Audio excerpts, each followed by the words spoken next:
Yo, yo, yo, White House America in the house. What's going on, man? Who with you? Yo, I showed up right when I go on break. This is perfect, actually. I'm the Murdaugh trial break channel. Hopefully it's a lunch break. What's up, man? White House America. Dude, I'm hot and cold at the same time. That's what's up. Oh my god, he just died.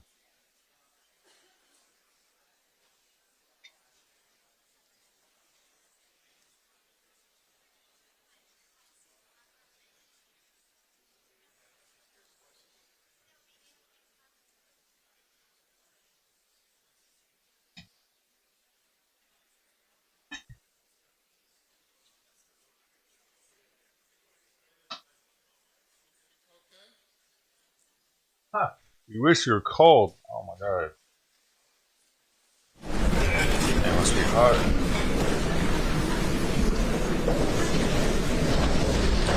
That's crazy. We'll show you what's been marked as Exhibit 329 California doesn't have that problem.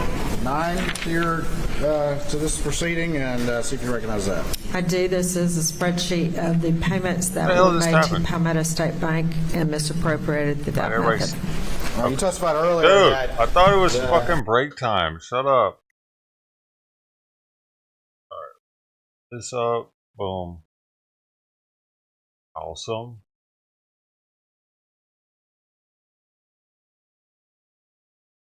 That could just go away. That would be good, but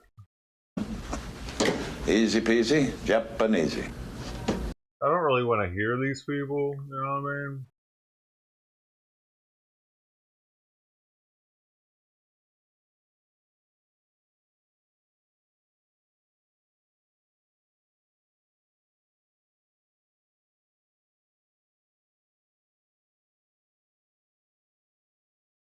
Yeah.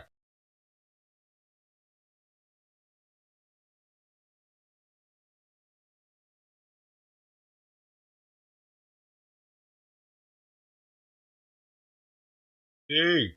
Hey. Morning. What's up with this case? This dude's a rich asshole that stole a bunch of money and then probably, it looks like, killed his wife and son. But they're having a hard time proving it. So he might actually get off on it. He's some prosecutor millionaire. South Carolina. Murdaugh family murders. It's a big deal, but hardly anybody really knows it's happening. It's not really a big deal, though. It is for him.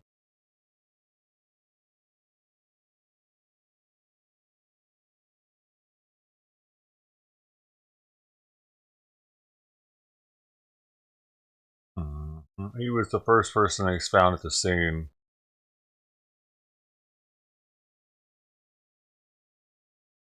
And he had a shotgun in his hand, and one of them was killed with a shotgun.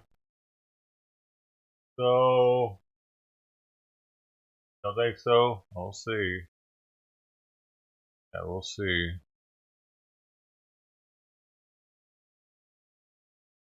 Yeah, it'll probably be a hung jury, but right now they're talking about the money he stole. If like I forged a bunch of stuff, and they're trying to use that to say he had a reason to kill them. Maybe they found out about some shit, and I don't know, they were gonna rat him out or something.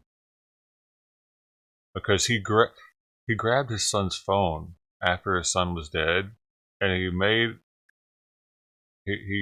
made that comment to the cops out of nowhere. They didn't even ask. He was like, "But I did grab his phone." It's like, yeah, what are you doing grabbing his phone? You got his dead son. His phone fell out of his pocket, supposedly.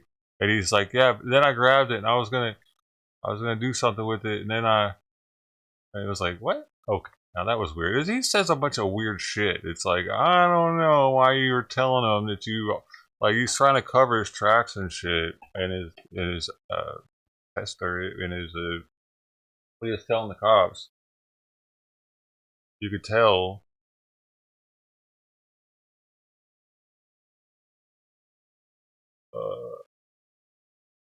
The video his son took. What does that mean? Oh, really? Oh, the dead son had they saw a video on his phone. Interesting.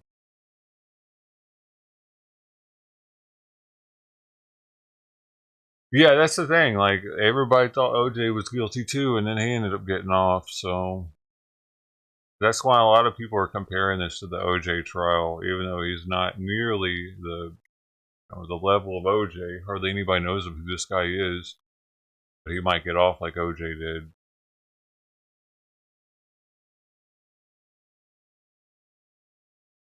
I haven't been paying too much attention to it because I don't want to give them too much attention.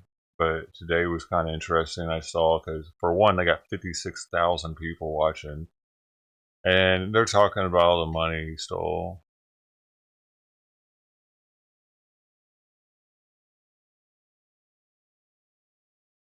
Lame Strange. Good morning, man. Morning. Feel good too, man. Thanks. All right. All right. We got White Cup America here. We got 18.99. We got Wicked Angela. For Lame Strange. Packed house. I don't know if I have enough seats, y'all. I have to get the fold out chairs.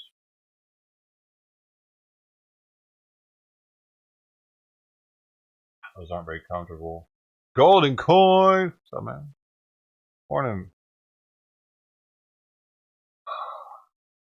I didn't hear the kittens this morning, man. I'm kind of bummed. Something ate all the food last night. I left all the food out last night because I put it out in the morning, just like I did this morning, all day. Nothing, like, one of the neighboring cats ate some of it, but I woke up this morning, all of the food was gone. So I don't know if the mama cat ate it, if she's cuddled up next to her kittens now, and maybe I heard the kittens so much yesterday because mama cat was gone looking for food, and now she's cuddled up next to them, or they're dead. I didn't hear a peep this morning, man. Kind of got down cold again. I wish I could see them, dude. I know they're alright. I'm not going under there, though.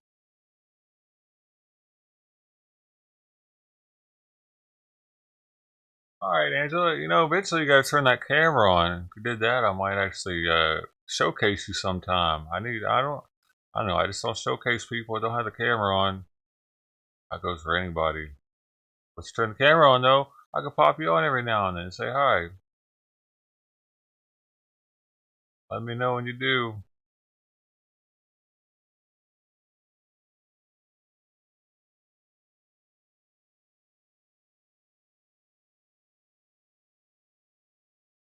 You'd get a lot more people coming through if you did too. You'll turn into a real streamer instead of just someone who likes to record their games.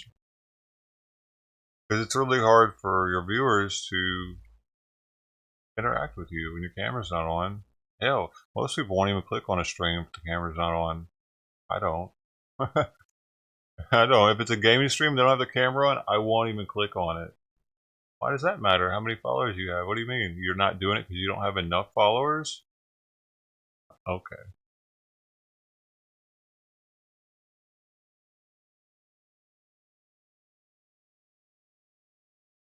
You're not going to get them without the camera.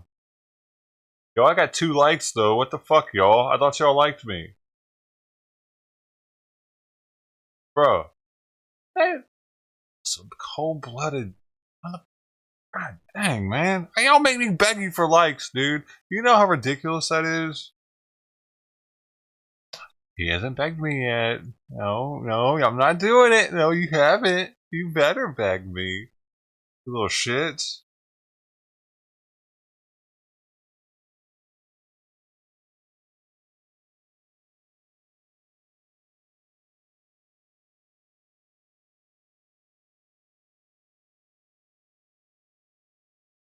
Hey, we got 5. Awesome, man. You guys are all. Whoever did that, I'll never know. But I am forever grateful.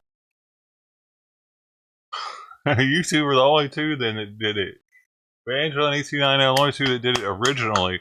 The last 3, hey, you get a consolation prize. I still appreciate you, but we're gonna need to pick it up, okay? I know Wyckoff didn't like it. Wyckoff. Now I know Wyckoff didn't like it. Dang, that hurts.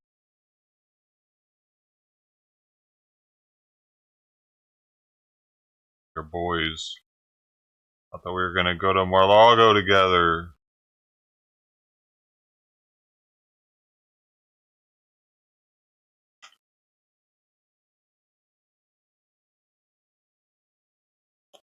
He's forsaken me.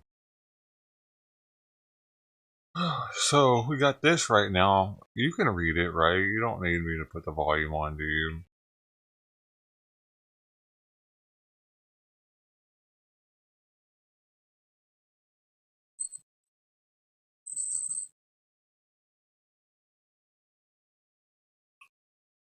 This is cached, isn't it?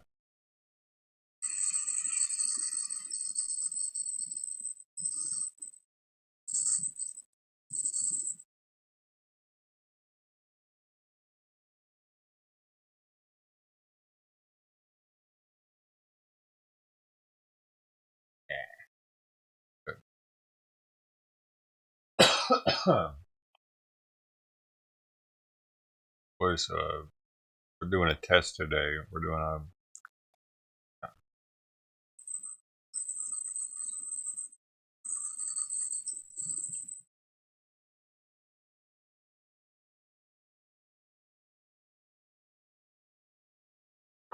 whoa. Whoa. Okay, maybe it's not cash.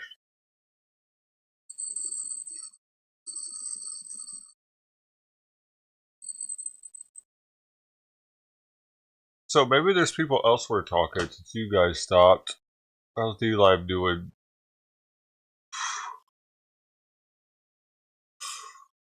What's up, dude? Made in the USA. You around? You here? Anybody home? Fuck, it always says less than 5 viewers. I don't know what that means. It doesn't tell me if anybody's actually here or not.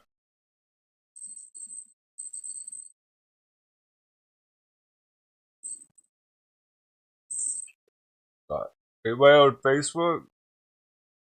Oh, god damn it. Anybody on... Oh, fuck, man.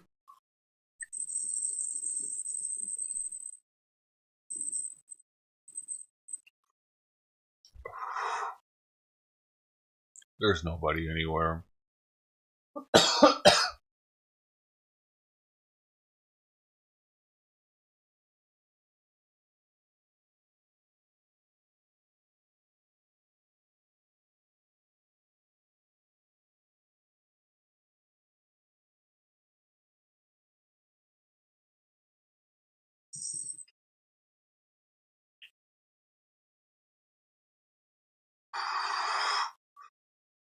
No, there's really no one on the other platforms. Like I'm looking at everywhere else I'm live at. It's ghost towns on those.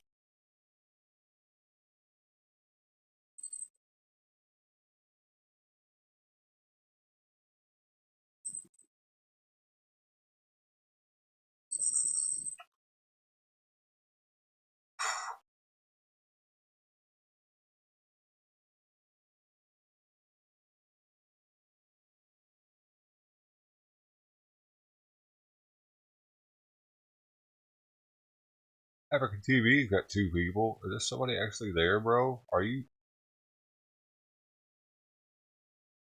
BJ? Wait, is there someone named BJ in here?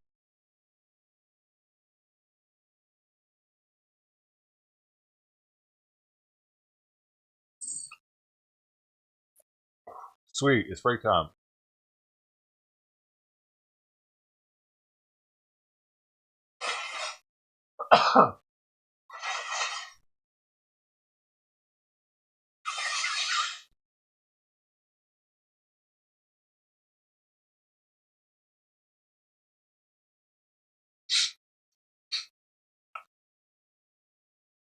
Come on now, what the heck? I thought I did this.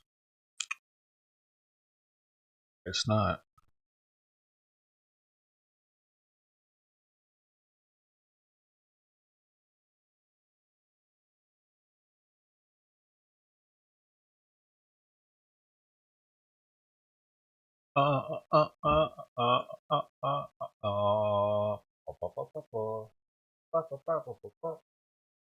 Everybody on Twitter?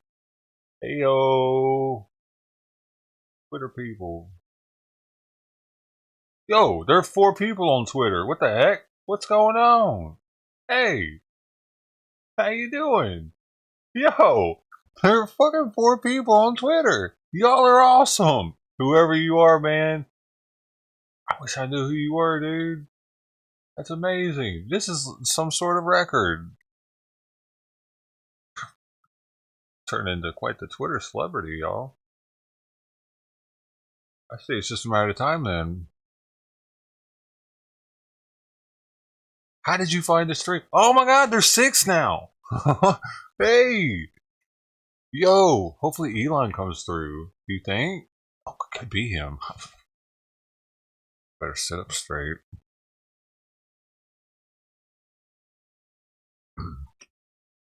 Mr. Musk is here. Well, it could be. You never know. Love rockets. Yo, why didn't my 420 and 710 turn into hashtags on Twitter? Everything else is a hashtag except for those. Are those not allowed? Oh, maybe number hashtags aren't allowed. Good to know. Bruh. Oh! Are we being raided? There's 11 people on Twitter. There was. I don't know what's happening. It's, I feel like something's happening. I don't want to look at it anymore because I'm scared. They're not saying anything either, man. Look, I'll show you. Y'all, look at this. Look at Twitter. This is Twitter. Looking at you. Looking at me. All in the meanwhile, my concurrent viewers on YouTube's going down. What are y'all doing? Going to Twitter? Fuck, man. Could you at least hit this thing? The heart thing? Hey, Twitter, fuck you! Hit the heart thing! You fucking assholes! I don't like you anymore. I thought I did, but not now that I see that. Get out of my face. I'm not even looking at you anymore. I was gonna give you communication. We were gonna talk, man. I don't do that. I don't talk to the other ones, especially Twitter. Fuck off. Now I know why. Duh. Would you talk to them if they didn't heart your thing? Unlikely. Just like there were 11 of them at one point. None of them did it. Time to go. Oh! Put the mirror down, Nancy. What are you doing? The fuck? She doesn't do that at home? Dude, she was just doing... Did you see how many mirrors that mirror had? That thing's from the future.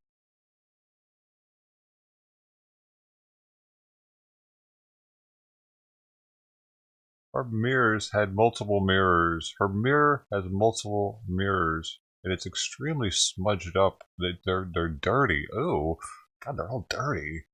Lady? Oily. She didn't know at all that the camera was on right there.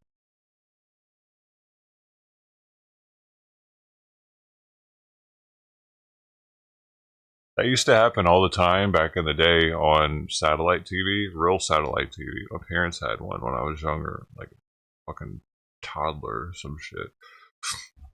One of the big ones that moved, you could tap into news stations and they would be just saying all kinds of shit. In commercials too. Whenever commercial break would happen, you would still get to watch the newscasters and whatever the hell they said in between segments. I don't know if it's still like that with those big dishes or not. Where the TV guide was massive. Like every month you got like a book or something for the what was going on. That was so long ago. Look where we're at now. How do we not have like everybody have something that cool now? It's so much later. Should all have movable discs. They don't even have it anymore.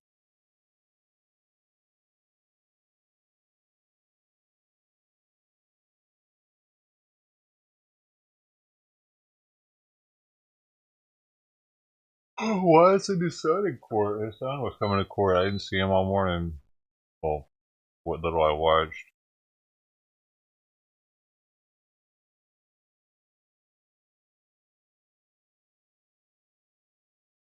Okay, let's look back over here. Anybody on D-Live? D-Live, D-Live. I'm looking at you. Anybody here? Here, I'll add some money to the chest.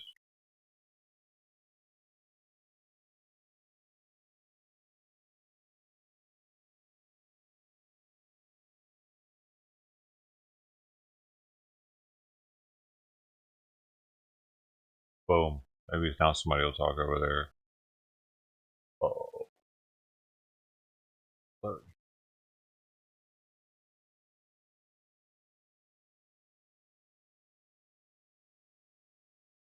Maybe eventually they'll see the money in the chest. Nobody on Facebook, nobody on Rumble. Still, really? I'm gonna refresh. Maybe I'm mistaken. It doesn't feel real when they don't hit the heart, at least.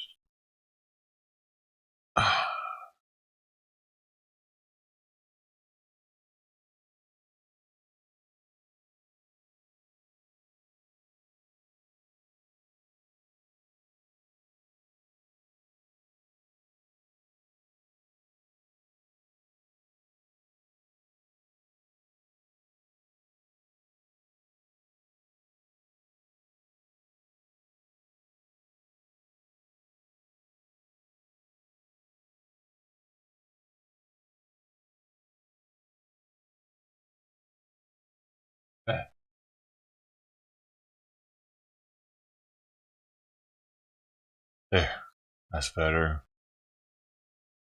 That way, just in case they do go to Twitter, they'll know where I am.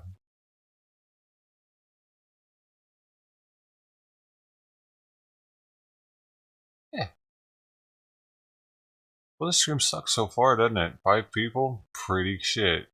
Pretty shit. I'd say I have failed miserably at this. I have embarrassed myself.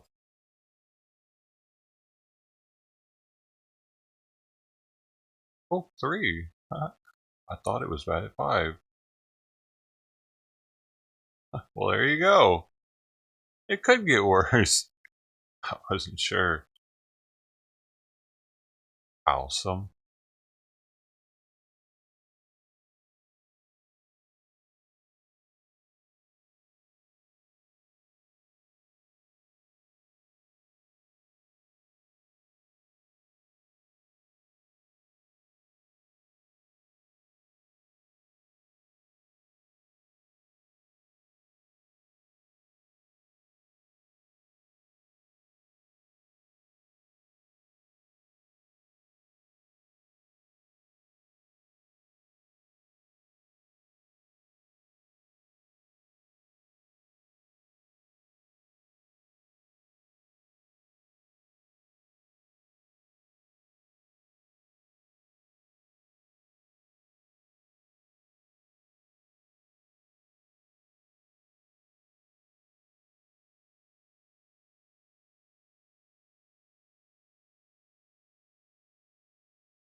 Man, I don't get, dude.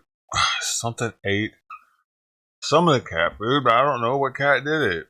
It ate the best cat food. Little, like, hopefully it was the mama cat. And let's see if I can hear the kittens.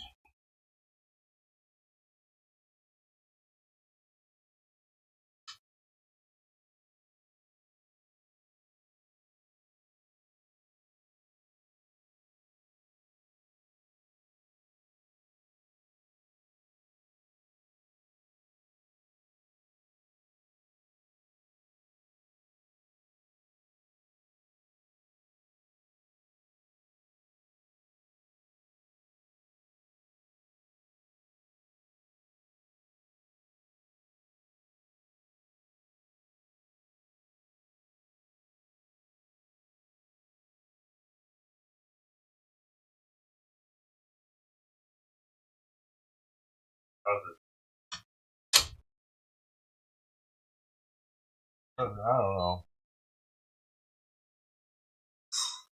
Man, it's cold though, dude.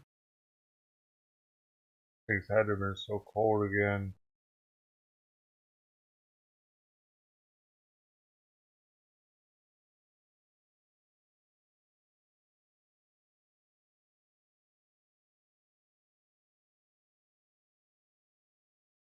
Might be dead though.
Man, I didn't know what to do, dude.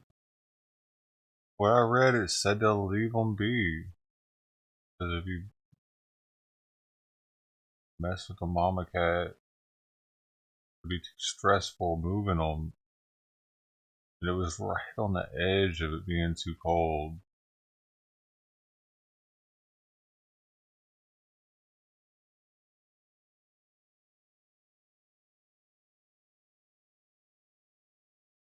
Damn. Yep.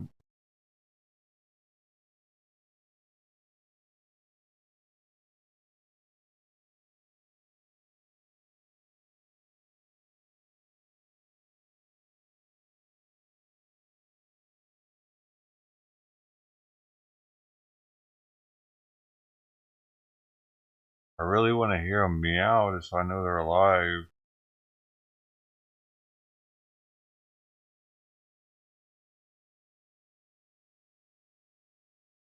Like, it was bothering me hearing them in the morning when I first got up, but at least I knew they were still okay. Or, like, I don't know, man. I didn't know that they were okay, actually, which was bothering me too, but at least I knew they were alive.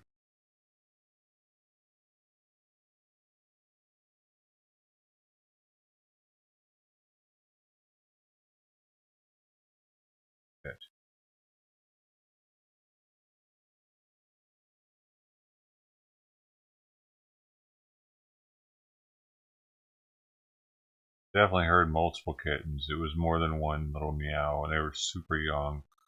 They said don't mess with them before 8 weeks. But I also read they can get hypothermia of below 45 degrees, and it was getting at 41, 42.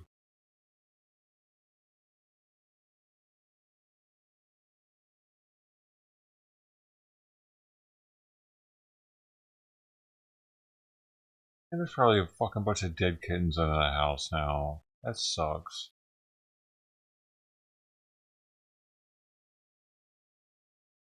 They were alive yesterday. Fuck, man.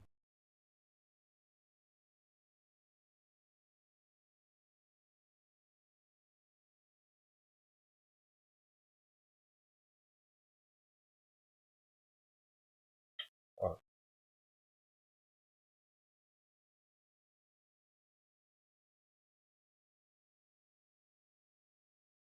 I feel like I should have heard them last night or this morning. I don't know, maybe she just moved them. Hopefully, maybe. It's possible.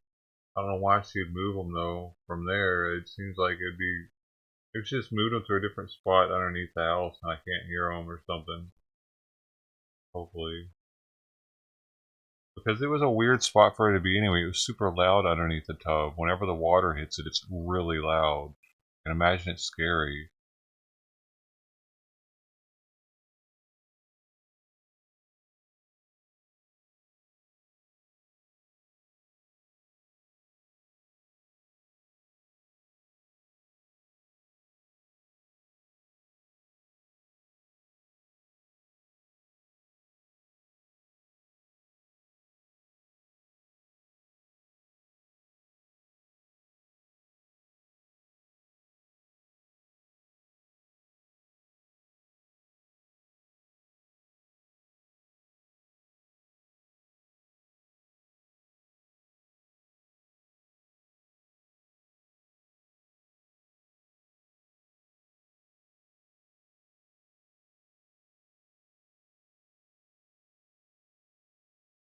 Are they back? Oh, then never mind.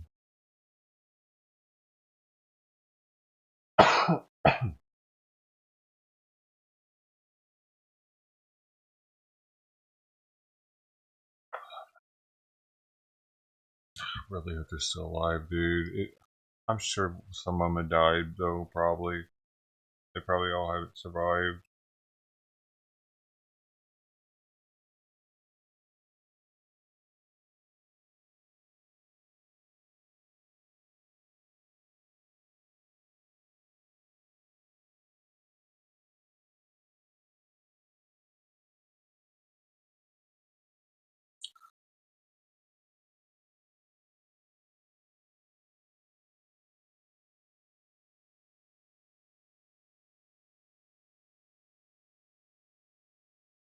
Wish I'd have seen what Cat ate.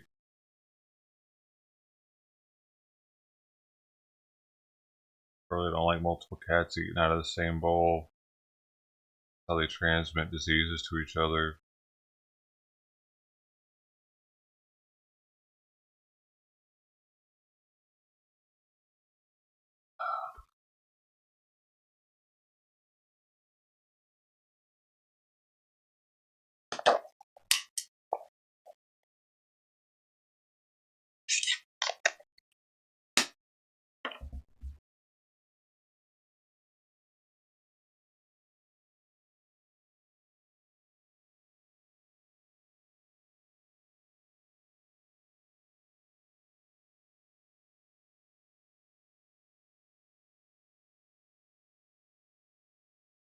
Hey, Bob. Going. I was a Twitter celebrity earlier.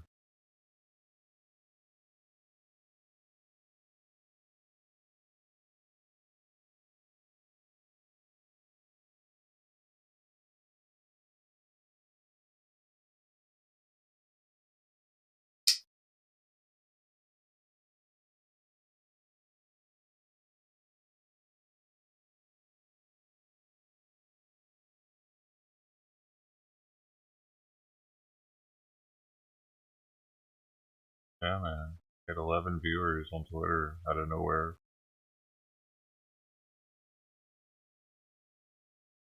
More than are on YouTube. It's pretty crazy.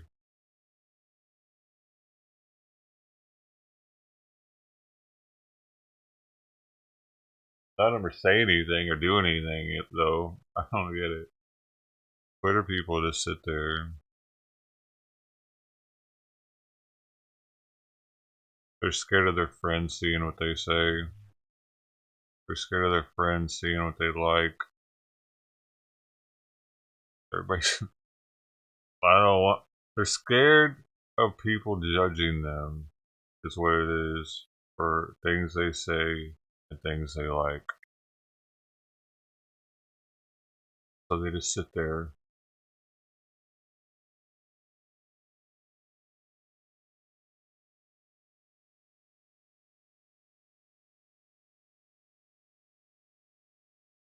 I'd be scared, man. Fuck what they think.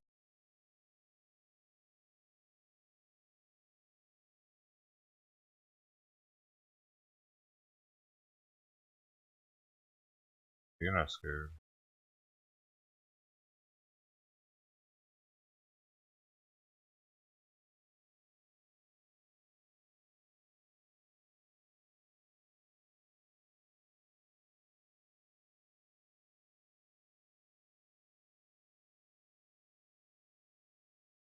Are they back in court now or what?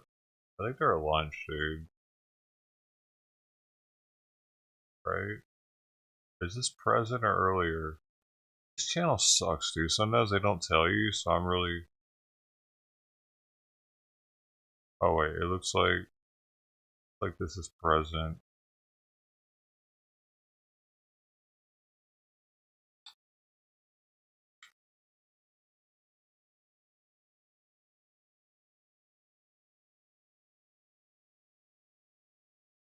Yeah, it looks like he's getting it. It looks like the guy's getting it that came by yesterday. I talked to him. I got his phone number even. The buyer. So at least I can communicate with him.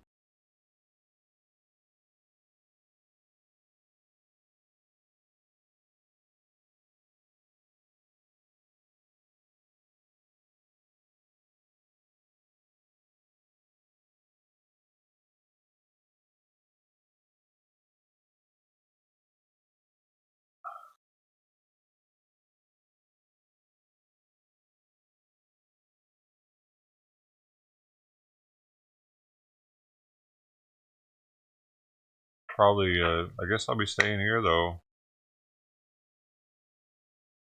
Which is good. I mean, which is what I prefer because I don't want to have to move, dude. I really like, yeah, the money is all good and all, but this is the worst time possible to move because of where everything. It just feels like it's not a good time. I need to get my debt in check first, and I can only do that by staying here or getting a lump sum of cash. So, like staying here, I can whittle away at it. Because once my installment loan is done, I can start using that money to pay off the credit cards. Man, that installment loan is fucking me up every month at $850. That could be going towards credit cards every month. And dude, if it was, I could pay them off, man. That installment loan. Oh my god, I fucked up with crypto, man, years ago, and it's fucking me up still. Oh my gosh, I definitely learned my lesson about installment loans in crypto. Well, yep, not gonna even, nope. Not even if I think I can be a billionaire, nope. Damn it. Dude, at least not with leverage trading. But they made it so that's impossible anyway for Americans now, and that I know of. I don't know of any way for an American to leverage trade on crypto like we used to. And I'm kind of thankful for it because it's the only casino that I would consider.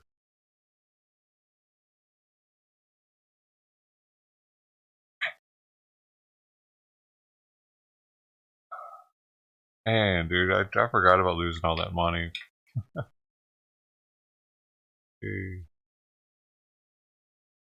I've lost roughly $100,000 in crypto overall through all the losses.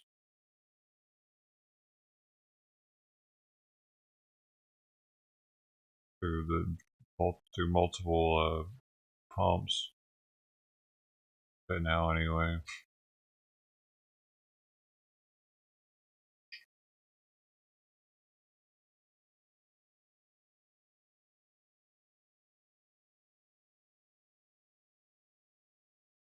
23.8.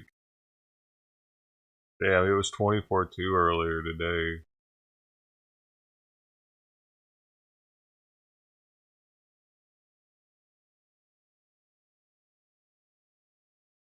Bumped $1,000 from yesterday, from the 31st, the 1st.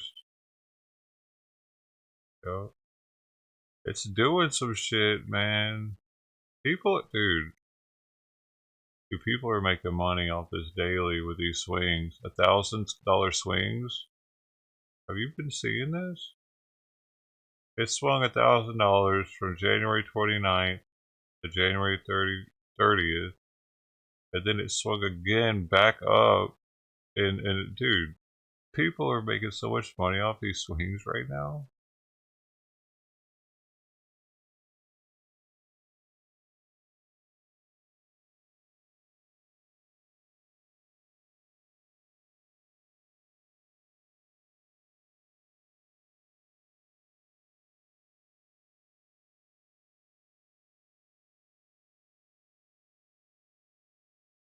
It wasn't moving like this a while ago.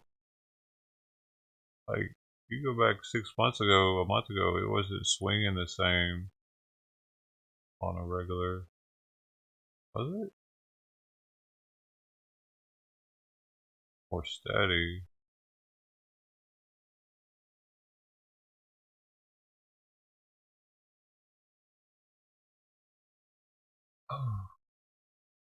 Programming tools. Over your job? That's cool.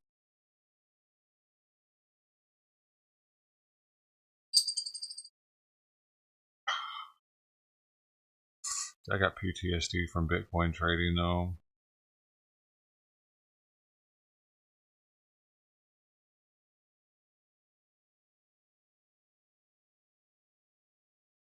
I could have easily gotten suicidal from that loss, dude.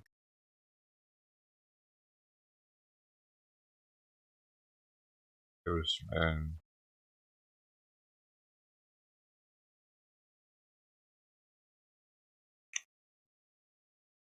Still didn't feel real.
What does it mean to get to eat, bro?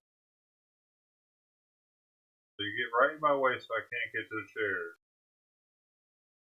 Get out of the way!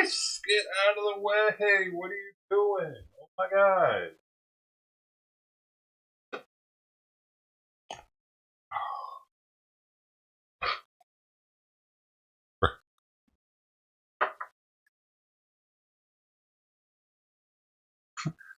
He meows at me when I'm out there, so I'm thinking, oh, it's real cold out here. Maybe he's supposed to come and hang out and whatever.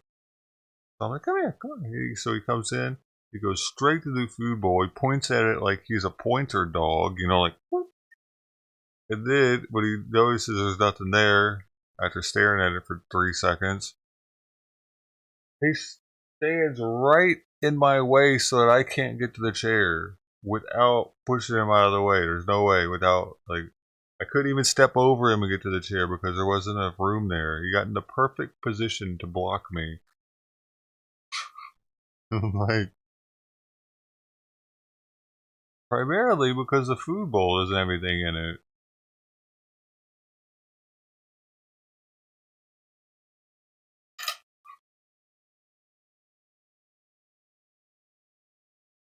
He's getting fatter just like I am every day. I gotta cut back on drinks, dude. I'm getting fat. I'm really gonna cut back though now. I have to.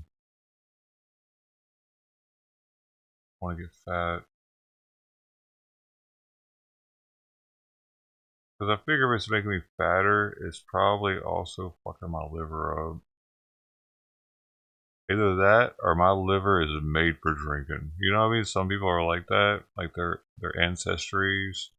Like their father's father and their father's father's father and whatever all drank. So you end up with this like liver that can take anything.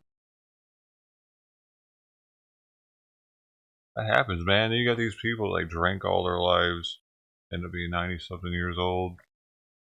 It's genetics, man. It's their liver has a better ability because their ancestry. You know what I mean? It does something to the DNA maybe, and it makes it because they've shown that the alcoholism thing is genetic. So maybe there's something else in there that's genetic as far as the liver function of the alcoholic gene.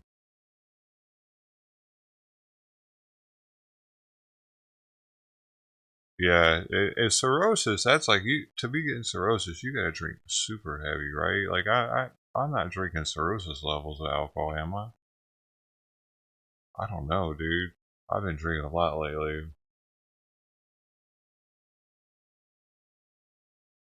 Trying to knock that out.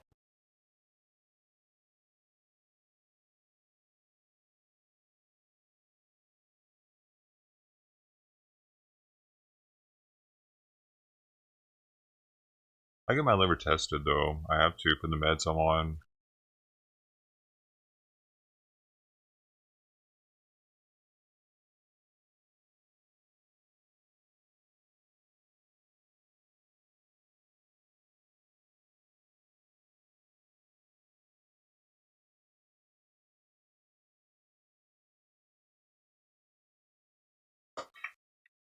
I'm flared up right now, dude.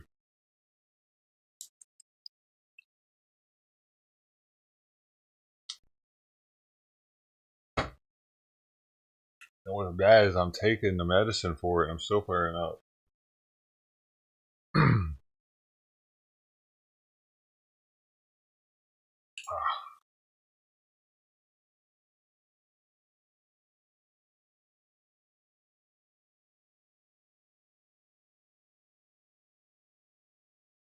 He's about to meow. See, knew it. See, there it is. Simon, shut the fuck up. Stop being like this, dude. Stop. I'm not fucking. I don't like it. Shit. Do you want to live under the house? Huh? I know the spot. I know where you can get in at and everything. Fucking me. I know the spot, dude. There's somebody down there for him to hang out with and everything.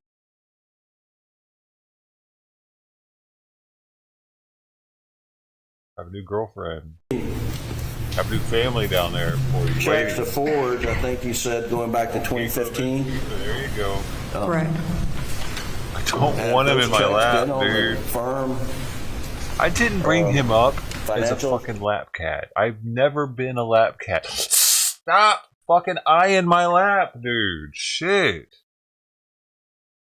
It's like making rounds, dude, waiting on me to not pay attention so he'll jump up here. Now he's clawing the shit out of that thing because he's mad because he's not getting what he wants. Thinking about my face while he does it.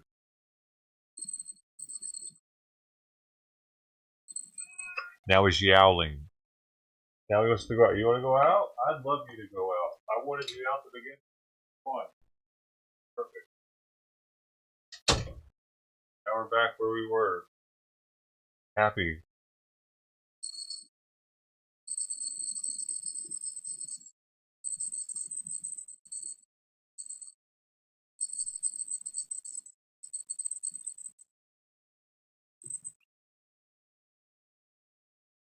I'm happier. I really don't give a shit if he's happier. Is that okay? I can do that. I'm a human. And check this out. I fed him. I did his litter box. He has a warm room to hang out in if he wants to. He chooses to bug the shit out of me. And he chooses to go out there. He yelled at the door. He wanted to leave. Bye. Okay? It's not my responsibility to be at the fucking beck and call of my cat, dude. I'm not put here for that. Are you? Are you put here to be at the beck and call of your animal and do whatever the fuck they want, whenever they want it? Fuck that.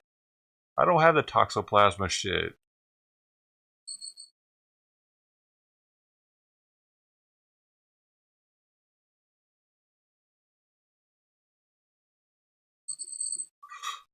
Already getting really good cat food.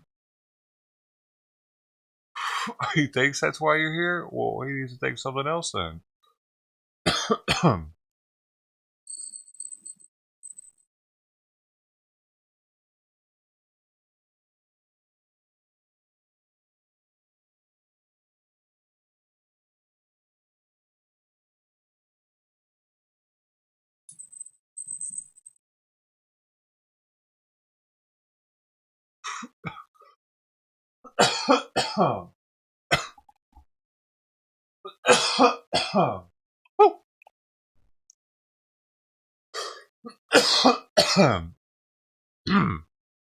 He goes to bed begging for food, dude. Like, it's all day. It's constant. It's unreal, dude, how much he begs for food.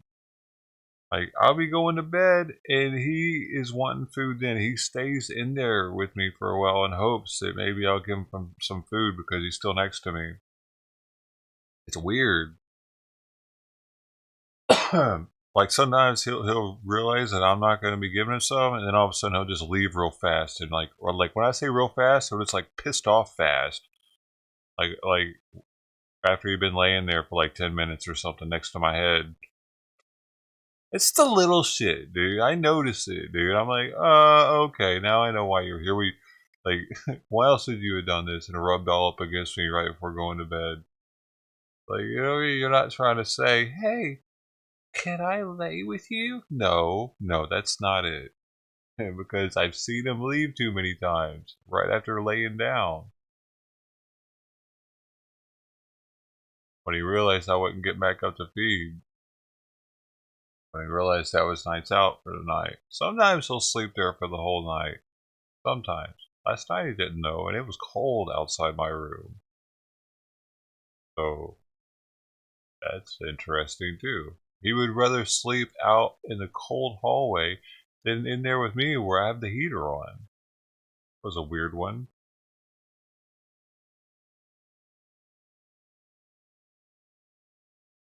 And how he claws that thing up when he doesn't get what he wants, too. That doesn't make things better. That doesn't make our relationship better, dude. I'm just going to be real. Like, I get it. He's just a cat and he's just doing cat things. But he doesn't have to do that. When he's mad at me and he goes to this and he claws the living shit out of this thing where his nails are popping out of it and shit. But it's right after I don't let him on my lap or something. You know, right after he doesn't get something. That doesn't make me be like, oh, that's so sweet. Look at him, he's so cute, he hates me. Cute little fella. Oh man, there's something about him. I can hear it go. And I'm like, damn, that would hurt. Probably. If you were doing that on me, that would be fucking hurting, right? If you did that to me while I was sleeping, I wouldn't know what the hell was happening. Obviously, you know, and I've thought about that too. Like, what if, dude, you just all of a sudden your cat gets senile or some shit and does that to you, your face while you're sleeping? Because he's like, you know what I mean? His brain ain't working right anymore. That could happen, dude, right? Wake up, your fucking cat is treating your face like a scratching post, like literally taking chunks out of it. Because if he can take chunks out of that and make his fingernails pop off, I can't imagine what he could do to my actual eyeballs and shit, dude. It would go straight through the eyelid, probably. You would be fucked, dude. It makes me scared to even sleep with the door unlocked now. The way he claws that thing, man, he wishes it was me. So once he gets senile, I don't know, man. I feed him the good food, he could live a long time.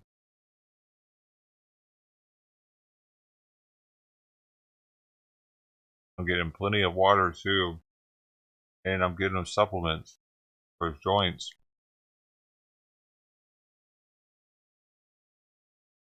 He could live for a while. He could start getting kind of crazy.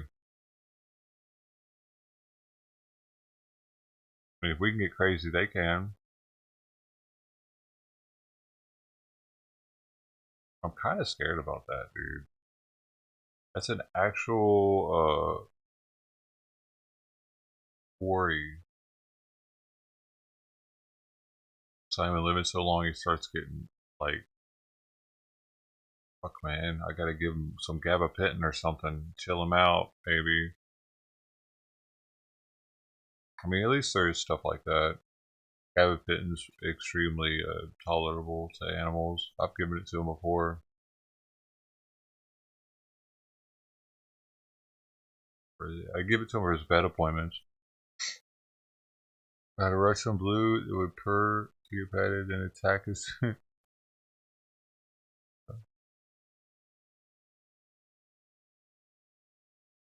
So is it old when it started doing that, or all its life?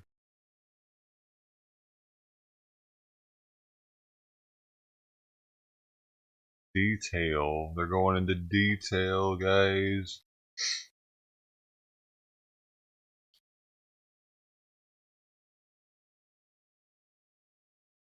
What? My dog. Yeah. Well, don't get me wrong. Simon is very cool. He's a very cool cat. He has his days, man. He's gotten very needy lately. I feel like it's this place, dude. Honestly, I feel like we need to get out of this place for him to be a little, just like, it's just so cramped in here. I'm in this small ass room. Maybe if I could get the other side. Break on through to the other side. I don't know about it. Or it's just being like, there's so many like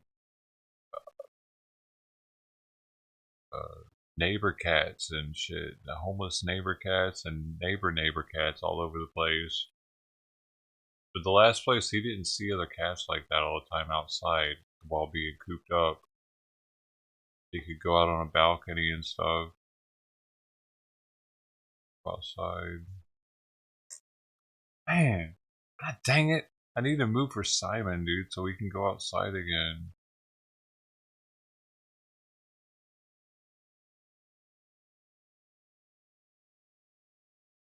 Forgot about that.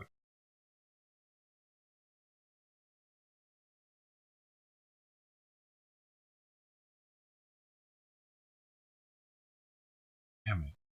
If they make me sign another lease, damn, man. I probably got to do another year here if they let me. If that's an option, and then maybe I can get my installment loan paid off by then at least, and only have the credit card debt. Paying a little bit extra on the installment loan, maybe. Got like 14 on it. 13 something. 850 a month. I could get that paid off in a year. It paying a little bit more than my minimum at 850.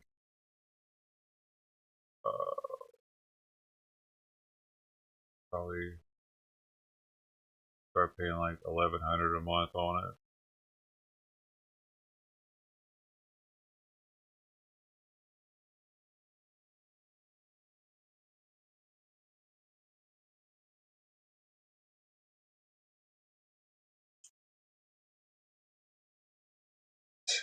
Man. Oh, I should have taken it, dude. I didn't realize that this was gonna happen like this. My parents are getting older and stuff. I've been thinking about that a lot lately, and kind of pushed me out another year.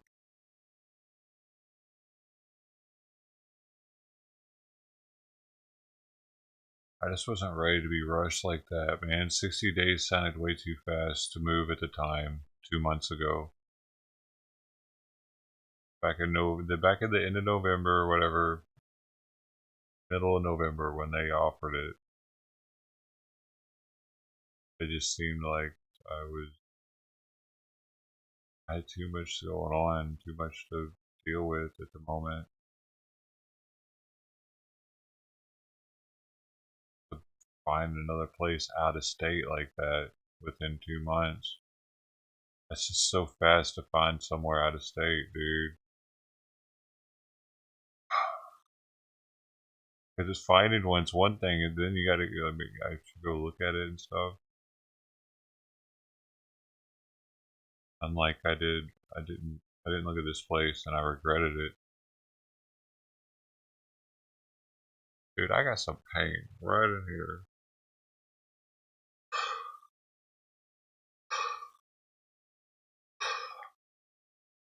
Don't know if it's on the other side of the rib or what. It's either lung or it's chest muscle. Like ribs.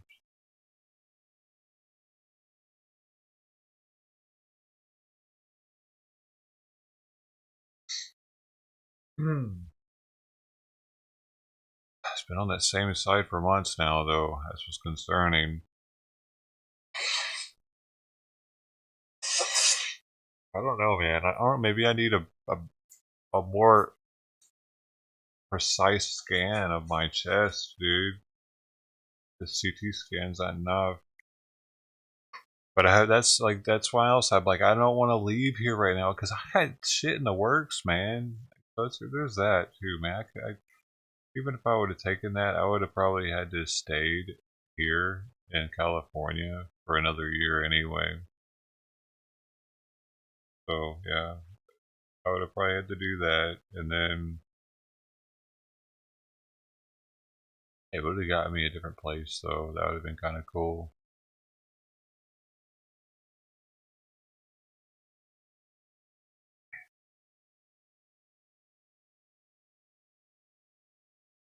Yeah, I would have been damn near debt free and a new environment. That'd have been cool. I really fucked that up.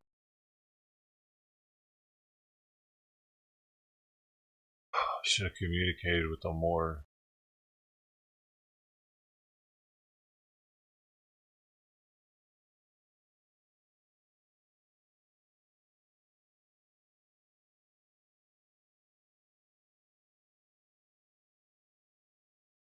Or do I want to move to here, or I'd want to move closer to my parents, or they're in Tennessee.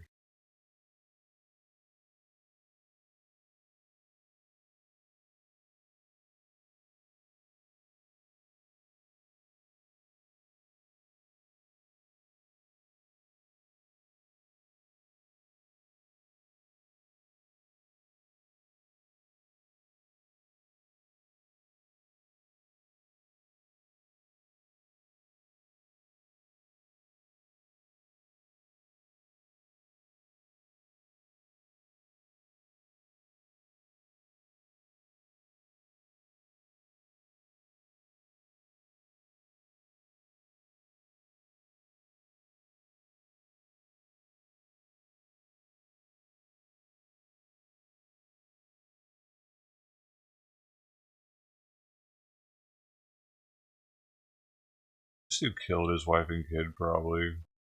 Because the fact that he doesn't look all sad today because they're not talking about it, because they're not pinpointing, it doesn't take away the fact that your wife and your fucking kid were shot in the face and shit, and you saw their brains everywhere. All of a sudden today, you're all cool, calm, and collected, and taking notes and shit, and that right there You know what I mean? Why isn't he still sad? He still just lost his wife to or some what was supposed to be someone like not him. Wouldn't you still be distraught over this whole situation? With your head hung low and fucking sniffling and shit? Why would it change because the pictures aren't on the screen and they're not talking about it? It still happened. Isn't that the biggest deal in your life? More than being locked up? The fact that your wife is gone and your kid was shot in the fucking face with a shotgun? Yeah, he did it, dude. He fucking did it. Or, yeah, one of the two, because of that, dude. I feel like, check this out. If my wife and kid just got shot in the face, I would probably be damn near suicidal at that point because I just lost my wife, and I think it was his oldest son, right? One of his sons. No matter, it's like I would be, I would probably feel like I didn't protect them good enough. How the fuck did I let this happen? I'm a rich ass dude, and I got all kinds of guns, and I couldn't protect my wife, son. What a fucking man am I? I wouldn't be like this, dude. Taking notes and all up and aware and paying attention to everything she's saying. Oh yeah, my case. That's right, my case. Fuck your fucking embezzlement case, dude. You know what I mean? He's guilty, dude. And the jury's seeing all this, right? They're in there right now. Hopefully, they should be. How he like. I get that it was a while ago. Was it 2021 when it happened? It wasn't yesterday, but his overacting whenever they show any kind of pictures on the matter or talk about it, where he's sniffling and drooling on himself and shit. And contrary to like how he is here, glasses all down, looking like he's in it to win it.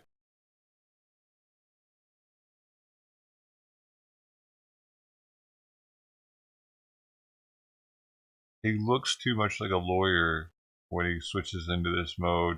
He needs to stay into the defendant mode instead of fucking putting. He needs to just keep them stupid glasses off for one.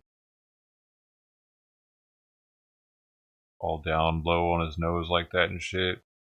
Fuck off, asshole. I don't like him. Most people don't like him. He doesn't help it. The silver spoons, dude. He had too many of them. He doesn't even know he's doing it anymore.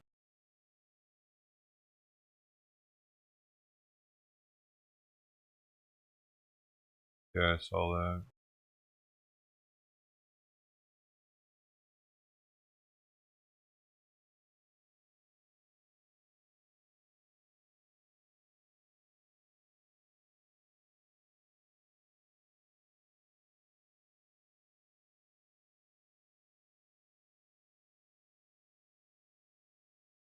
Oh, yeah.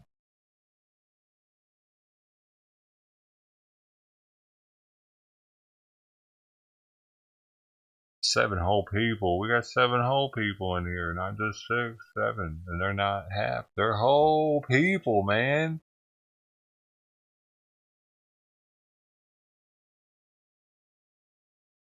Oh, really? He got shot, dude?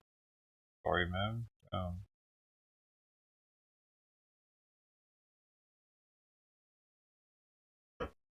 I gotta get some stuff from Amazon real fast. I forgot I made a list. I don't think that other egg hatched, dude. What happened to it? They eat it?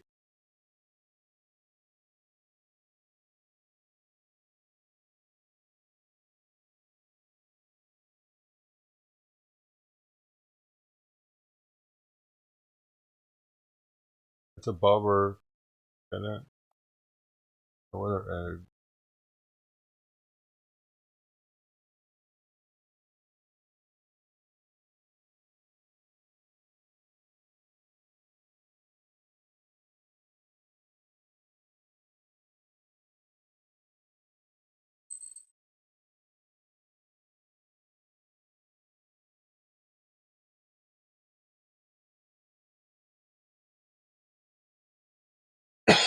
Whoa.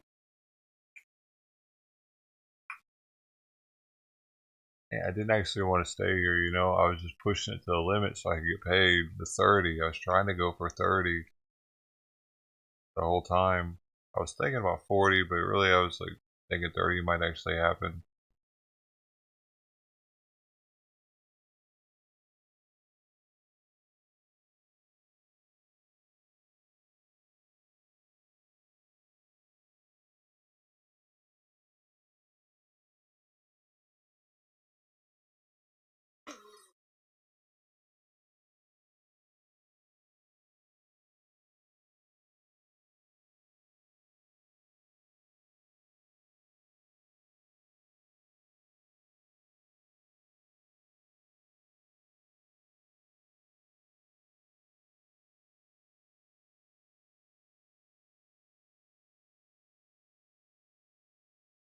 There it is. It's still right there. Wish it was the Eagles over it. I think it's dead though.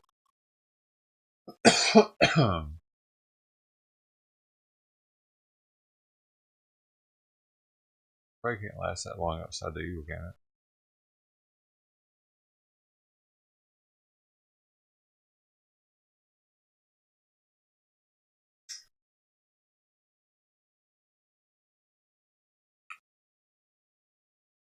Yeah, now it's switched.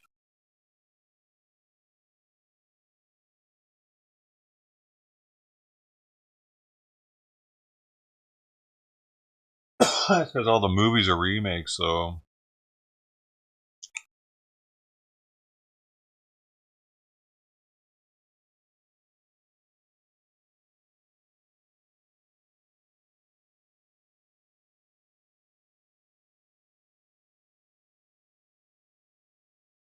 We are. Our Navy is positioning China. Nah. I'm pretty sure we would know first before we hit China with any kind of anything. So, if they had to tell us first, right? Before they hit them with any kind of missiles. Are they talking about that already somewhere? Is Blinken talking about it? Yeah, they got a Kurd monitor up in there. I don't even have one of those. Is that the way? Those awesome.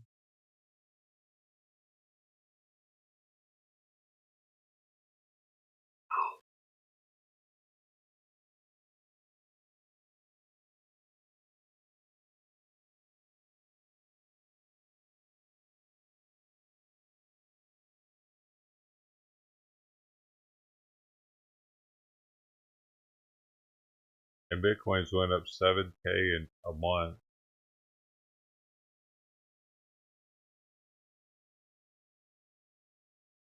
I was gonna go down to 12 something.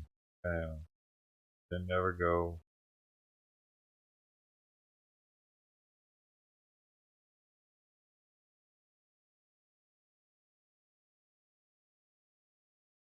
Really?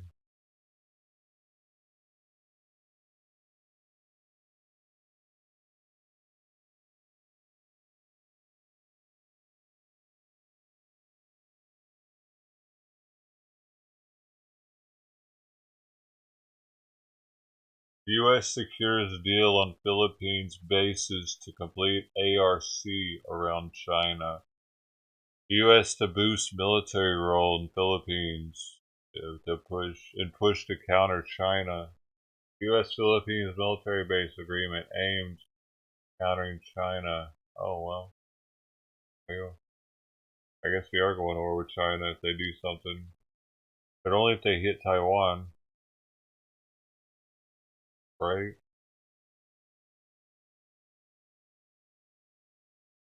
Republicans urge Blinken and Yellen to press China on human rights, trade, aggression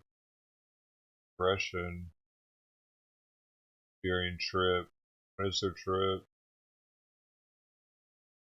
More than a dozen Republican senators sent a letter to Secretary of State Anthony Blinken and Yellen Tuesday with China. They said things. But when is their trip?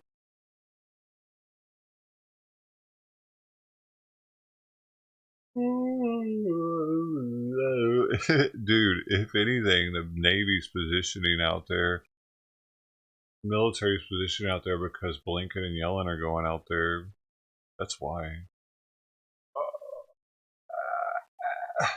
If they're going to China, dude, that's why they're doing that. They don't want China to try anything stupid, probably, while they're there.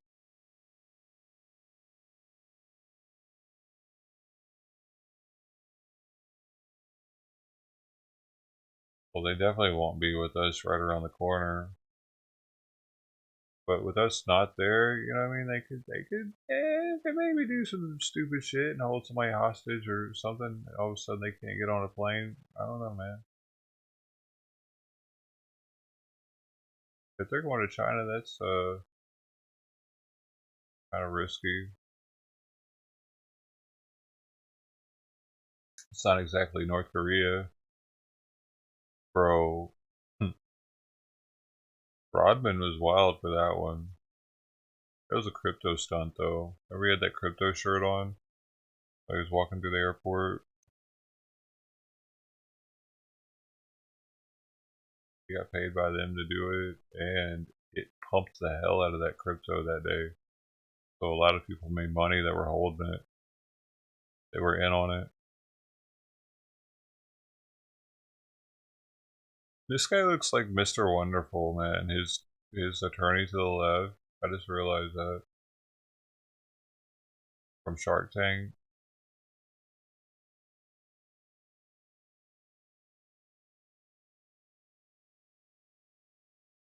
When's their trip, though?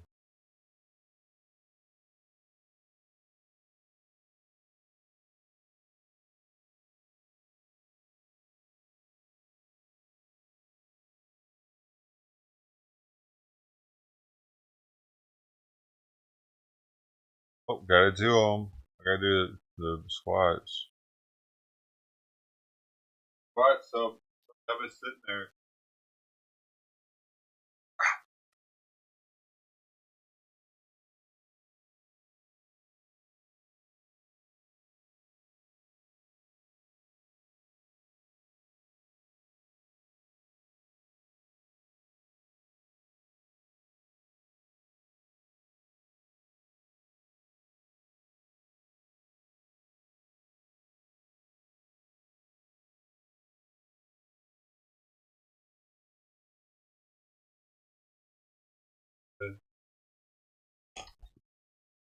That's something.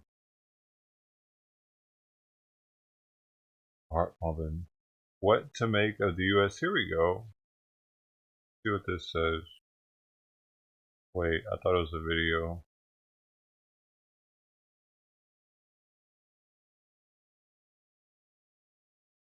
The U.S. is beefing up its presence, military base, with a new military base. Its first in 70 years on the island of Guam, a U.S. territory. Oh wow, they're gonna have a base on Guam again. That's cool. Dude, that'd be a cool duty station. Kind of smaller than Hawaii. There is a new agreement. I knew people that were stationed in Guam when I was in. There is a new agreement between the U.S. and Japan that will redesignate U.S. Marines stationed on Japan, allowing them to fire anti-ship missiles. What? That's awesome! Why couldn't they do that before? Fuck, man. What's the deal? Alright. Well, good for them. Get them, son. Alright. Plus, the U.S. military will gain expanded access to bases in the Philippines. A newly announced deal that drew U.S. Defense Secretary Lloyd Austin to that country this week. Called the black dude. That talks White House all the time. The bigger one. Big one. Deep voice. But awesome. Alright. These military moves give the impression of resolve and focus that the U.S. will help protect the democratic self-governing island of Taiwan in the event of direct Chinese aggression. Yeah, they're trying to take Taiwan back. China is.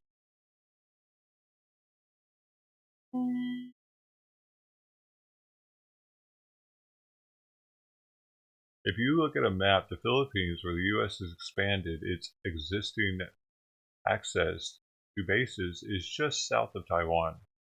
The Japanese island of Okinawa, where Marines are stationed, is to the north.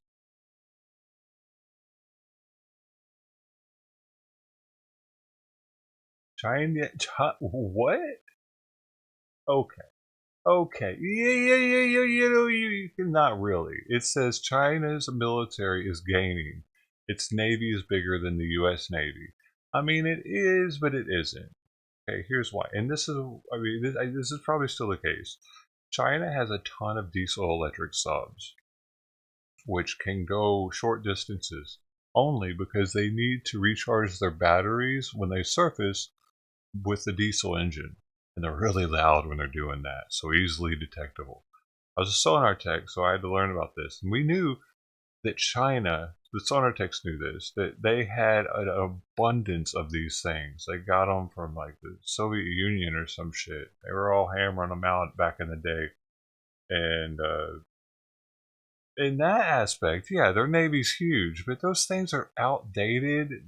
Like, it's gotta be that how they're saying they're bigger than us, because like I don't even think they have an aircraft carrier, do they? Or maybe they just built one. Maybe they think they could have gotten that one.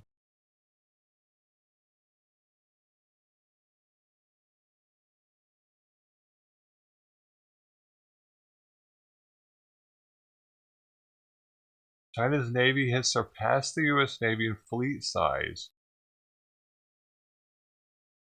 And some experts have warned that an American technological advantage may not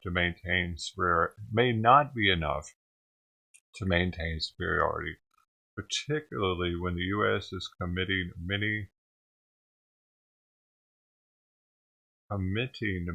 of its munitions to Ukraine. This is CNN, by the way, so take that for what it is. I'm gonna look into the China fleet thing. That doesn't make sense.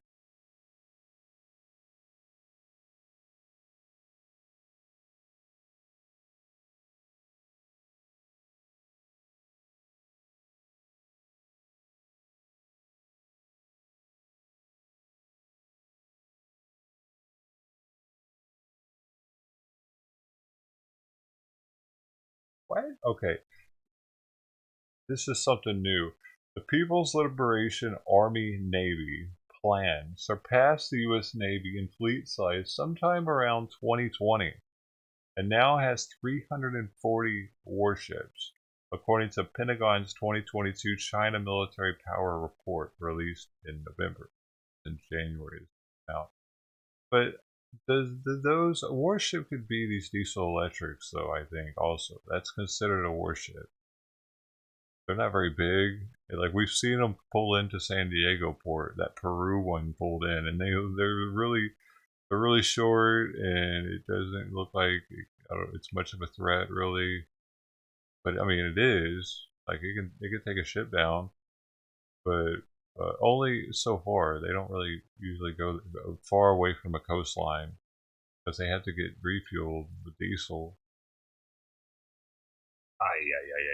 You know what I'm saying? Most of these aren't going to be nuclear powered naval ships. We have many nuclear powered ships, right? I need to look into this. We have to still have a stronger navy.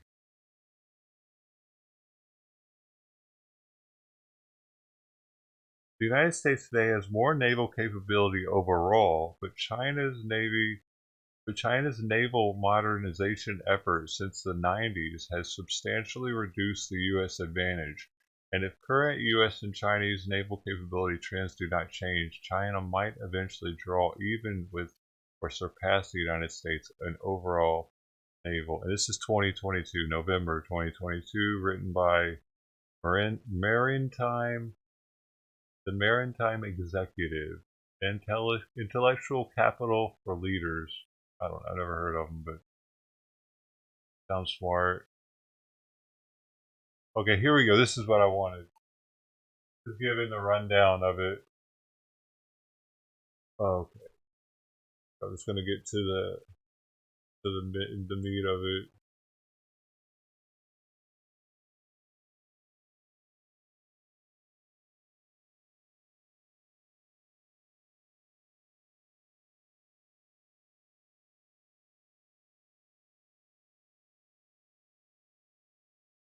Here we go. Okay, the report finds that while China is expected to field 420 ships by 2025 and 460 ships by 2030, the goal of the current U.S. Navy shipbuilding plan is for the fleet of 355, with no set date for achieving them. What is our fleet right now? Okay, here we go. The U.S. Navy still fields more tonnage in terms of bigger and heavier armed ships, like guided missile destroyers and cruisers, compared with China. The ships give the U.S. a significant edge in cruise missile launch capability. Right, oh, chap. And those are, well, those aren't. Those are going to have JP5 there. Right? They're nuke cruisers. Remember? Probably not. The report shows that the U.S. has more than 9,000 vertical launch missile cells on its surface ship compared to China's around 1,000. Dude, yeah, we got 9 times more missiles, bro. More critically, the U.S. attack submarine fleet of 50 ships is entirely nuclear powered, giving it significant range and endurance advantages over Chinese fleet that has just 7. Well, they do have 7 of them though. Powered submarines, nuclear powered submarines, and its fleet of 62. Okay, so the rest of those are going to be diesel electric then. That's a ton of diesel electric subs though. So they have more subs overall than we do. But as I was just saying, and they reaffirmed a broad, wait, what is that? That's like 90% of them are diesel electric. 10% of their ships are nukes. Roughly. In short, the U.S. Navy currently has many more aircraft carriers. Oh wait, did it say how many they have? I didn't read that part. They didn't put that in here. Yeah, they didn't put that in here. Many more aircraft carriers, nuclear-powered submarines, and cruisers and destroyers, while China's Navy currently has many more diesel attack submarines, frigates, and corvettes. Corvette, I guess that's a ship. A ship name. Smaller. I don't know if it's smaller than a frigate. Let me see. Reverse Corvette.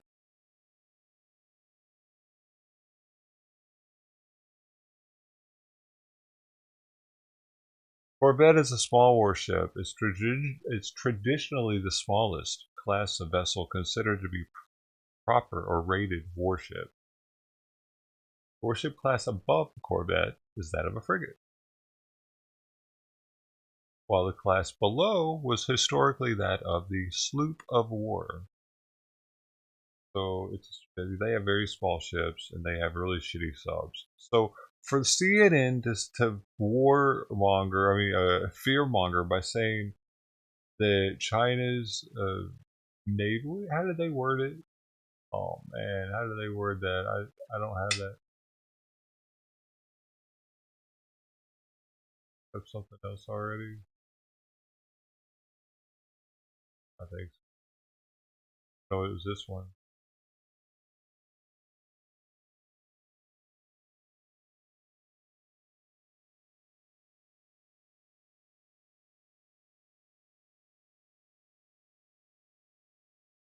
Yeah, like this headline right here that they're going to break right now. This headline from China from January 17th says, experts warning to U.S. Navy on China, bigger fleet almost always wins. What do you mean? And this is from Seoul, Korea, CNN. As China continues to grow and it's already the world's largest navy. Fuck you, man. From what I read to you guys just now with where'd it go? Is this it? Yeah, this is it. On this one, I read it from this report right here. From what I read, saying all it said about that. Wait, where was I? With the frigates, corvettes, they have diesel attack submarines, frigates, and corvettes. We have nuclear-powered submarines, also nuclear-powered aircraft carriers, cruisers, destroyers, and both of these have so many missiles on them, dude. 9 times as many missiles as they have. But on the other hand, you got CNN back here fear-mongering, saying they have the largest navy. They've always had a massive navy. That's the thing. Nothing changed. It's nothing changed, dude. Not really. I mean, they've gotten better shit now, and they do have a couple more better shit, but not many of them, and they're small. CNN up to the old, same old, same old.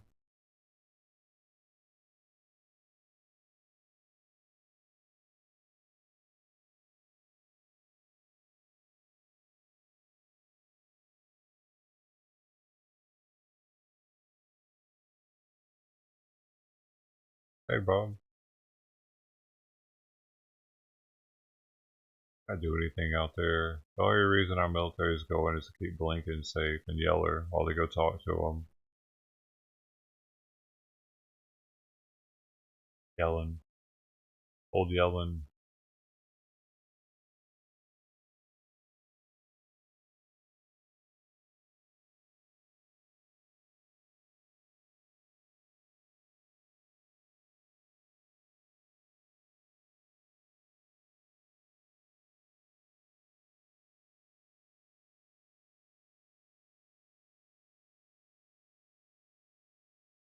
Oh, this was still happening. Hold up.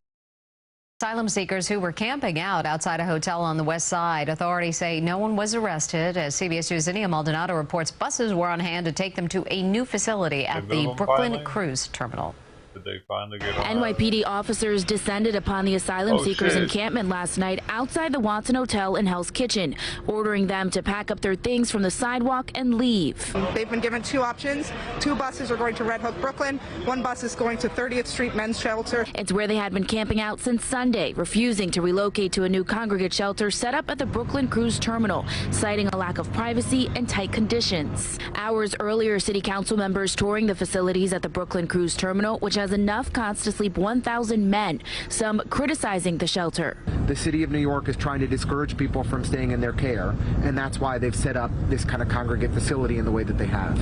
I am primarily concerned about the lack of privacy, and I know that our city can do better to ensure that these folks are housed here with dignity. Advocates say there isn't a reason the city can't open up more hotels for asylum seekers. Nobody wants to be sleeping with 999 people in the same room.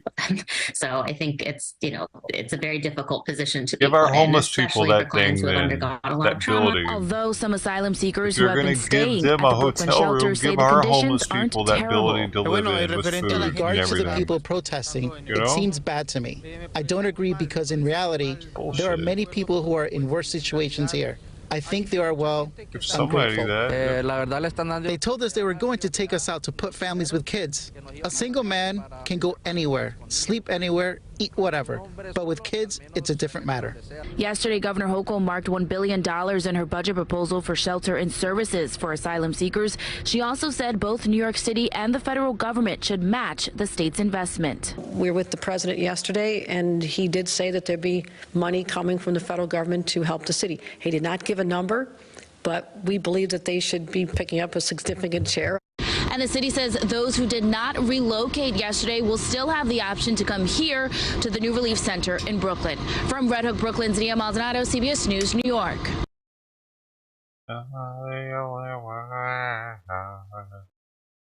Hey, D-Live, how you doing, man? I see you run the woods, run the woods. We got Char Rose here in the house. Got Char Rose there in the house. Char Rose there in the house. Char Rose there in the house. Nobody's over here anymore. They all left.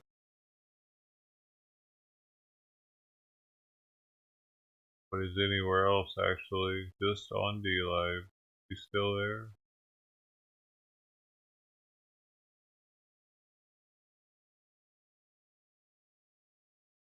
Oh, that was a long time ago. Never mind. They're gone.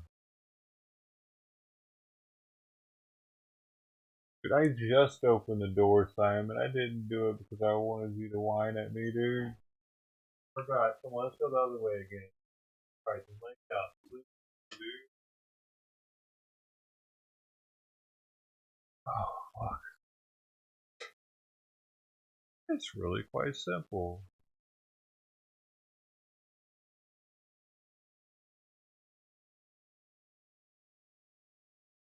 Uh-oh. Bitcoin doing?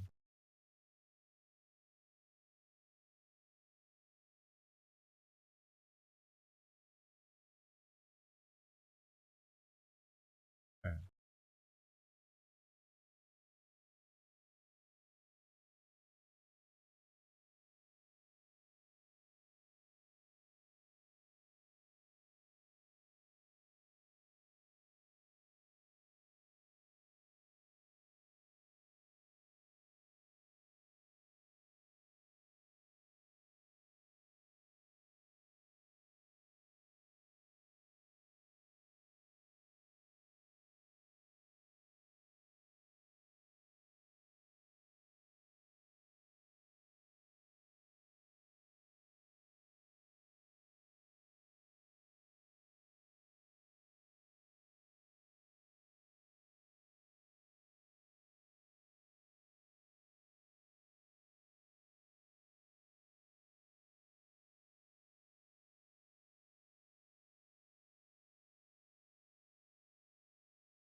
Paul Murdaugh, Maggie Murdaugh, and Alex Murdaugh. And how sure are you? 100%. The person whose voice you recognize on there that you identified as Alex Murdaugh, do you see him in the courtroom here today? Yes, sir. Can you point him out for the jury? He's sitting right there. Your Honor, please let the record reflect he's identified the defendant. It does. When was the last time you saw Paul in person? It would have been the weekend previous, or 2 weekends previous to when everything happened. It was Memorial Weekend. So you saw him Memorial Day weekend? Yes, sir. And where did you see him? We all stayed at the Edisto Beach House. And when you say we all, who are you referring to? Me, myself, and 3 or 4 other buddies, along with Alex, Maggie, and I believe that was it. And did you Did you spend a lot of time with Paul around his dad and mom? Yes, sir, I did. And how would you describe Paul's relationship with his father? It was an awesome relationship. And what do you mean by awesome? It just kind of seemed like Paul was the apple of his eye. Okay. And from your observation, can you tell the jury what you observed of Alex's relationship with Maggie? I thought they had an awesome relationship as well, from everything that I could see. You know, they were always laughing and everybody got along. You know, nothing was out of the ordinary at all. Still at the very end, please.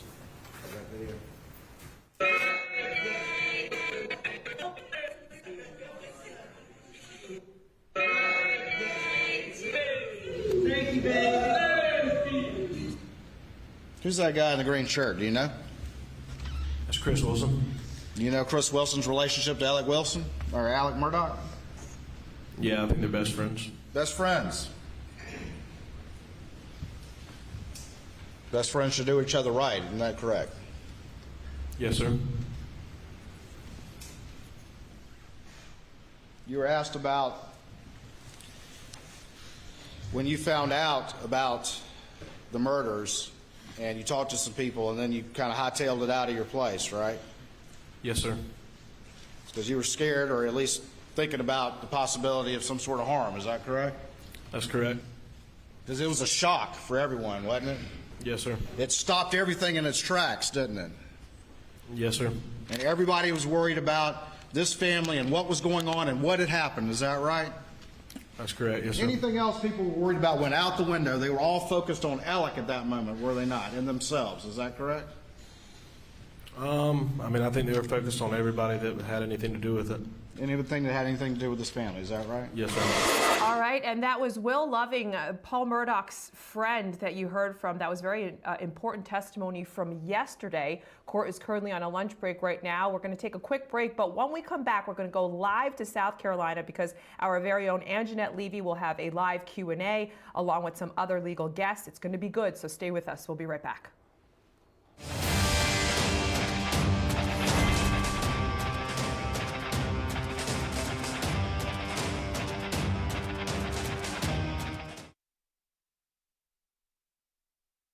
Would have all been perfect, you know. It would have made it would have been, yeah. He said I'm off center. Yeah, I'm kind of sitting on a hill. Yeah. Yeah, it would have been it would have made a lot of sense actually.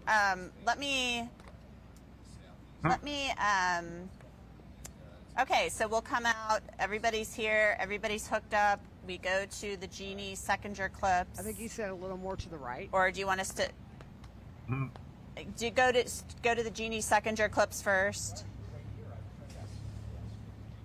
Okay, cool. Right there. So we're rocking. Do you like our humble setup here? Looks great. Hey, I'm over in the rain, and Jeanette, what you talking about? If you look behind you, this is me on the hill.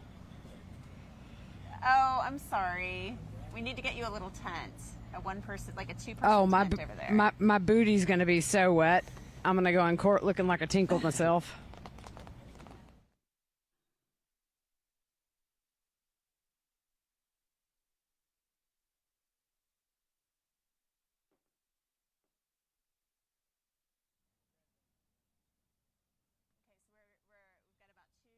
And 36 seconds left in this break, so I'm just going to look through these clips really fast to see what we're talking about. Hey, Josh. I'm well. How are you? Good.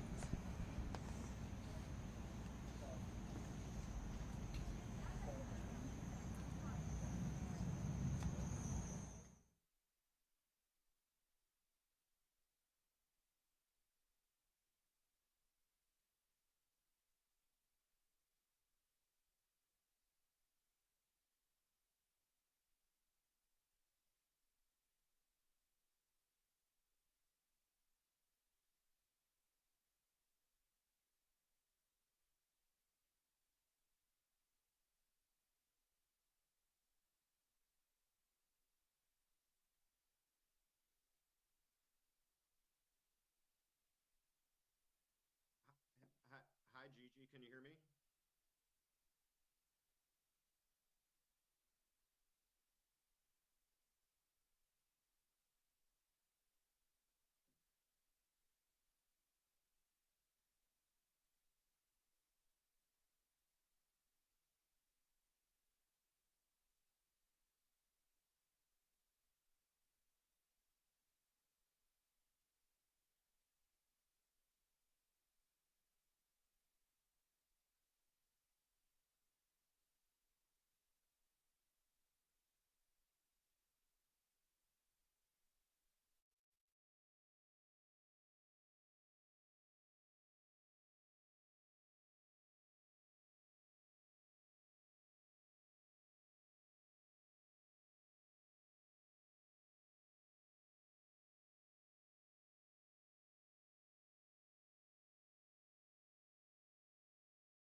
Yeah.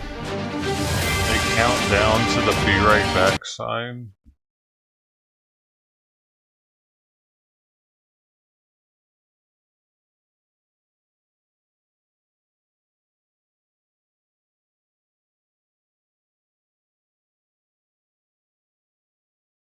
Lou, are you here? Where's Lou at?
She needed to discuss with me.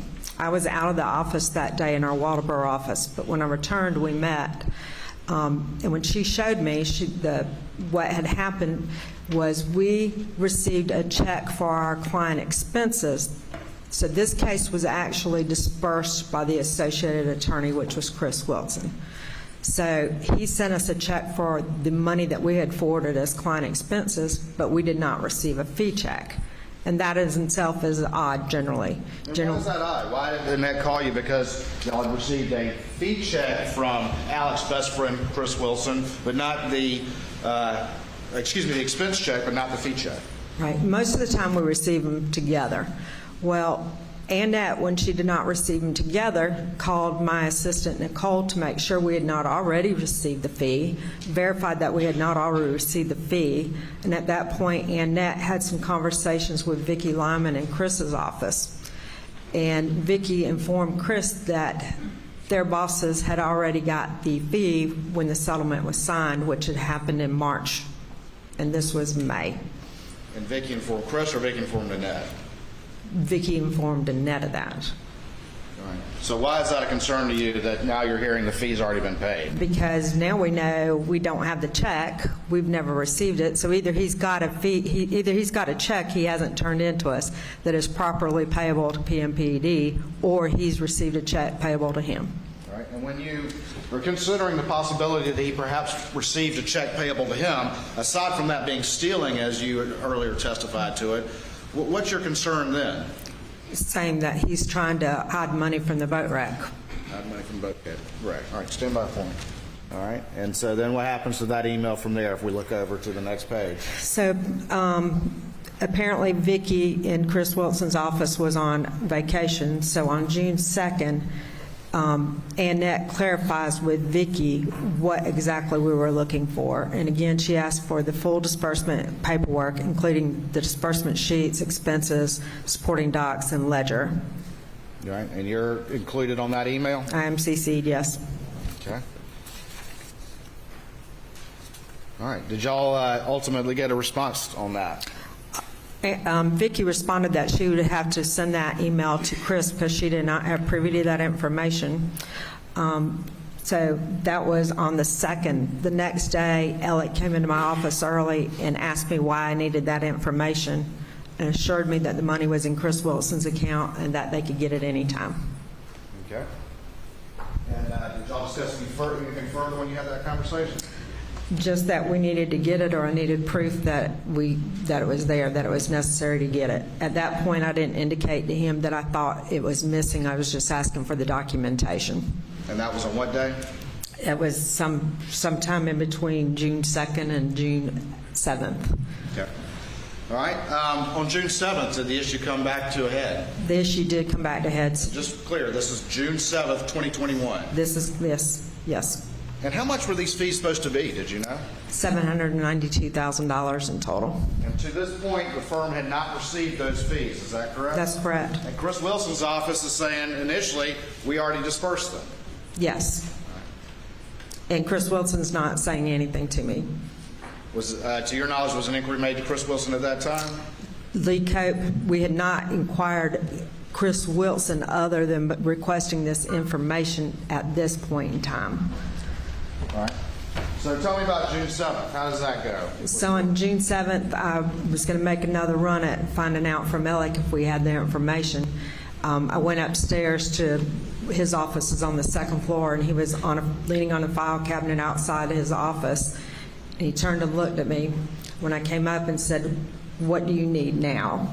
And gave me a very dirty look, not a look that I'd ever received from Alec, from just kind of frustrated with me look, which made me go, "Oh, you want to know? Let's go in your office." So we went in the office and closed the door, and at that point I told him that I had reason to believe that he had received the funds himself and that I needed proof that he had not. Received those fees himself? Yes. And I needed proof that they were not? Yes. What did he tell you? He told me again that he assured me that the money was there and that he could get it. And at that point, I said, I'm just trying to do my job, and if I don't get this paperwork and verify that with these questions, I'm not doing my job. He actually acted like he respected that, and again said that that money was there, and that he, again, was trying to decide what he was going to be doing with it. And did y'all get to conclude that conversation, or did something interrupt it? We did not. He took a phone call in the middle of that conversation. That phone call was about his father who was in the hospital, that he was going to be terminal, and that there was nothing else they'd be able to do for his father. So that changed the mood of the conversation. We quit talking about business, and I immediately asked about him and his family and his dad, and we got talking as friends at that point, concern over the family. And after that, I shortly left, so it briefed and cut down the conversation. Okay, so that was a lot. And June 7th, 2021, really bad day at the office for Alex Murdaugh as he's asked about this missing $792,000. Again, just so everybody at home understands, this hearing, this testimony did not happen in front of the jury. This is all for the judge to determine whether or not he should admit it for the jury to consider as a possible evidence of motive in this case, why Alex Murdaugh would have murdered his wife and son. So let's bring in our guests to talk about it. As I told you at the top of the hour here, Chad Ayers is here with me, but also Josh Ritter is here with me, defense attorney, and of course Gigi McKelvey from Law and Crime is here with me as well. Let's start with you on this one, Josh. You know, the defense doesn't want this coming in. They're saying I can't play these people's voices.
He did other than these two murders, because the jury's just going to say, well, he was such a bad guy.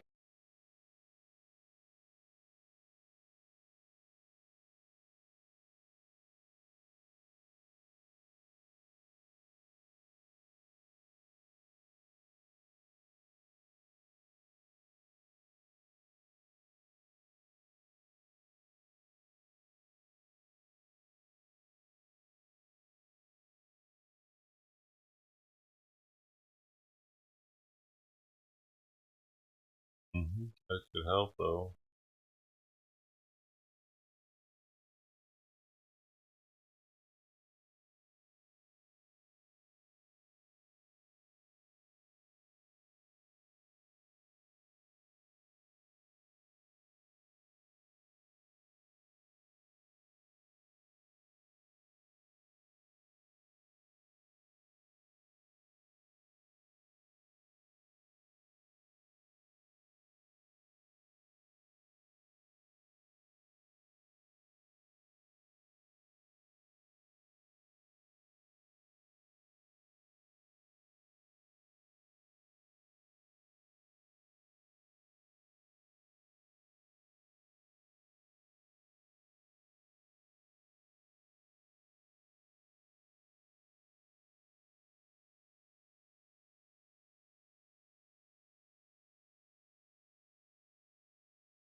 Hey, cat lady.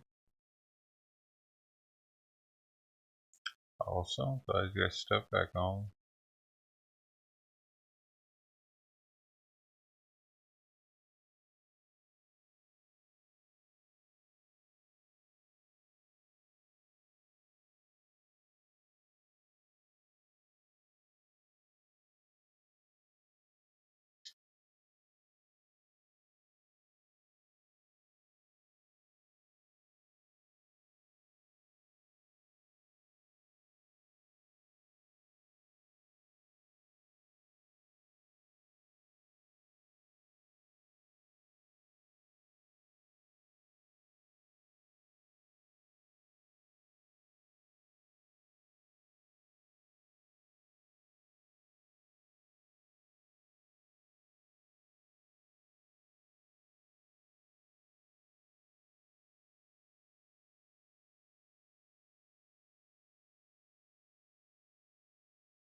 Yeah, I think so, cat lady.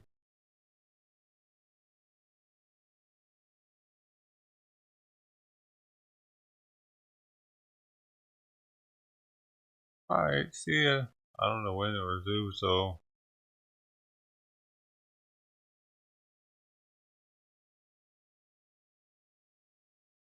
I don't know what's even happened.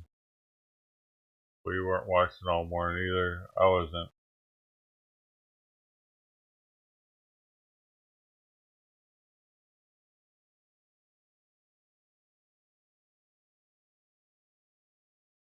Well, they're going over his embezzlement charges and it's some Snapchat video, I guess. I didn't get much of the Snapchat video though.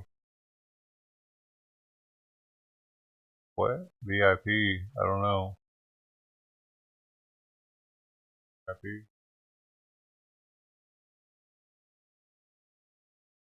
Did I say I was a VIP?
All right, see you later. Later.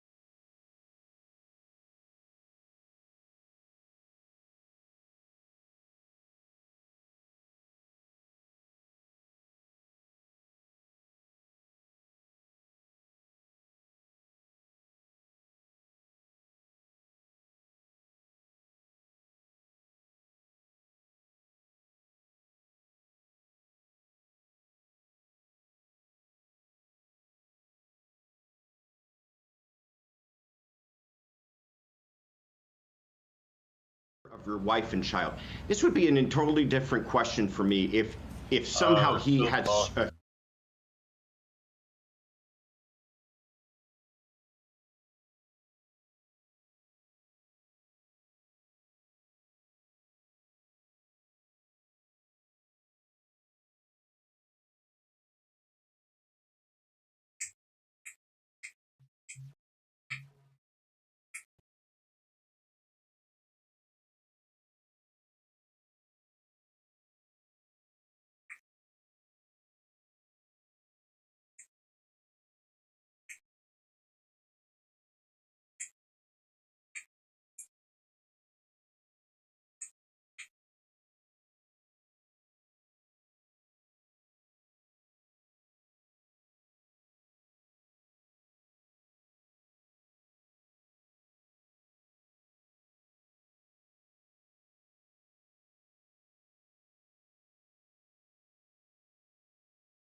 yet? What's your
I mean, some very old, like expired, they've been freezer burned in a freezer, but they're not even real meat. They're fake meat sausage patties.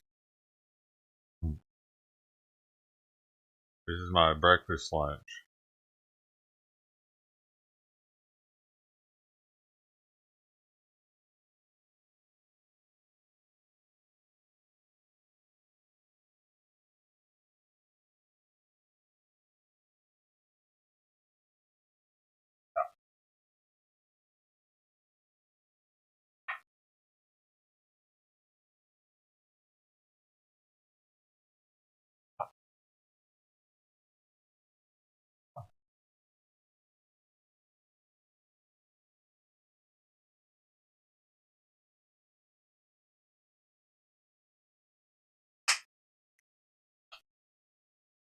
They got a lot of oil in them. Notice the fake meat stuff, you know, it's really oily. Yeah, I made it a little hot. I'm flared up kind of right now. So my mouth is super sensitive. Gotta be really careful with these crackers.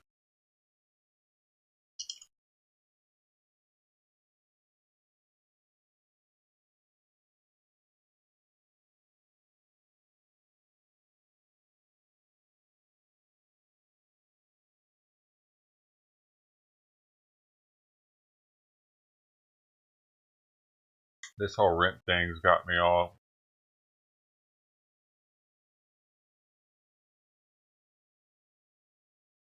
I can definitely taste the freezer burn in these. But still edible.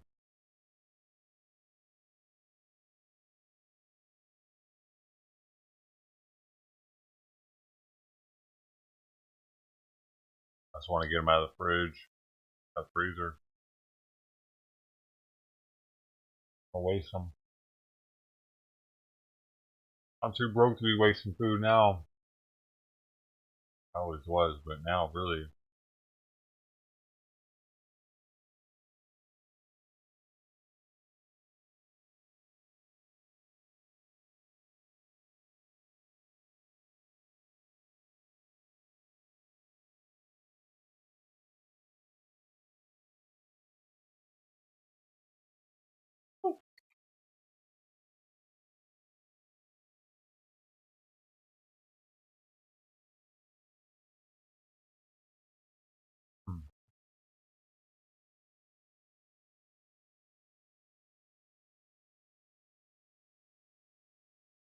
I need to go get some Simon food today.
They're probably going to come back at 20 after.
%100%.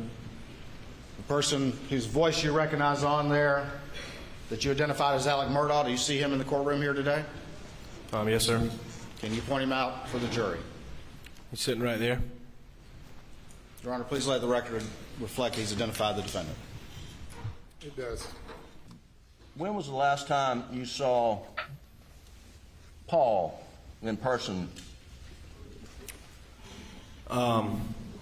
It would have been the weekend previous, or 2 weekends previous to when everything happened. It was Memorial Weekend. So you saw him Memorial Day weekend? Yes, sir. And where did you see him? We all stayed at the Edisto Beach House.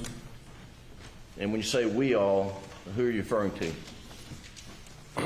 to? Me, myself, and 3 or 4 other buddies, along with Alex, Maggie, and I believe that was it.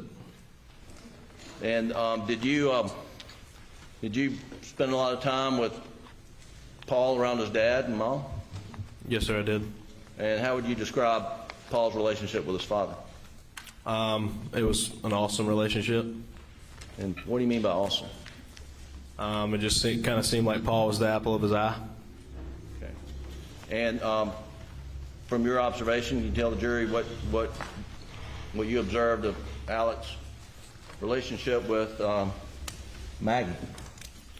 I thought they had an awesome relationship as well, from everything that I could see. You know, they were always laughing and everybody got along. You know, nothing was out of the ordinary at all. Still at the very end, please.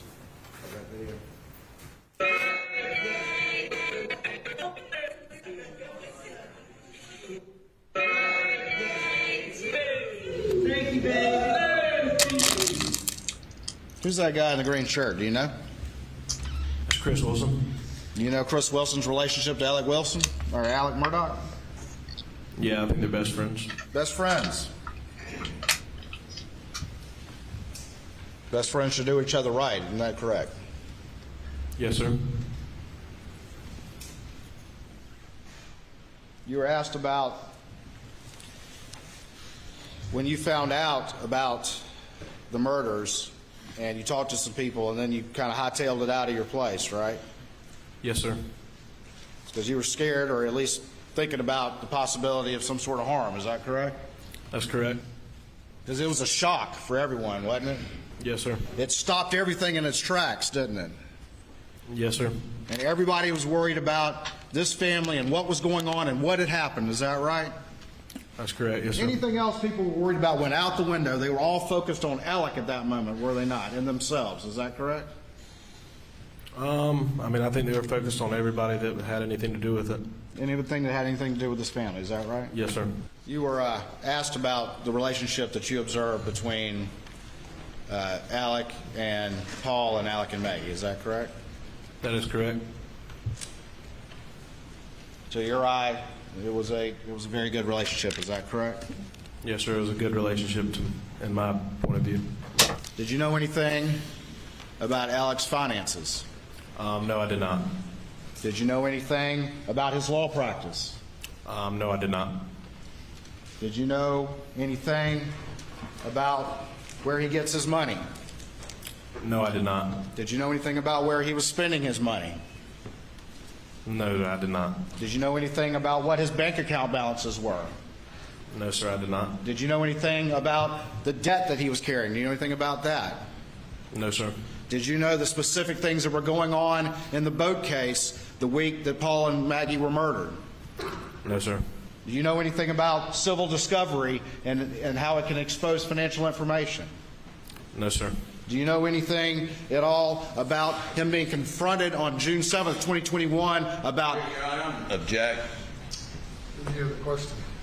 Did you know anything about him being confronted on the morning of June 7th, 2021 about $792,000 of missing fees from his law firm? Objection, Your Honor. But totally improper. Objection is overruled. Did you know anything about that? No, I did not. You know any of the facts of those things that I just asked you about? No, sir. So yes, that was Will Loving, Paul Murdaugh's friend, and we'll get to him in a moment. But I do want to inform our viewers that court is expected to come back from their lunch break any moment now, so we'll bring you that once that happens. But for now, Bob, I want to bring you back on here. This witness you just heard, Will Loving, is no doubt close to the Murdaugh family. He said he has no doubt that that was Alex Murdaugh's voice that he heard in the video. However, he also... Shut up, I can't listen to you, lady.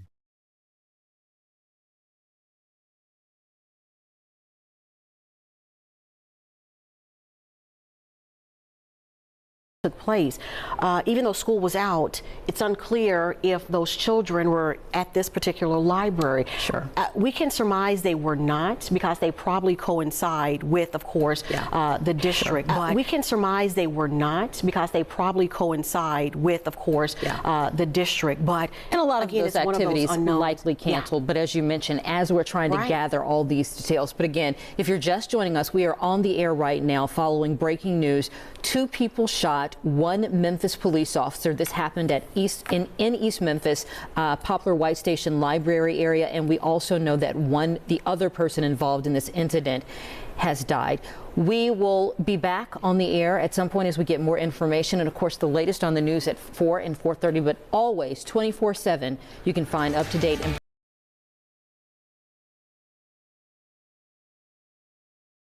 Them asking that opened the door for these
coming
Probably do about 2 hours with the jury and then resume with in camera, and perhaps delay the jury coming for till later tomorrow morning.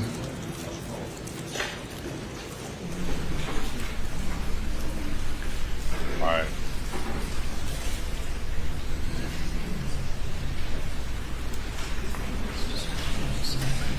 My hand, silly, what you scared of? Scared of? He just didn't know what my hand was. He thought it was a worm or something. I moved it, and he's like, what is that? Now he's licking it.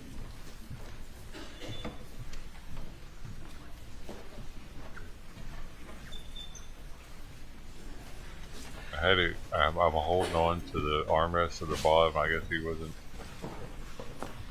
Probably his eyesight is going. The jury is present, sir. All right, thank you, and welcome back. You may call your next witness. State calls Investigator Dylan Hightower.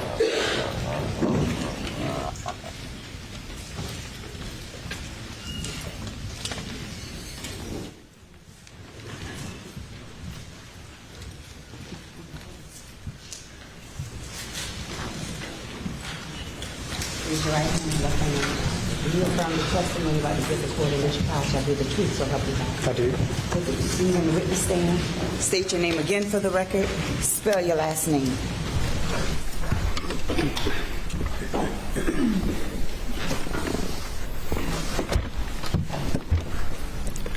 My name is Dylan Hightower, Hightower.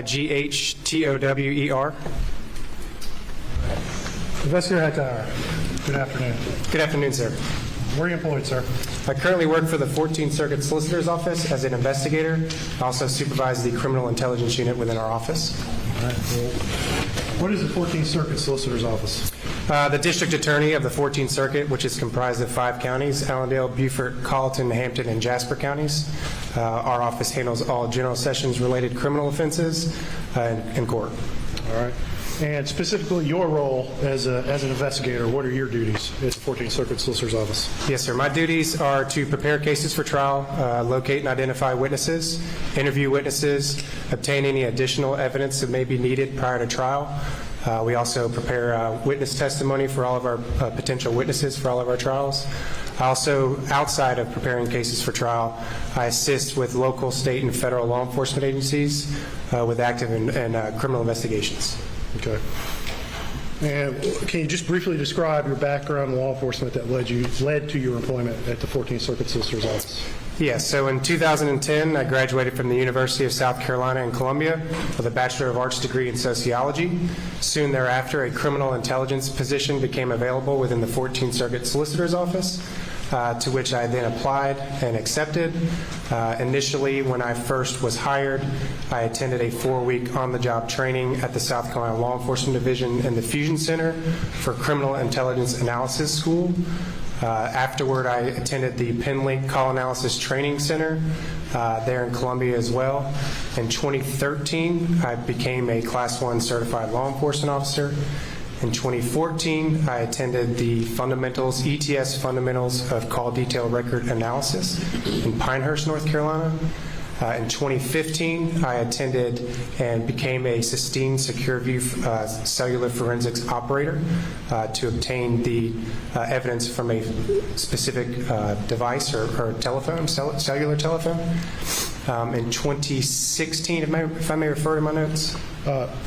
Yes. Timing. Later on in 2015, I attended a course, Gladiator Cellular Forensics course, where we learned about ESPA and GAR. ESPA stands for Enterprise Sensor Processing Analytics. GAR stands for Gladiator Autonomous Receiver. Essentially, that class taught us to use specific devices and software to identify digital footprints of cellular towers within a specific area. In 2017, I attended a operator course for Black Bag Mobilize, which is a forensic tool to extract data off of a cellular telephone.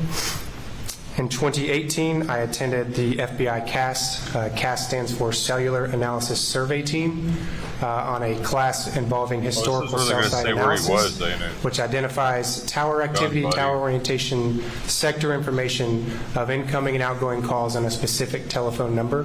And Investigator Hampton, I'm going to stop you there.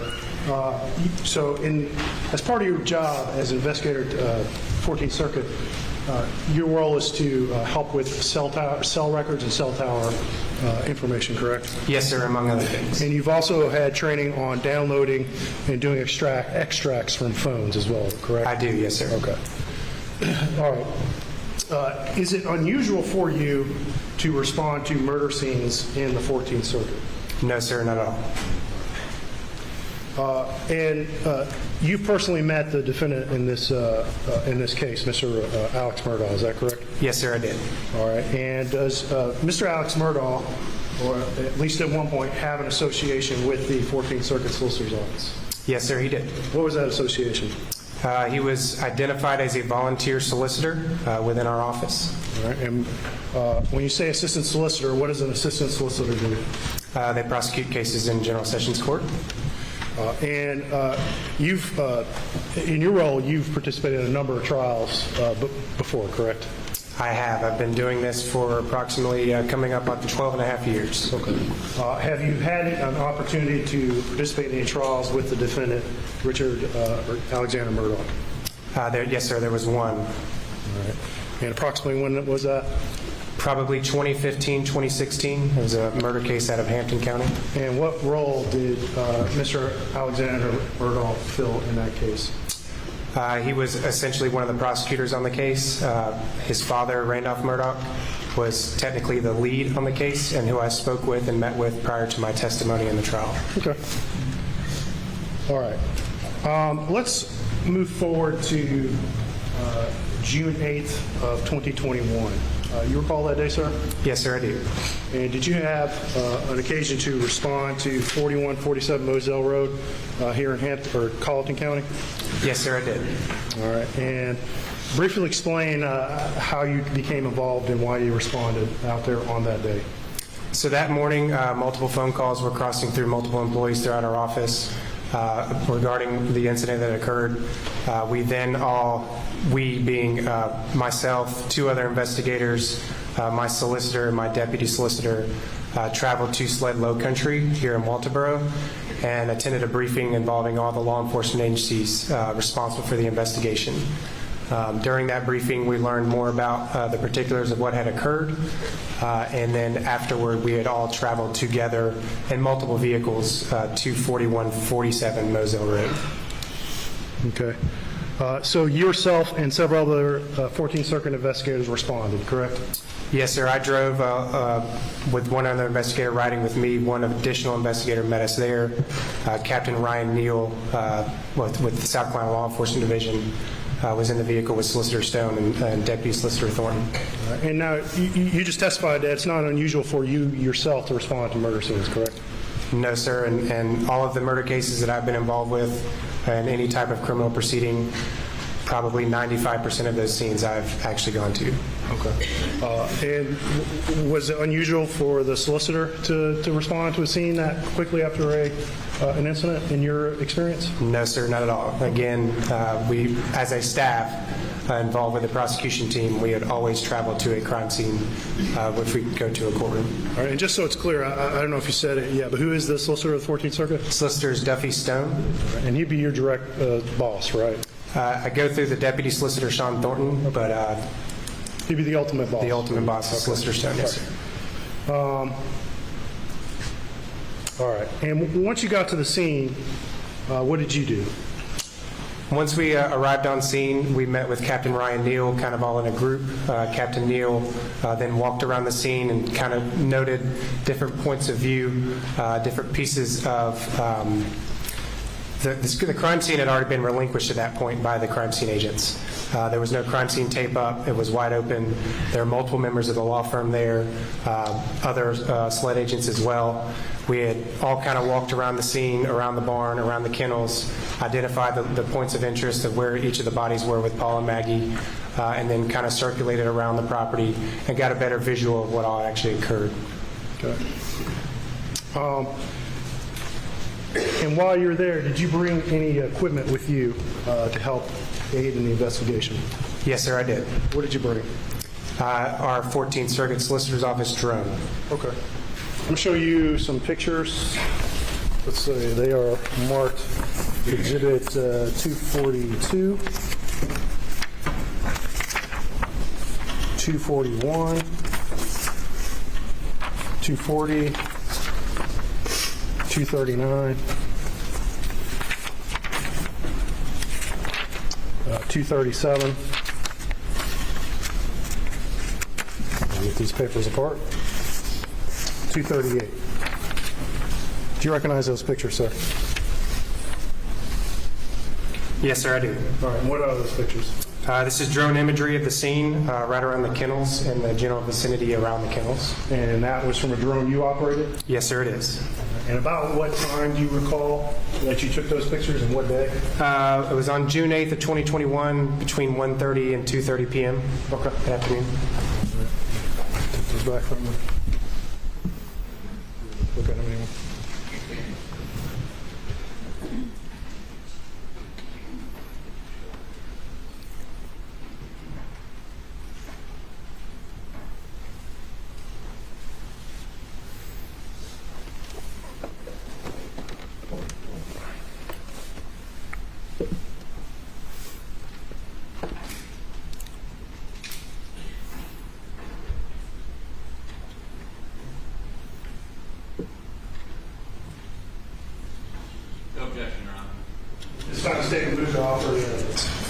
Exhibits 242, 241, 240, 237, 238, and 239.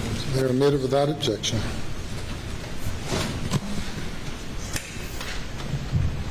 Okay. I'll need the Elmo, please.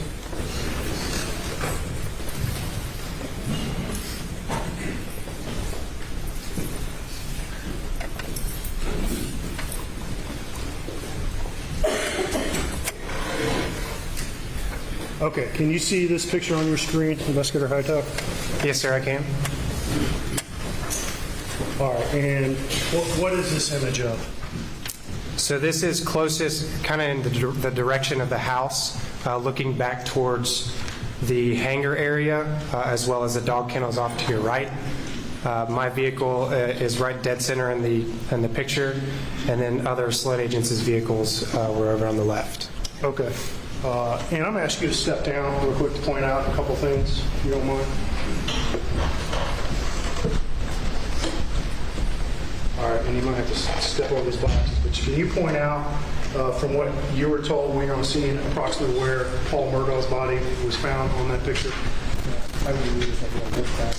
However you need to. Paul's body was right here near the dog kennels. Okay, and where was Maggie's body? She would have been right under this area over here, just on the corner, around the edge. And you testified by the time you got to the scene, the SLED crime scene, you cleared it and it departed, correct? Yes, sir. And when you say, you can take a seat again. When you say that the crime scene had cleared, what does that mean to you? It was no longer an active crime scene. Once the crime scene tape is removed, it's no longer active. So other individuals could walk and view the crime scene at that point? Yes, sir, that is correct. All right, and that was Exhibit 240. And I'm going to show you Exhibit 241. And that's the same general area, a little bit closer on where Maggie and Paul's body were, correct? Yes, sir, that is correct. Okay. All All right, and now I'm going to show 242. All right, and that's a little bit lower angle, looking at the same area where Maggie and Paul's body were, correct? Yes, sir, that is correct. Okay. All right.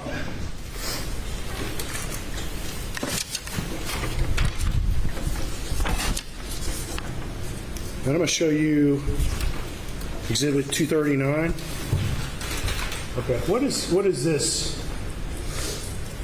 What is this angle? What is it looking at? And in fact, if you want to step down again and point to the jury, what?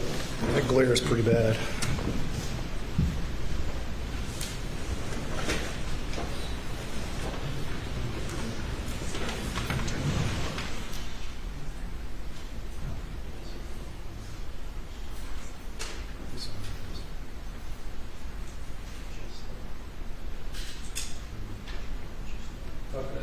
Yeah, that's better.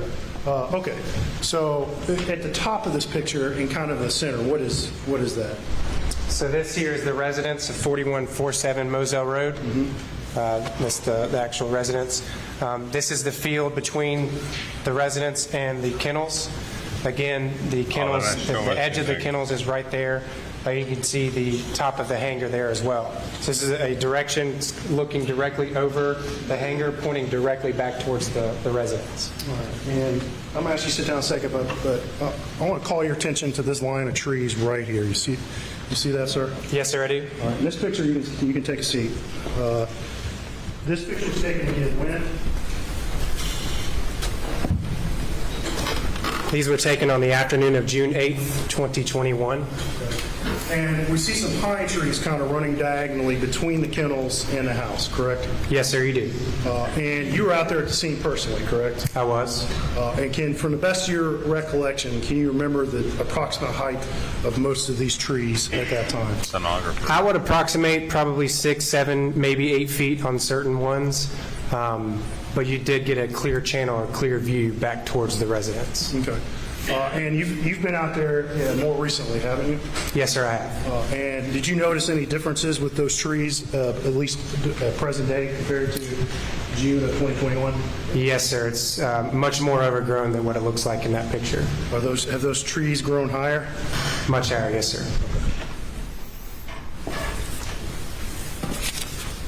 All right, I'm going to show you, this is going to be Exhibit 238. And this is approximately the same angle, correct? The same angle, just the drone shifted backwards a little bit so you could actually see the full hangar, the full kennels, as well as the residence. All right. And finally, I'm going to show you Exhibit 237. All right. And what angle is this in relation to the others?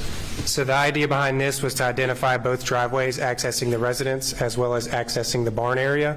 So this is further back, kind of closest to the field area, looking back towards the hangar, the dog kennels, and the two driveways that you could travel or arrive onto the property. And this gives a good angle of those trees we were just discussing to show how closely they're spaced, correct? Yes, sir, that is correct. Okay. Let's step back a little bit chronologically, a little earlier in the day of June 8th, 2021 for you.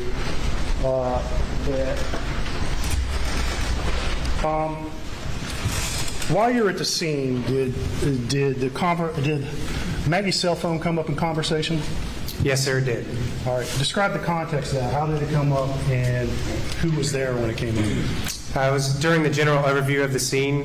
We started asking questions about pieces of physical evidence that might have been identified.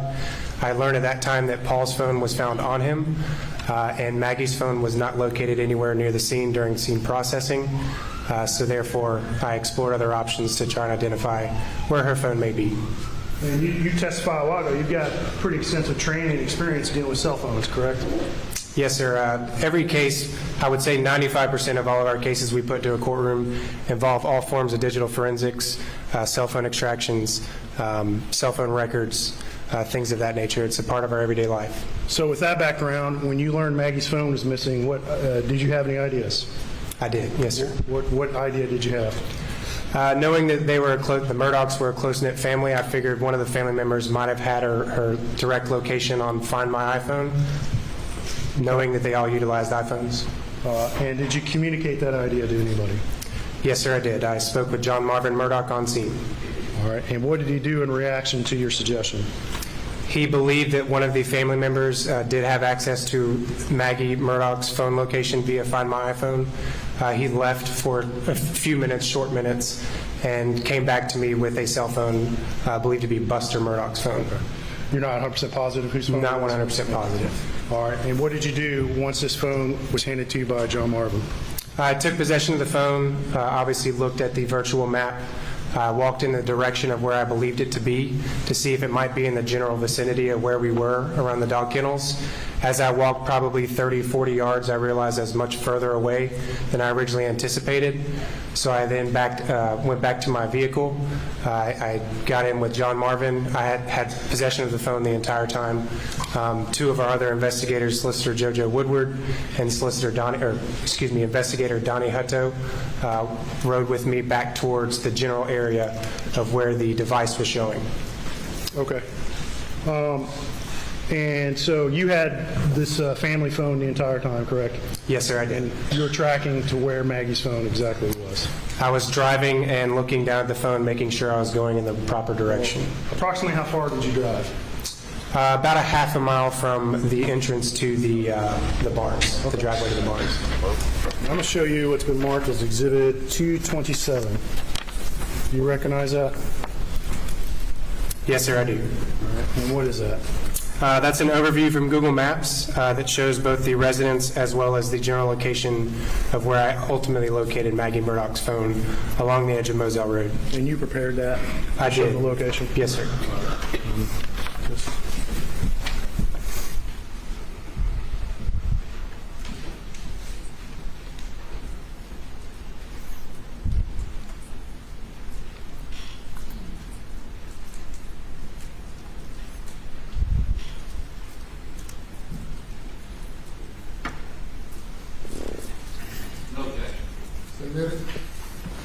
All right. And state moves 227 to evidence.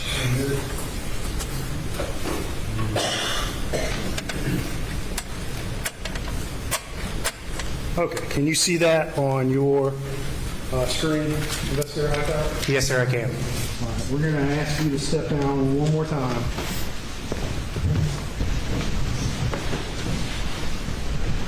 All right. On this overview, can you point out where the residence is for 4147 Moselle? The residence is here. You can see the driveway here as well. And then the kennels are up here. Okay. And there's a marker on there, correct, that says general location of phone? Yes, sir, that'd be right here. All right. And that's where you found Maggie Murdaugh's phone, correct? Yeah, so I was walking, when I was trying to get a better idea of where the phone actually was, I was walking up and down the driveway here to the kennels, obviously looking down at the phone, trying to identify the general location. Once I started to realize the phone was much further away, that's when I jumped into my vehicle. I turned and went southeast of the residence area. Once I got to this specific area where the field kind of opened up, I started getting closer and closer to the blue dot that you would see on Find My iPhone. Once I got closer and closer, we all got out on foot and walked the property to identify where that phone was. Okay. And you can take a seat.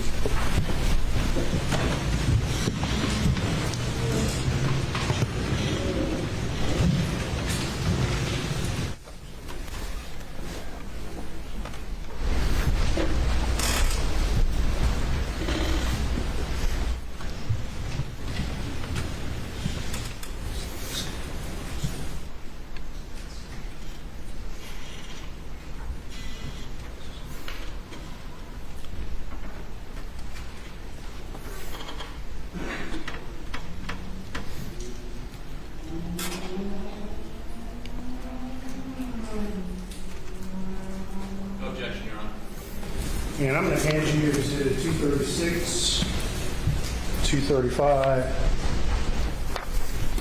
234, 233,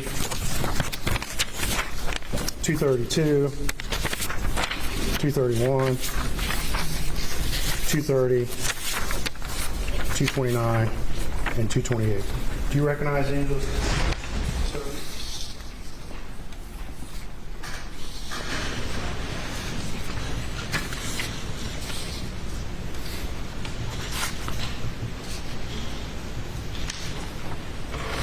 Yes, sir, I do. All right, and what are those?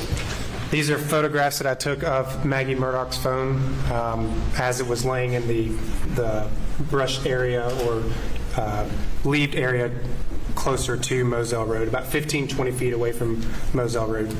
And did you ever personally pick up Maggie's phone? I never touched the phone. Once I identified the location of where the phone was, I contacted Captain Ryan Neal with South Carolina Law Enforcement Division. He sent a team with Special Agent Katie McAllister and Special Agent Jeff Croft to take possession of the device. So when you took these pictures, Maggie's phone had not been touched, correct? It has not been touched. No, all right. At this time, the state's going to move exhibits 236, 235, 233, 231, 228, 227, 230, 232, and 234 into evidence. No objection. They're admitted without objection.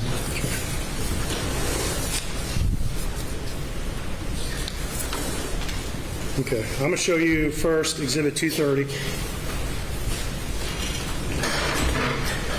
All right, and in the center of this, I see two orange flags. Do you see those? Yes, sir, I do. What are those orange flags? So once I located the device, I found some standard landscape flags laying around. I then obtained those, walked over towards where the phone actually was, put one towards the phone and one kind of where you could see from the roadway as the SLED agents were responding to collect it. Okay, so where was Maggie's phone in relation to these two orange flags again? So it'd be the furthest one away. This is just a point of view from the street looking back towards where the phone was. Okay. And we see, looks like pavement in the foreground. Is Mark's that correct? good. Yes, sir. That is my echocardiograph shows that the edge of the road, correct? That is correct, yes, sir. And just so it's clear, is this the north side of the road or south side of the road? That was Wanda. This would be... Well, let's go back to the map.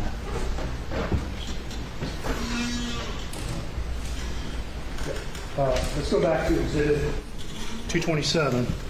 That's very nice.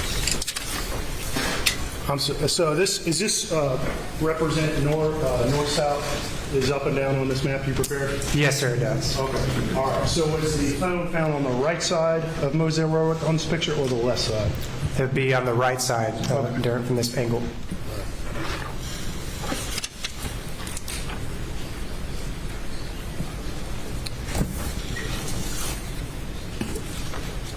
Okay. I'm going to show you Exhibit 234. And do you recognize what's in that picture? Yes, sir, I do. All right. And right in the center of that picture, what is that? That is the Apple iPhone that actually had a camouflage case The with an orange tint to it. my eye. There was standing water on top Is that of the where you screen. think they got the name Now, you see a Apple little black iPhone? area if you look up and left of the phone in the center of the picture there. Do you know what that was, or was that anything significant? I don't believe it was anything significant. From what I recall, it might have been a bottle or something of that nature. Okay. Somebody said apple of my eye earlier on stand. I'm going to show now Exhibit 231. Okay. And I believe in the center of this picture, towards the bottom, what is that? That is the cell phone identified as Maggie Murdaugh's phone. Not allowed to And we smile see on a screen. I'm orange supposed to flag walk away. just a little bit in front of it. Is that correct? Yes, sir, that is correct. Okay. And is that the orange flag you placed? It is. All right. And then in the distance, I see a line, a white line. It doesn't show very clear on the Elmo. But what is that? And I can bring the picture to you if you need. Well, I could explain what this picture is of, looking back towards, because based off the glare, I can't even see the roadway. Right. I'll show you. Okay. What? On this far line here, what is that? This back here? In front of that. Okay. This is 40. This is Moselle Road here. This is just on the opposite side of the cell phone, looking back towards the field area. The trees for line of reference to identify where it was actually located. Okay. All right. And can you approximate the distance from the road that you found this phone? I did not step it off or measure it, but I would say between 15 and 20 feet. Okay.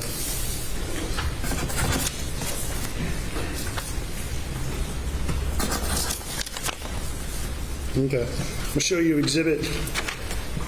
Excuse me.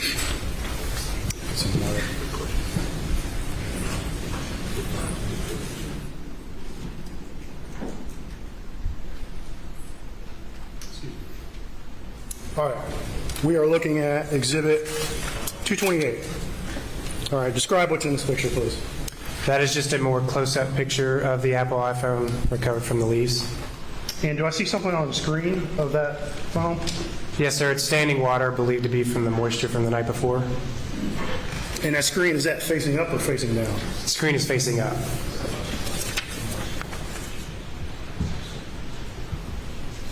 All right, I'll show you exhibit 235. All right. And what's in this picture? It's just the opposite angle on the other side of the phone. More of a close-up of the iPhone. And you can see those water droplets on the phone? Yes, sir. All right. And I see some sort of line on top of the phone. Can you tell what that is? It appears to be some sort of plant or... Amateur Radio Club ETGD. PI4THT Faculty for Electrical Engineering, Mathematics, and Computer Science. Again, more of a close-up from the top of the phone looking down. On this page you can listen to and control a shortwave receiver located... All right, and this is exhibit 233. All right, what is in the... describe this picture. So the reason behind this is to obviously identify the location of where the device was. I had walked out to Moselle Road, gotten to the center of the roadway, and taken a picture of the trees in the field directly on the opposite side of the road of where the phone was found. Okay.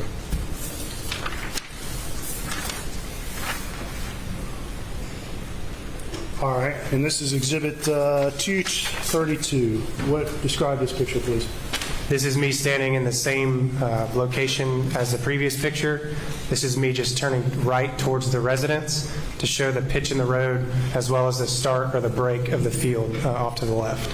So you're standing basically across the road from where Maggie's phone was found, correct? That is correct. It would be directly to my right in this picture. And facing down that road, what's that way? That's back towards the residence and the kennels. Okay. And whose vehicle, do you recall whose vehicle is in that picture? That was Captain Ryan Niels. Okay, finally, exhibit 229. And what's this picture? That is a close-up of the back of the picture, or back of the iPhone.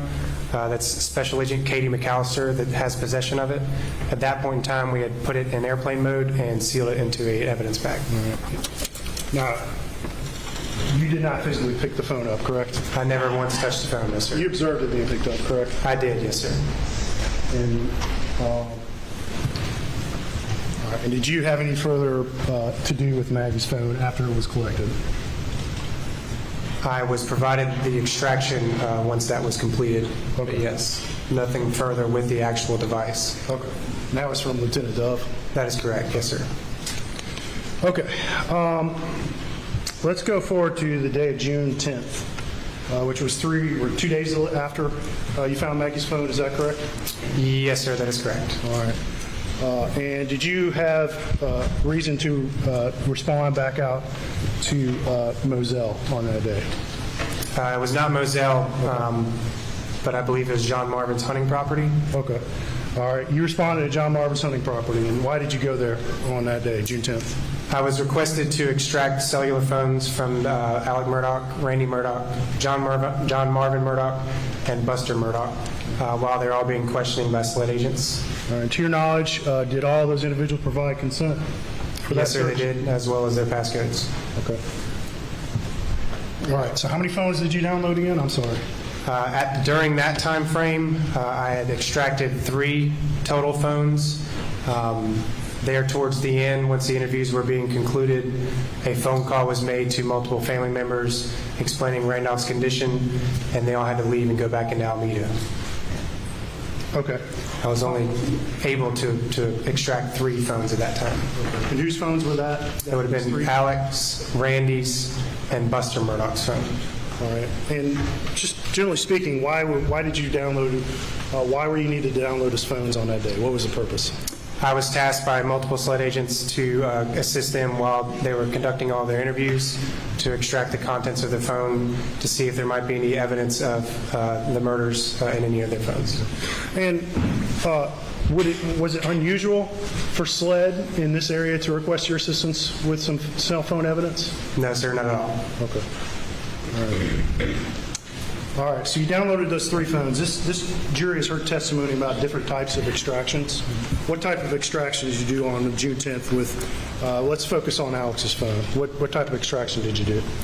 The initial extraction was an advanced logical that I had done there on scene at the hunting property.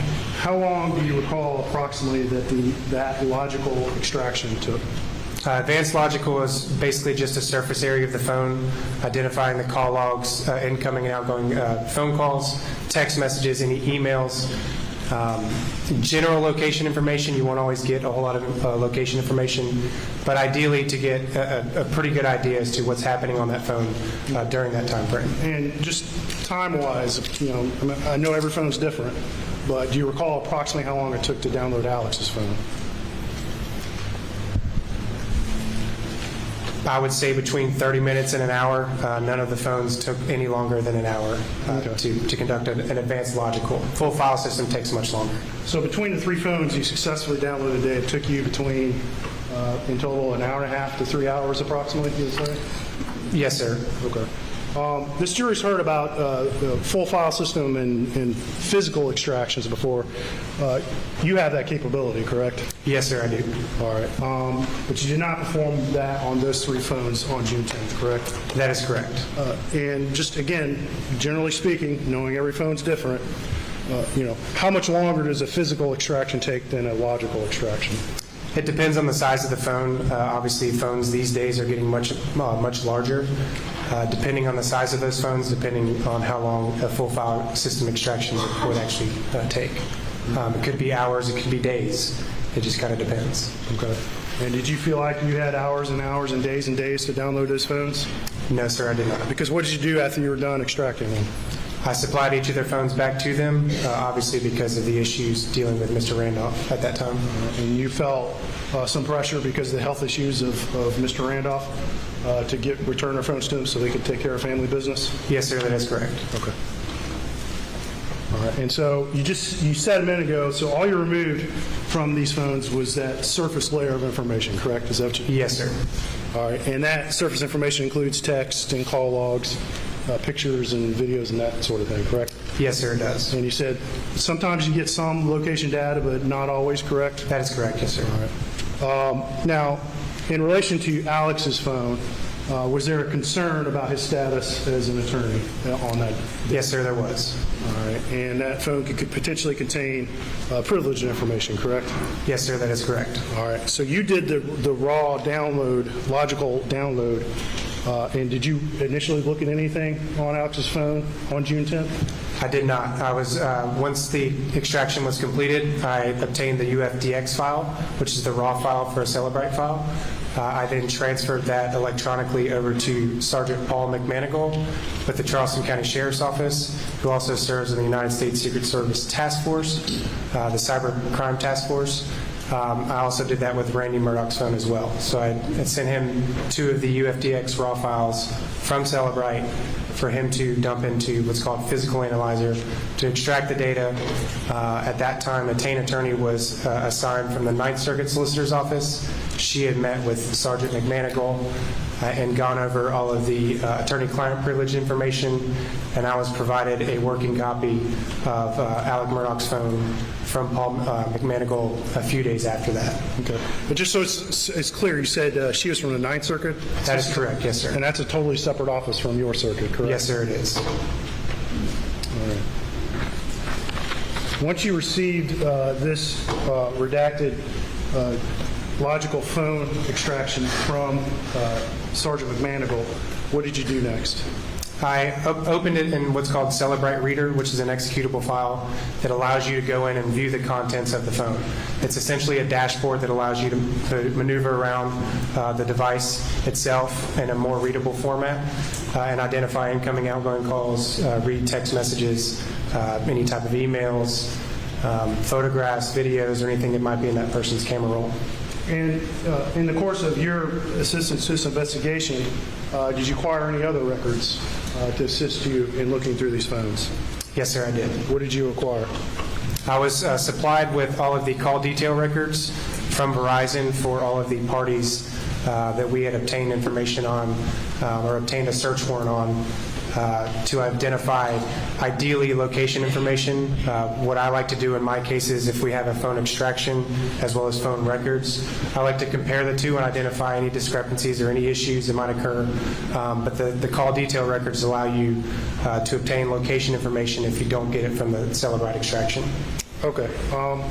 And so you obtained via search warrant or assisted obtaining via search warrant cell records for Mr. Alex Murdaugh and some other individuals, correct? Yes, sir, I did. And those records have been entered into evidence as 268, correct? I believe so, yes, sir. All right.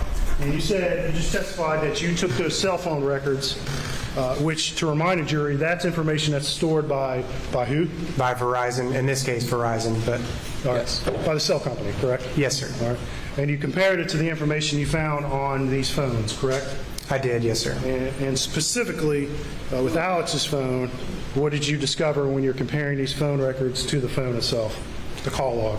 Once I started, I essentially built a digital timeline of all forms of digital evidence that we had during that time frame, and it was kind of a working copy. During that time frame, I compared the call logs from the extraction or from the actual device to the phone logs that I saw in the call detail records provided from Verizon.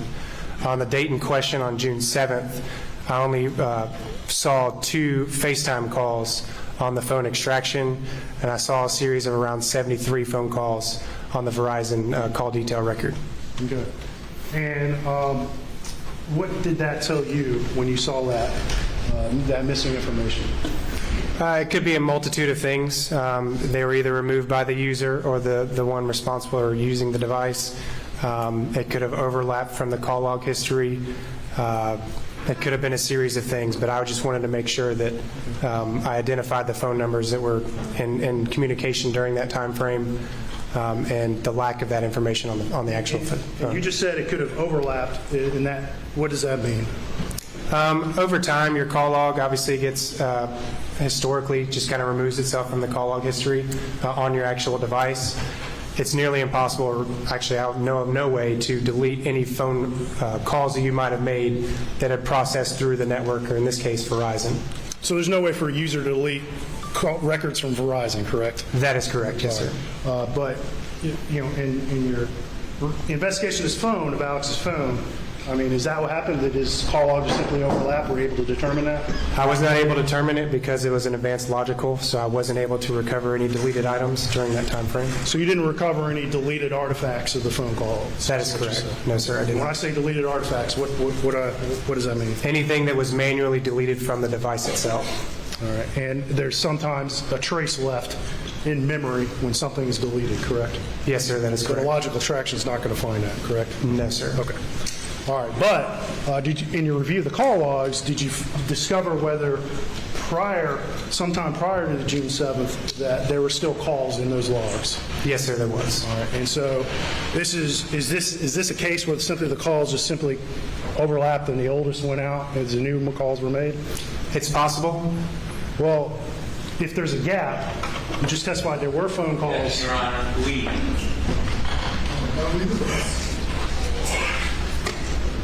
Did you just testify that there were phone calls from prior to June 7th still remaining on that phone? FaceTime calls, yes, sir. Okay. On the call log on the phone extraction. The report that I was provided, because it was a working copy, was from June 1st to June 10th. Okay. All right. But there were FaceTime calls prior to that, correct? Yes, sir, that is correct.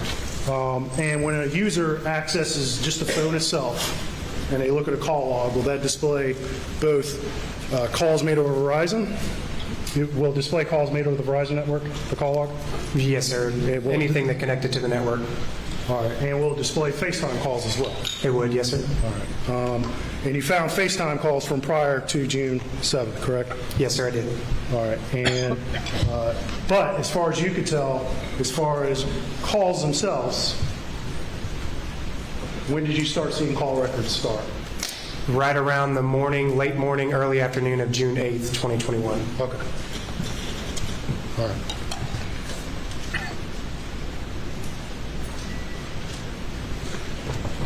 And is there, other than this overlapping situation, is there any other way that you're aware of that could have removed that gap in phone call logs? If the user went in and manually removed it themselves. Okay. But there's no other automatic process other than what we've already discussed? No, sir.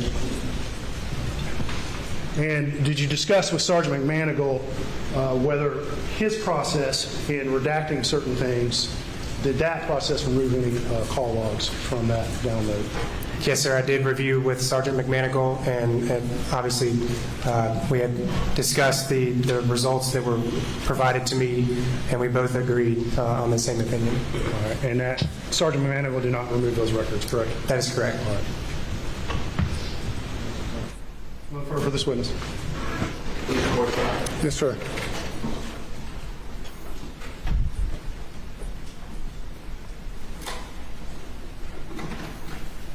Understand you, and sort of an alien concept to me, solicitor's office going to murder scenes. You go to a bunch of murder scenes? Yes, sir. Among my other duties, I am involved with the ATF. I'm a task force officer with the ATF, the Bureau of Alcohol, Tobacco, and Firearms out of Charleston. So I do some proactive roles there, as well as reactive roles in investigating crimes that will ultimately be my case anyways and come into a courtroom. If they arrest somebody? If they arrest somebody. In some cases, when no arrests are made, yes, sir. When they're what? In some cases, when no arrests are made, I would still arrive or respond to the crime scene. And you took Solicitor Duffy Stone with you, the chief prosecutor for the circuit, right? We rode in separate vehicles, but yes, he was along with me, yes.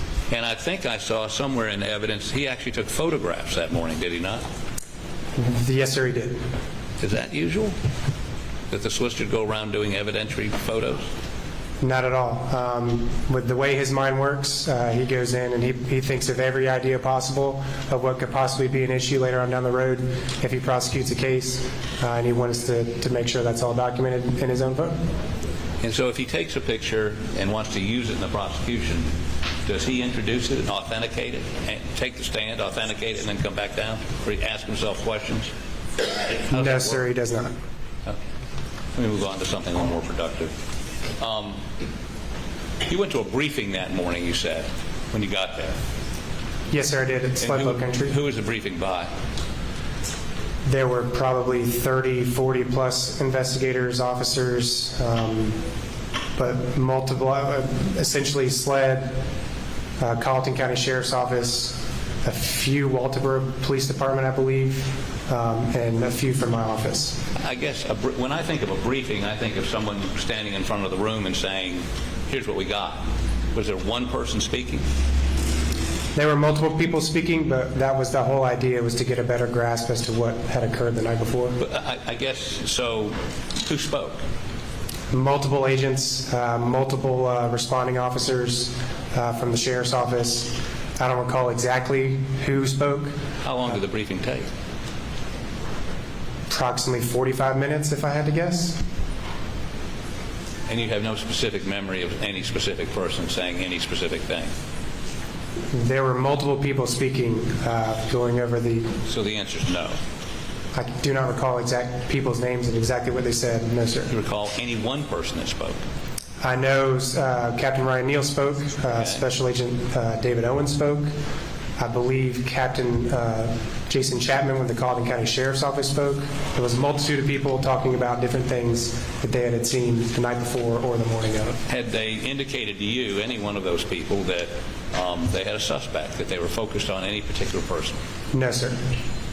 Did they have an explanation for anything? I mean, at that point, was there some theory about what happened? At that point in time, we were trying to identify all the physical pieces of evidence as well as obtain and preserve all digital pieces of evidence to make sure we had a strong enough case moving forward. Were you aware that the Colleton County Sheriff's Department had issued a statement to the public saying there's nothing to be afraid of, people, this is not something that you should view as a threat? No, sir, I'm not aware of that media release. You did not hear anything like that morning. Well, let me ask you this.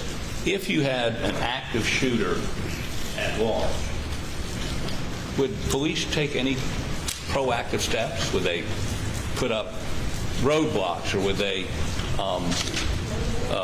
put out a statement, look, we've got 2 people brutally murdered, and we don't know who did it, so keep your doors locked. Be careful about if you see somebody in the woods or walking along the road. I mean, you see these, unfortunately, much too often these days, but did you... Your Honor, object. Ms. Harpilly seems to be testifying. Are we getting to a question? Yeah, the question is, did you all do any? Did you see any, not you, did you see any evidence of that or hear any evidence of that morning? Not that I recall, no, sir. Okay. Not that I recall means... Sweet. I don't remember. Right I wasn't focused on what was on the media. $250, no wonder. Did you see any roadblocks? No, sir, I did not. Did you see anybody searching fields or the woods around the place? There were multiple tasks that were provided to each investigator during the briefing, and multiple people went out and did their own thing of whatever they were tasked with. Do you remember what those tasks were? Following up with potential witnesses. Right, but I'm talking about, did you see anybody going through the woods armed looking for a person or persons? No, sir, I did not. Okay. You didn't see any roadblocks, you didn't see any active search for a suspect, in the sense of somebody was armed, well, they knew at that point there were spent shotgun shells and spent blackout casings, right? You've heard that? Yes, sir. So somebody, either 2 people or 1 person with 2 guns, was at large at that point as far as y'all were concerned? Yes, sir. I mean, ideally. Okay. Did any of those agents indicate during your briefing that they felt that there was somebody at large that posed a danger to the community? Did you hear any of that? I don't believe so. Okay. So, let me find the critical element here. So,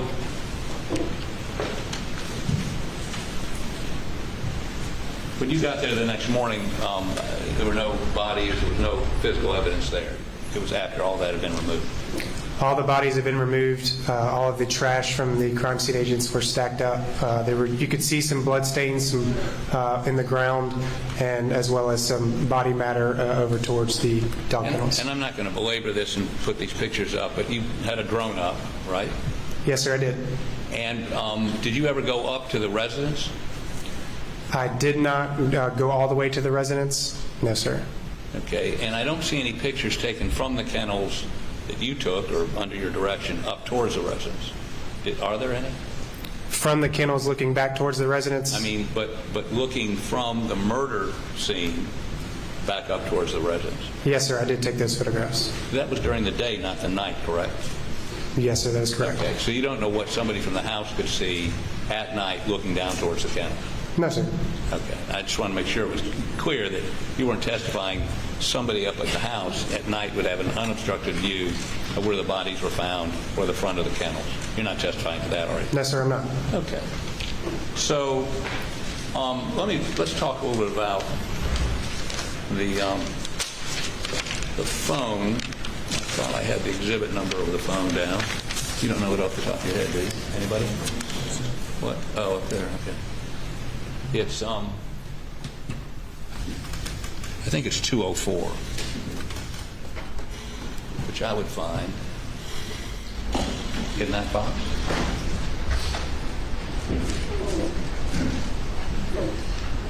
While he's looking for that, if you continue to look for that, I'd appreciate it.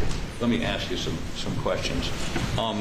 You indicated the distance from the shoulder to the road, of the road to the phone was about 15 to 20 feet? Yes, sir. Okay. And you took a number. Did you take those pictures of the phone? Yes, sir, I did. Was there any other person there taking pictures other than you? I was the only one with a camera, so I took the photographs. Okay. And Were you there the entire time until the phone was removed? Yes, sir, I was. I stayed right next to the phone until Special Agent Jeff Croft and Special Agent Katie McAllister arrived on scene. They took possession of the cellular phone and placed it into an evidence bag. Okay, and during that period of time, did any sort of forensic team come up and measure how far the phone was from the shoulder of the road? No, sir, they did not. Did anyone attempt to come up with a specific location for that phone in terms of measurements, a forensic assessment of where that phone was? No, sir. And what are those exhibits that were just introduced? So,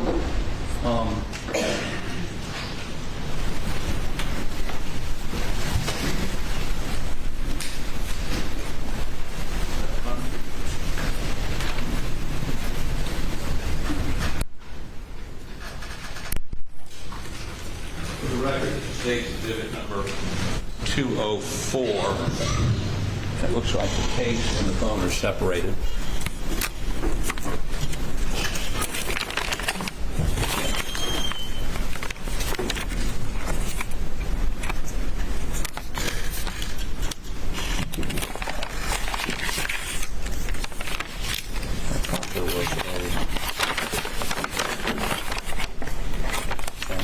So this is the actual phone, is that correct?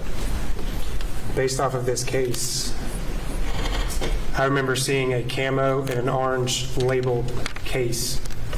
If somebody's written on this, that's not you? No, sir, it's not. Because you never touched the phone? I did not, no, sir. All right. And this is a SIM card. What is a SIM card?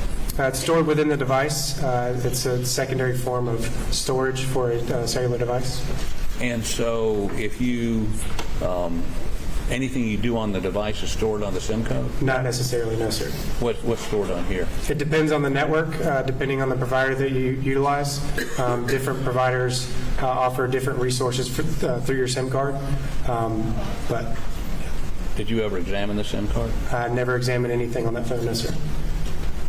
You did a download, but you didn't examine it? Not on Maggie's. Oh, you didn't do Maggie's phone? That's correct. Yes, sir. Okay, but somebody could look at the SIM card and get perhaps information that's not on the phone?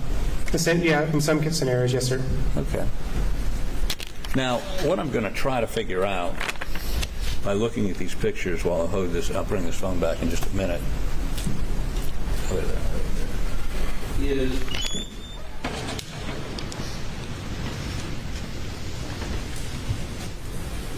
I want to. Is this still on? Okay, how do I get that so we can see it? I have it also on. Well, let me get just easier for me to put this down. So that is exhibit number, sorry.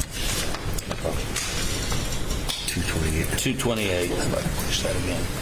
And that's what you saw when you came on the phone, correct? Yes, sir, that is. And I think we see, and I think he pointed it out a little while ago, there's pieces of straw and other things around it, right? Yes, sir. So you would agree with me if someone had carefully walked over and placed this phone, there wouldn't be anything above it because everything that straw would be under it, correct? It's possible, yes, sir. Okay. And in addition to that, did anybody forensically check the area around it to see if there were footprints? No, sir. I mean, it was heavily treed, heavily wooded, a lot of leaves. There, you could not see any foot impressions around that phone. Okay. A lot of leaves. Yes, sir. And so, is this sitting? I mean, when it's sitting there with the straw over it, is it sitting flat on the ground? Is it tilted? Is it? What do you remember, or if you don't?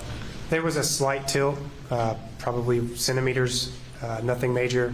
Nothing out of the ordinary around the phone. No holes. No pushed up leaves or anything like that. So you couldn't. I mean, strike that. Okay, let's look at. Make sure I get the right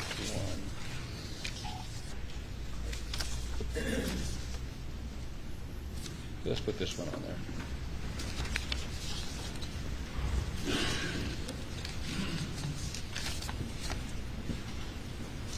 Okay, so again, that's another picture taken by you of the same phone in the same location, correct? Yes, sir, it is. And it's heavily wooded in that area, correct? Right on the edge, yes, sir. And it's almost a thicket where you found this, right? There are bushes around it? No bushes. There were a lot of trees. A lot of trees and underbrush. And underbrush, yes, sir. Okay. So nobody actually took measurements of where this was found. No one actually measured from the road, nor did they measure. I mean, there's no way to figure out exactly. If you had to go back today and find the spot, could you find it? The exact spot? Within a couple of feet, yes, sir, I probably could, based off the angles of photographs that were originally taken. Okay. But you couldn't give us the exact spot, right? I couldn't give you an exact step from the actual device to where Moselle Road was. Okay, this is exhibit number 232. And that's a vehicle on the same side of the road as where the phone was found. Is that correct? Yes, sir, that is correct. And so that car window that we see in this photo, the driver's side,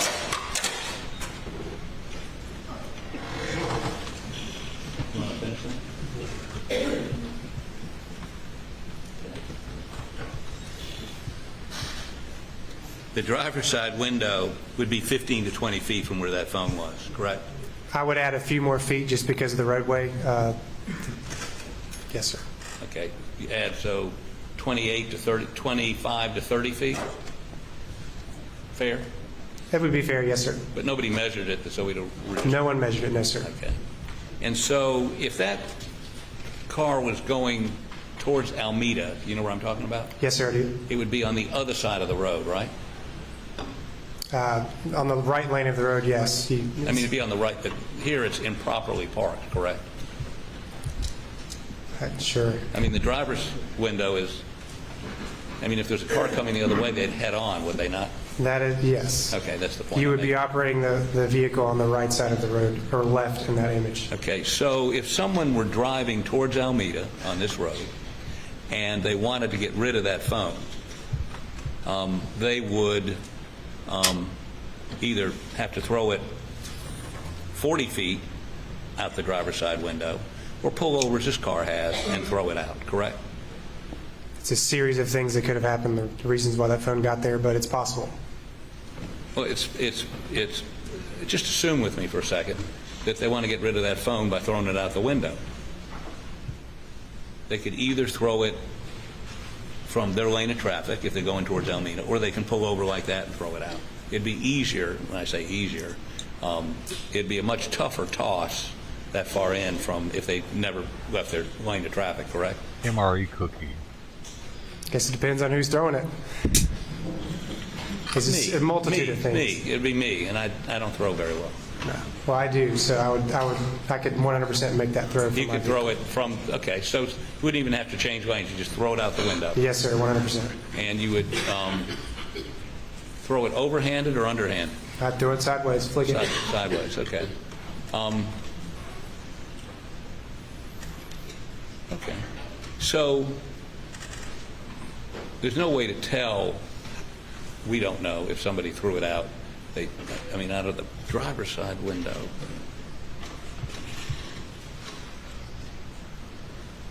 Huh? Are you throwing it with your left hand or right hand out the driver's side window?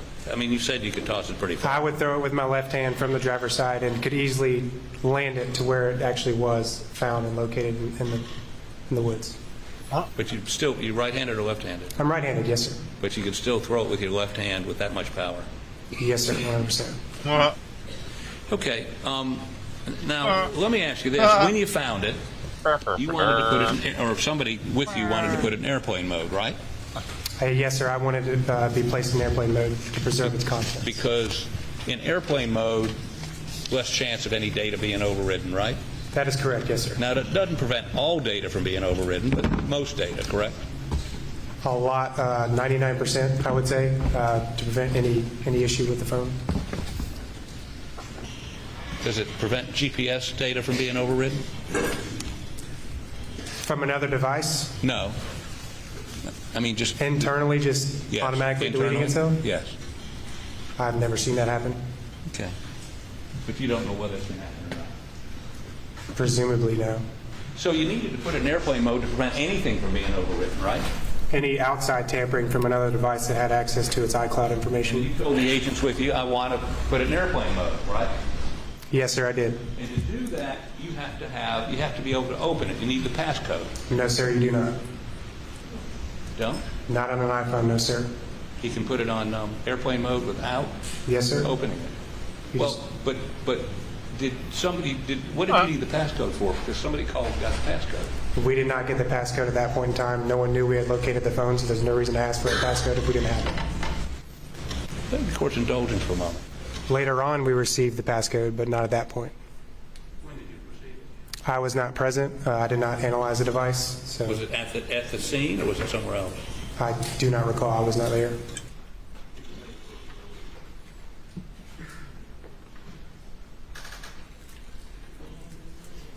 Banzai! Oh, man, sorry. R.I.P. Mr. Miyagi, man. He was awesome. War veteran, Korea.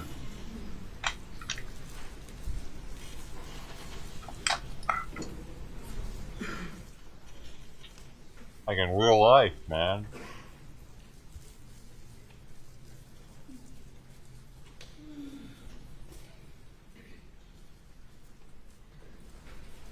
So no one told you that Alex Murdaugh provided Maggie's? No, sir. No one told me that. Now, if someone had the passcode, they could go in that phone and eliminate, delete text messages, phone calls, just about any piece of data that's captured there, correct? Even apps, you can delete those, correct? They could have, but once the full file system extraction was done by Lieutenant Britt Dove, No, you misunderstand my question. I'm sorry. If you had that phone, and obviously Maggie Murdaugh had been murdered, somebody threw it on the side of the road, and during that period of time after her murder, before it was thrown on the side of the road, if you had the passcode, right? Yes. Open it. Without the passcode, typically you can't open it, correct? No, sir. You agree with me? I do, yes, sir. Okay, I'm sorry. So if you had that passcode, you could open it, delete photos, delete phone messages, delete text, delete whatever you want, correct? Yes, sir.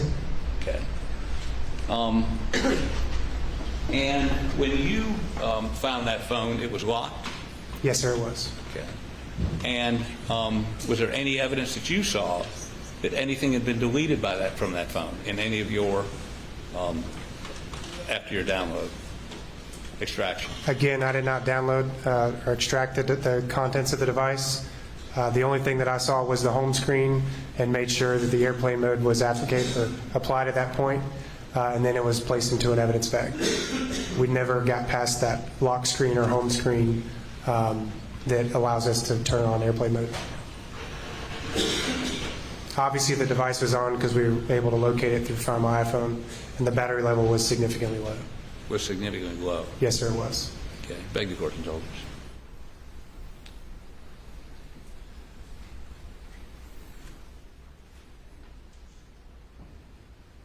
Anything further?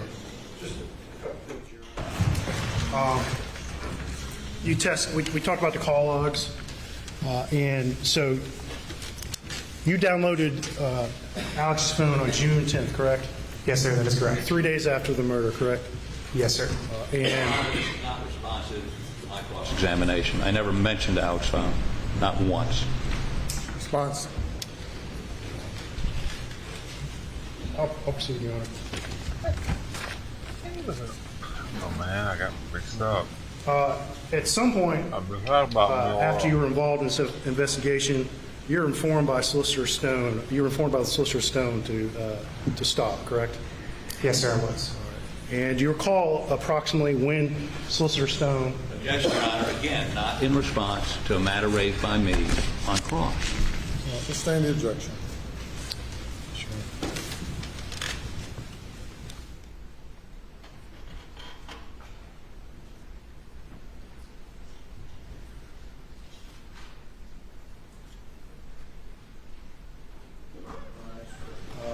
And Mr. Harpootlian asked about the crime scene and its state when you got out there, correct? Yes, sir, he did. All right. Did you notice any vandalism?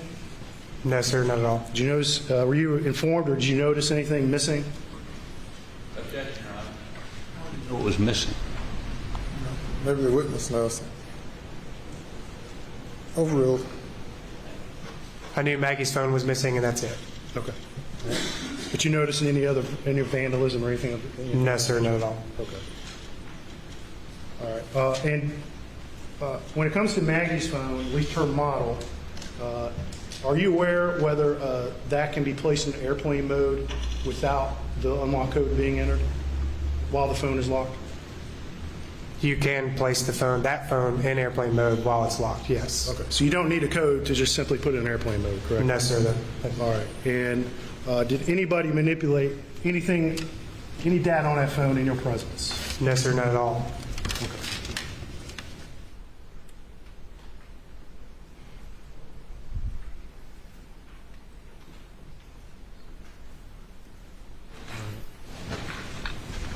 Okay, not further from the state. You may step down. But apparently Mr. Miyagi was an Take a alcoholic. 10-minute break, ladies and gentlemen. Please do not discuss the case.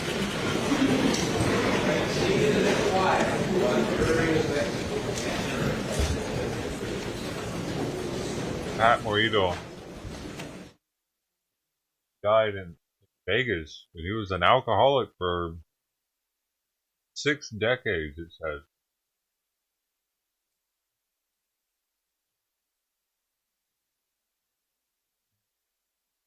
Mr. Miyagi was an alcoholic for 6 decades, dude, the real one. What consists of an alcoholic? How much was he drinking?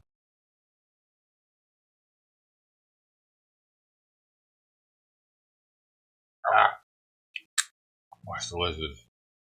I wonder how much he was drinking. Make that happen. We're just having like 4 drinks a night, every night.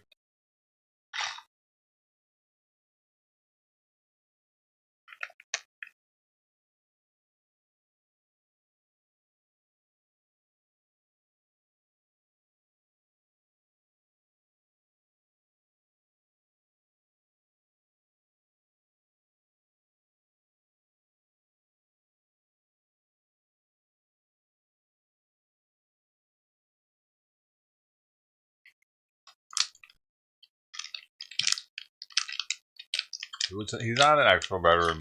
My brain got confused. I guess because Mr. Miyagi was a veteran.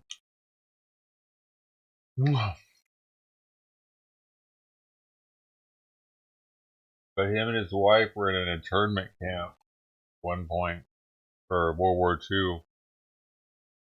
That's the closest thing he came to military service. Not funny, but hey, we let him out. He had a good life. He lived the American dream, dude.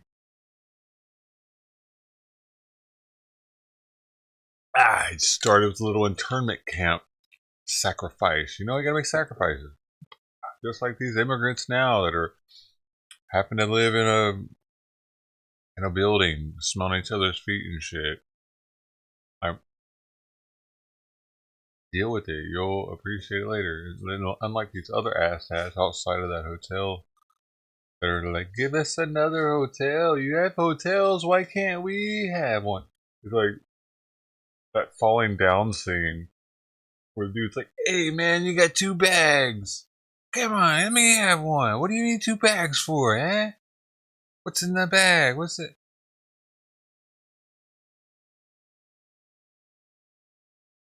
I haven't had lunch in days, man. He's sitting here eating on a sandwich or some shit. Oh, come on, man. I need to get some gas for my car. Hey, where's your car at? That's like one of the best scenes in the whole movie, dude.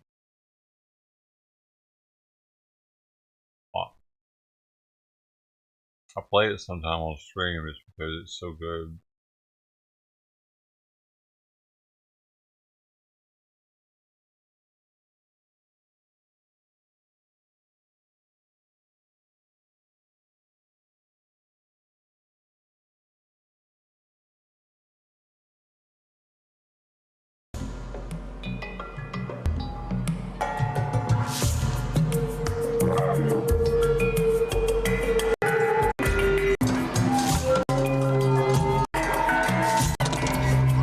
This is made in the 90s too, so it's like...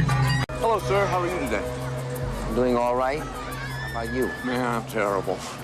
Sorry to hear that. Yeah, I came down from Santa Barbara yesterday, and this friend of mine wasn't home like I thought he was going to be, and he owes me some money, so I thought I'd have some money to get back home with.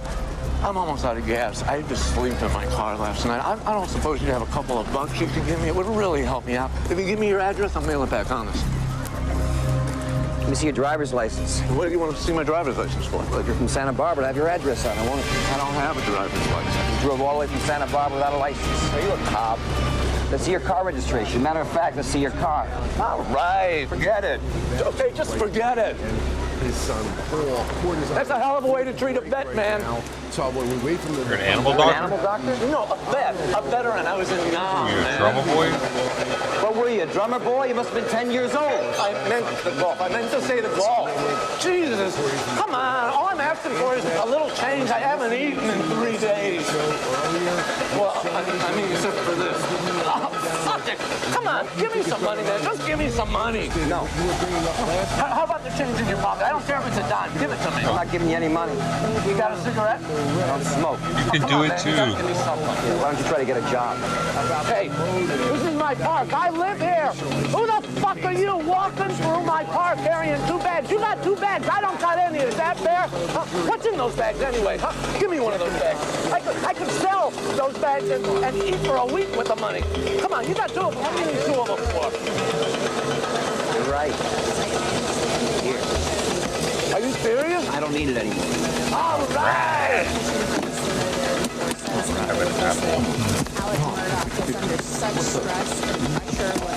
Remember what's in the other bag, anybody? Son of a bitch! Trying to get work that day, missing $792,000. So.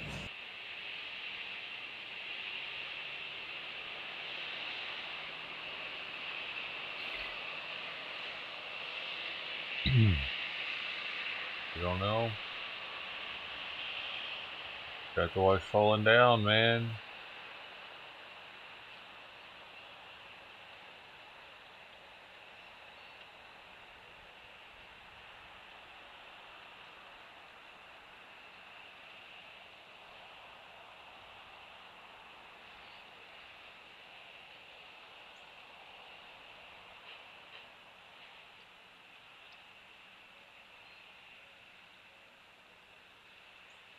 Waiting on them to come back, man. I don't listen to them. I'm not allowed to.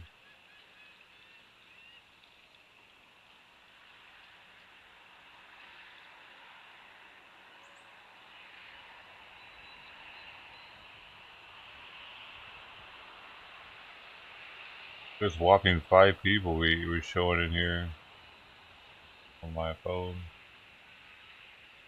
For record, huh?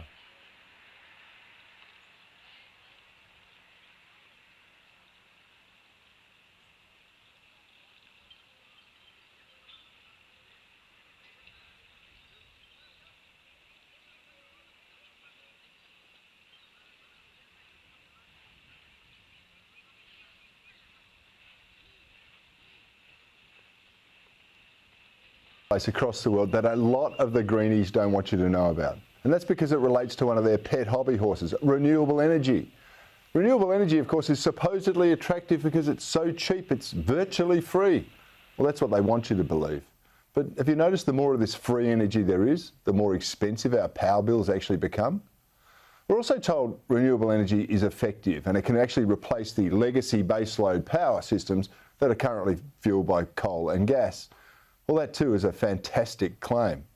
For all the hundreds of billions of dollars spent on renewable energy, it comprises less than 16% of global energy supply, and the vast majority of that, it comes from burning wood. Wind and solar actually account for just 4% of the mix. The Greenies, though, will tell you that's not true. Crony capitalist outfits like the World Economic Forum will claim wind and solar account for 10% of global energy. Well, they're wrong. And they conveniently ignore burning of biomass as well. My point being, the data you're told about wind, solar and the benefit of renewables is cherry-picked to suit a cause. The truth is much less effective than the spin in pushing their cause. But there's another inconvenient truth. Wind turbines across the world are collapsing at an alarming rate. Bloomberg reports the frequency of combusting and collapsing turbines is spiking. And one insurance underwriter said, we're seeing these failures happen in a shorter time on the newer turbines, and that's quite concerning. Now, we know these monuments to green grift are a danger to wildlife. They kill birds. We've got whales being washed up on beaches. Now they're catching fire too. It makes you realise the green dream is neither safe nor effective.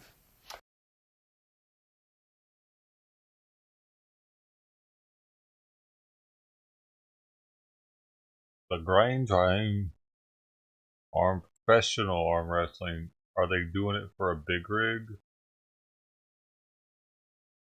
Is Arnold? No. Sylvester gonna be there? Arnold could show up too, though. They're buddies.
Real arm wrestling? Yeah. It's alright.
Yeah.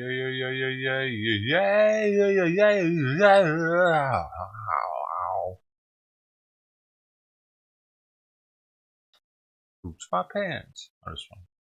I really do gotta go get some food for Simon. Gotta get food for Simon now. I'm gonna wait till they start back, but I need to do it.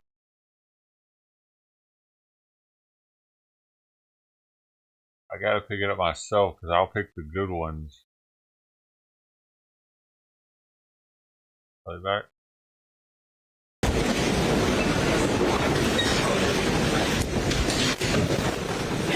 What do you say? Will you give me you?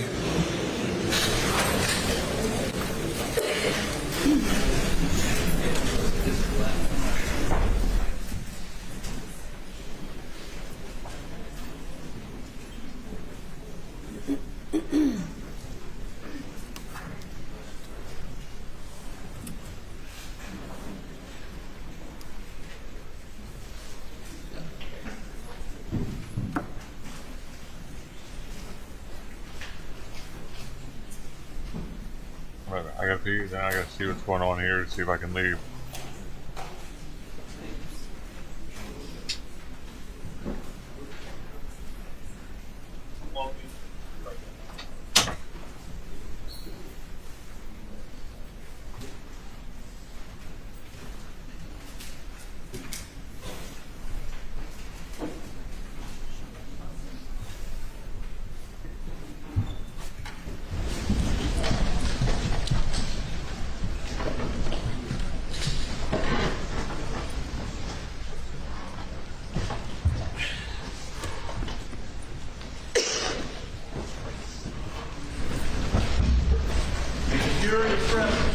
Thank you. You may call your next witness. State House Katie McAllister.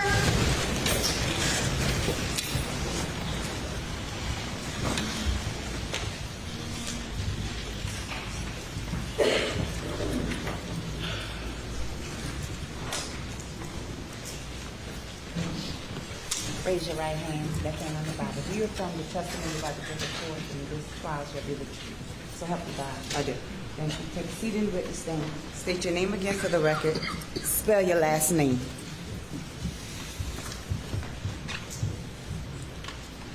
Katie McAllister, McAllister. Good afternoon, Agent McAllister. Hello. Could you please tell the jury where you work? I work for the South Carolina Law Enforcement Division, more commonly known as SLED. And how long have you worked for SLED? 10 years. And what is your position there? I'm a senior special agent in the Low Country Region Investigative Services. And were you a senior special agent back on June 7th of 2021? I was just a regular special agent then. Did you have a chance to respond to Moselle Road in that capacity as a SLED agent? I did. Can you tell us when you responded out there? I was told late on the night of June 7th to be at the office on June 8th. I was given some assignments, and then I responded to the actual property around lunchtime on June the 8th, 2021. So June the 8th, the day after the murders took place? Yes. And what did you do when you got out there? Myself and Special Agent Croft were almost to the house. There were several people in the roadway. It appeared to be blocked, so we stopped and got out. Did you, what were those people up to?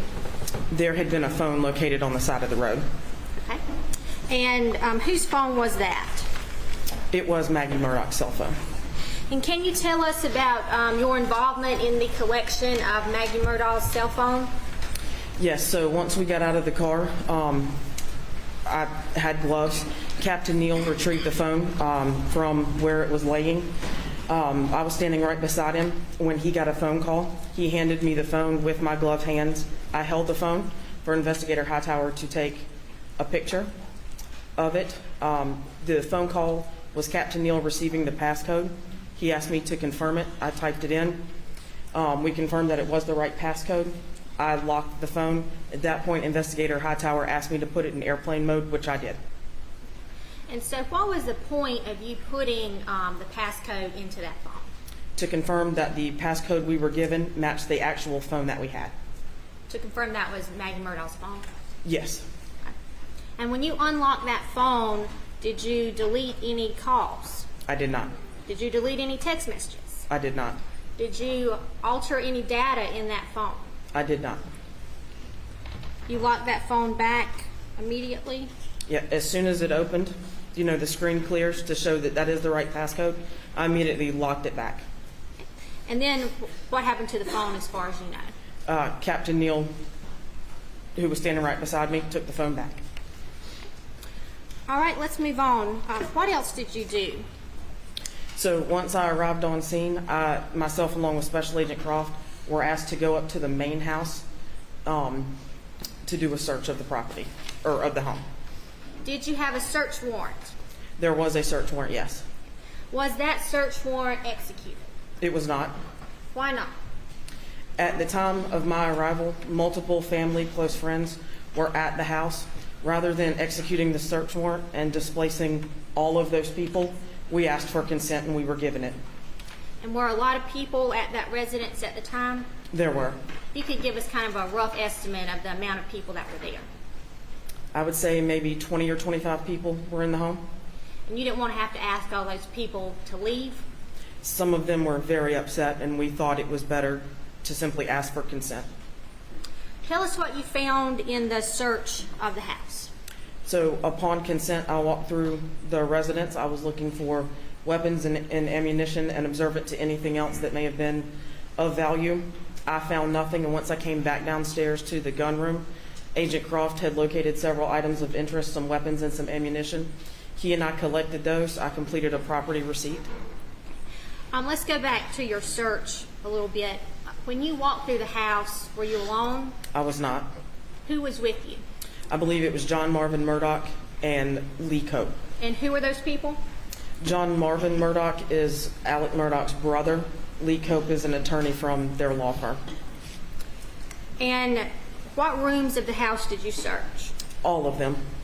And these John Marvin and Lee Cope were with you when you went in every room? They were. Did you search any other places?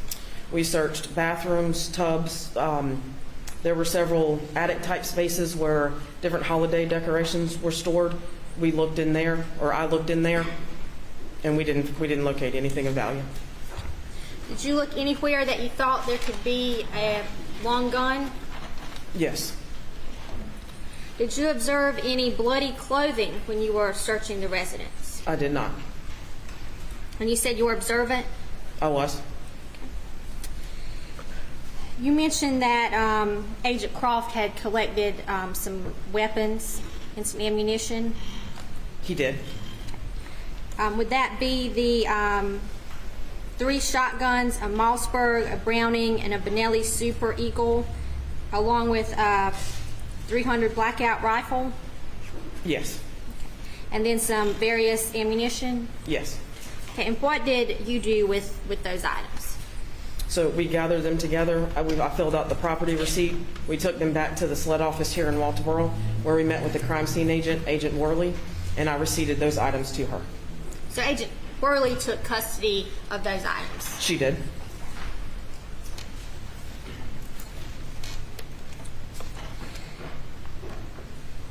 Do you recall at some point speaking or being present at an interview with Buster Murdaugh? I was. And was any evidence collected during that interview? Yes, we asked him for consent to do a buccal swab and also consent to look at his cell phone. I'm going to show you this case exhibit 217.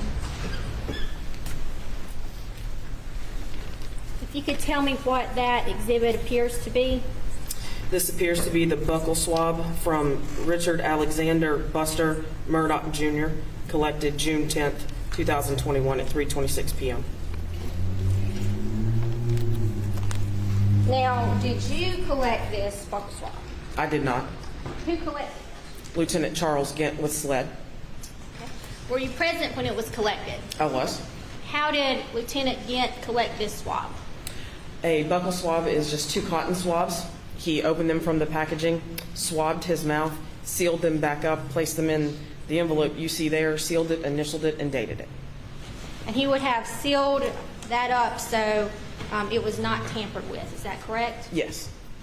Your Honor, at this time I move State's Exhibit 217 into evidence.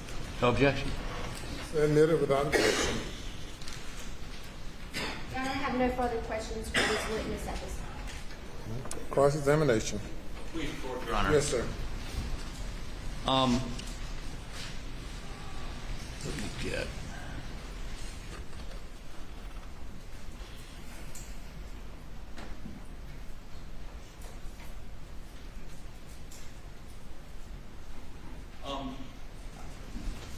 You were present when the phone, Maggie's phone, was recovered, correct? Yes, sir, I was. Matter of fact, that when we look at one of these pictures, a rubber glove, that's your hand, correct? Yes, sir, it is. And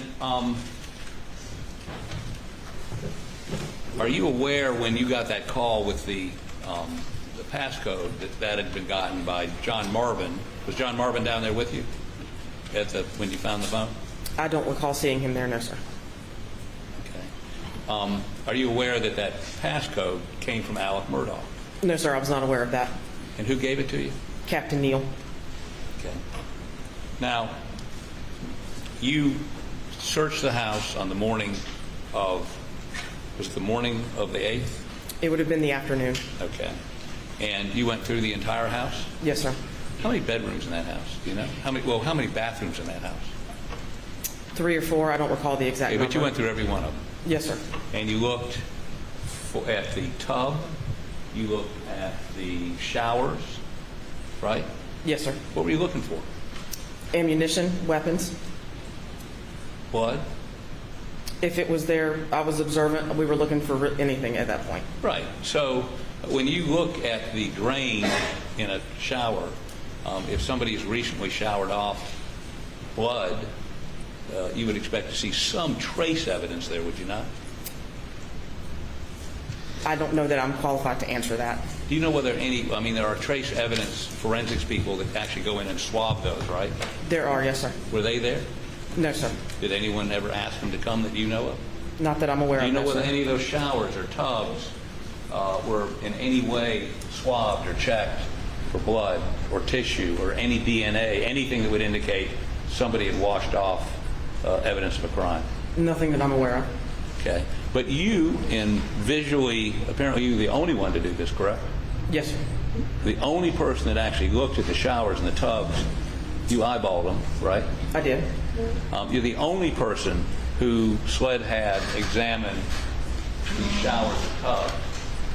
And you're telling this jury you saw no evidence of blood, tissue, or anything that would indicate somebody had showered or washed off or bathed to remove evidence of a crime from them. Is that what you're telling us? Yes, sir. There was nothing visible to me.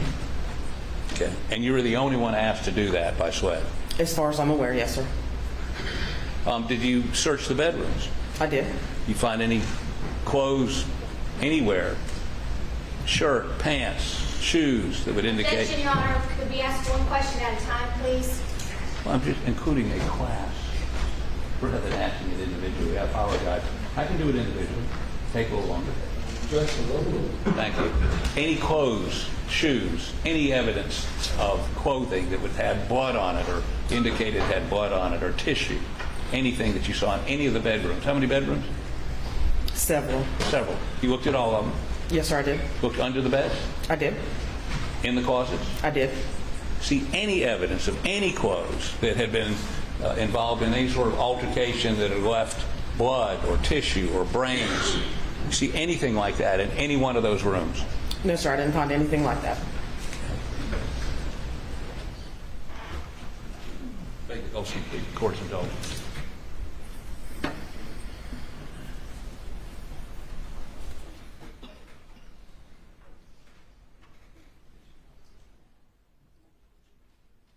Thank you. No further questions. Any redirect? Number of the state, Your Honor. Thank you. You may step down.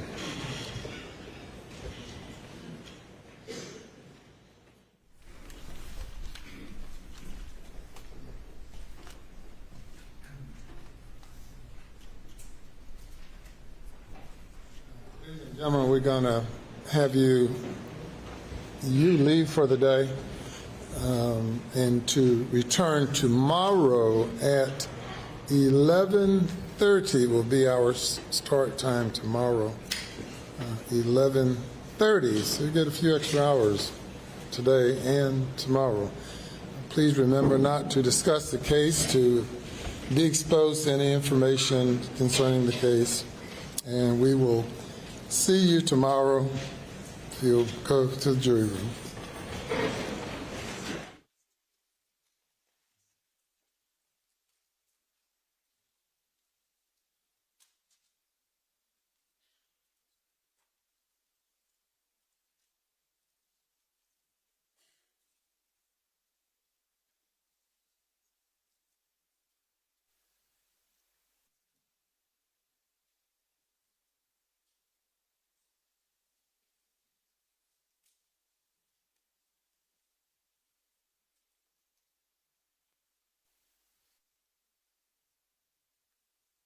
Be seated. Mr. Waters, we'll continue with the 404 witnesses. Yes, sir, Your Honor.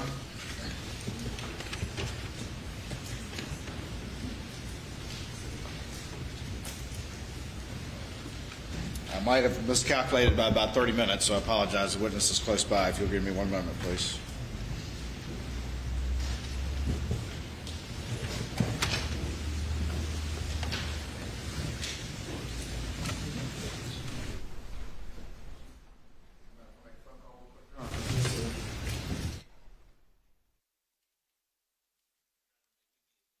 Does that? Yeah, we'll be at ease for a few minutes.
Yes, sir. The state calls Michael Gunn for the in-camera hearing.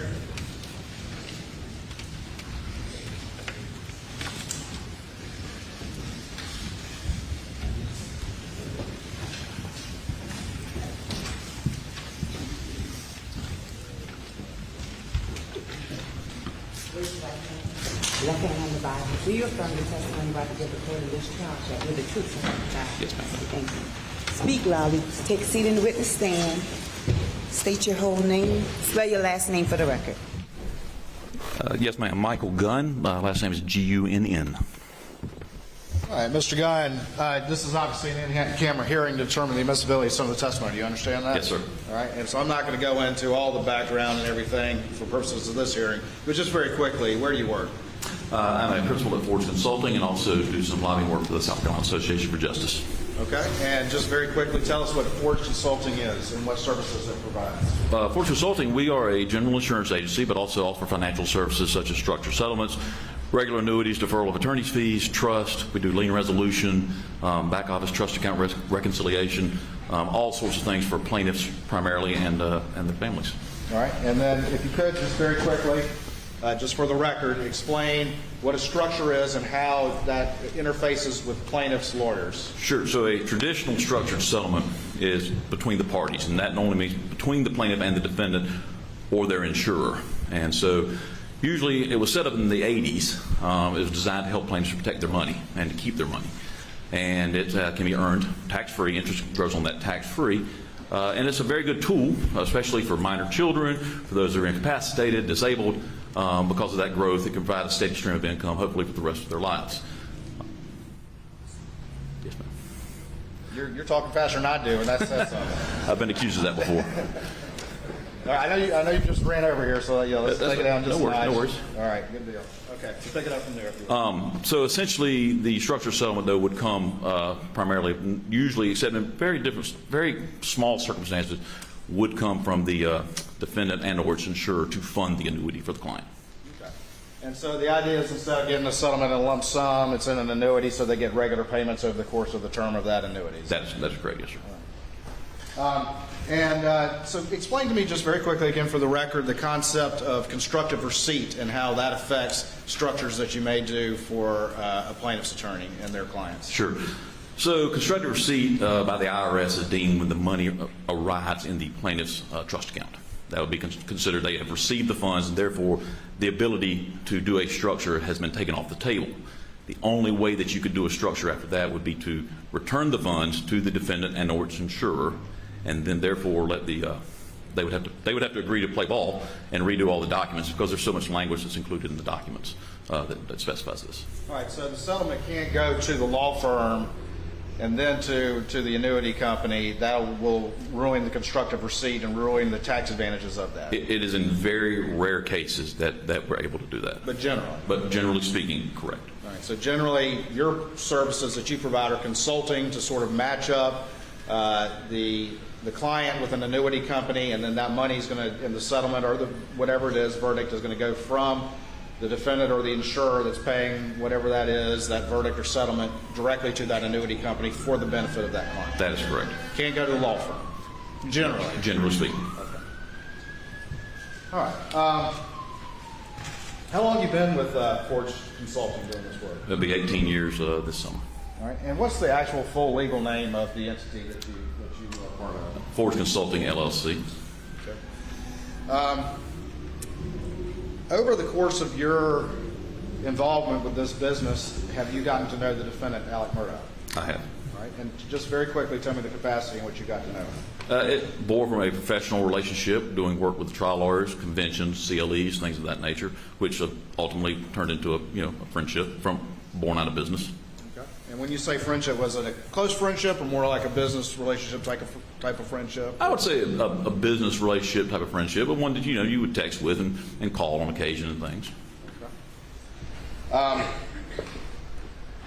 Did you ever do any structures for any clients that were represented by Alex Murdaugh as a plaintiff's lawyer? Yes, we did. All right, and just roughly, you remember how many? I would probably say around 5. Did you ever, what's the last one you remember at least having some discussion with him about doing a structure? The last one that I remember having discussion with, I believe, was the Deion Martin case. Okay, and tell me about that. Did that ever come to fruition or not? It did not. All right, and tell me what you made. We sent over some quotes. We got some information back from the defendant. He sent us information, a signed option, which I would assume was Mr. Martin's. Sent some information back, and annuities, you have to understand, are priced on a daily market. Sometimes that rate is good for a week or two. I sent several emails back saying, hey, this rate is going to expire. We need to move forward. And ultimately, we ended up closing the case cash because we never got a response. All right, when you say you sent emails asking for a response, who were you sending those to? I was sending those to Mr. Murdaugh as well as his paralegal, Annette Griswold. Okay. And so ultimately got no response, so you just closed the file without any services ultimately being provided by Forge Consulting LLC? That is correct, yes, sir. I'm going to show you very quickly what's been marked as Exhibit 321 for this in-camera hearing, and specifically direct your attention to the 5th page of this exhibit and just see if you recognize that. And then you can flip to the next couple of pages, please. Yes, sir, I do. All right, tell us what that is. Just kind of flip through first. That's just an annuitized payment stream showing you when the payments will be made. Okay. And what the amount is. And that's kind of the market rate thing you were talking about? Yes, sir. Yes, sir. All right, and what are the next documents? Just the next page is a disclosure page where we list all our disclosures, and it appears to had been signed by Deion Martin. Okay, keep going. That's the only Forge-related documents you see? Let's see, that's the only Forge-related documents I see, yes, sir. All right, let me take that back. Yep. All right. Put those up on the screen real quick.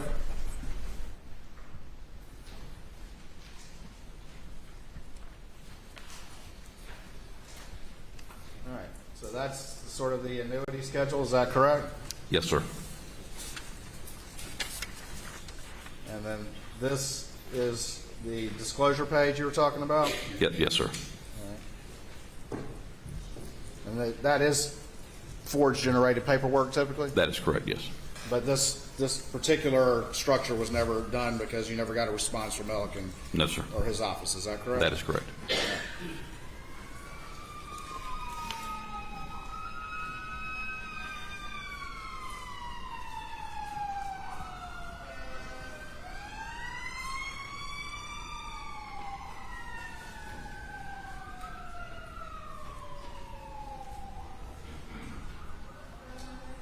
Sirens pass. Are you aware generally of what people call the boat wreck case or the boat case as it relates to the defendant, Alex Murdaugh? Generally, yes. All right, and just without going to specific facts, generally what was your understanding of that? There was a terrible accident that happened somewhere down in the low country involving Mr. Murdaugh's son and several others, and a young girl passed away. Were you aware that his son had been charged in that particular case? I was. And were you aware that Alex Murdaugh had been sued in a civil matter relating to that case? I believe I was made aware through the news, yes. Did you ever have any conversation? Well, let me ask you this first. Is it possible for lawyers to structure fees? Not the client, but the lawyer, if they're going to get a big fee from a large recovery and they decide they want the protection of an annuity, can they do that? Yes, they can. All right. And how does that work? Kind of the same thing? It's the exact same manner as if the client were to do it. The check would have to come from the insurance carrier and or the defendant to fund the structured settlement annuity for the lawyer for their fee. Did you ever have any discussion with Alex Murdaugh, either before or after the boat case, about structuring any fees that he had received in the case? We had general conversations about structuring fees, but it would be the same conversation I would have with any attorney, like how you would do it, how you would go about doing it, and how checks would be made payable, et cetera. Did you ever have any specific discussion after the boat case about the boat case and him wanting to structure any fees? Not that I recall. I want to take you to September 2021. Did you, around that time, receive a call from Lee Cope? I did. All right. And what did Mr. Cope ask you? He called and asked me if he could, in confidence, give me a list of cases and see if we had any files on them. I told him that'd be fine. I was standing in my driveway. I wrote them down, got back with him later that evening and let him know that we did not have any of those cases open. Okay. He gave you a list of clients and asked if you had any structures open for those, or potential structures. He had asked me if we had any files at all. Generally, what we will do is if an attorney calls, we will open the case immediately, just so we have a name associated with the attorney. Okay. And so he gave you a list of names. Did any of those names have any files? No. Did he ask you about any banking that Forge Consulting LLC did? He did. And what was his question to you? He asked me if we banked with Bank of America. And what was your response? I told him that we had banked with Bank of America, but had not for the last 3 or 4 years. So you did not have an active account with Bank of America We did not, no. in September of 2021? No, sir. Did you have any subsequent conversation with Mr. Cope about the issues that he had raised with you? I did. He called me the following day as well, which I believe was a Thursday, with another list of cases. All right. And what was his inquiry to you? Same inquiry. This time, the only one that popped up was the one I mentioned earlier, which is the Dion Martin case. All right. And your response was there was a file, but it was never completed? There was a file, but it was never completed, and we closed it out. Did you ask him at this point, or did what was going on, or why these inquiries were being made? I did not. Did you ultimately find out what was going on and why these inquiries were being made? I found out on the Tuesday after Labor Day. All right. What did you find out? I spoke with Lee Cope, and he told me that Alex had been using an account called Forge to process the checks. Is that account that he had been using, is that a legitimate Forge Consulting account? Absolutely not. Did any of that money that went into that account go to legitimate Forge? No, sir. Did Forge Consulting have anything to do with that particular account? No, sir. Let me show you a couple things real quick.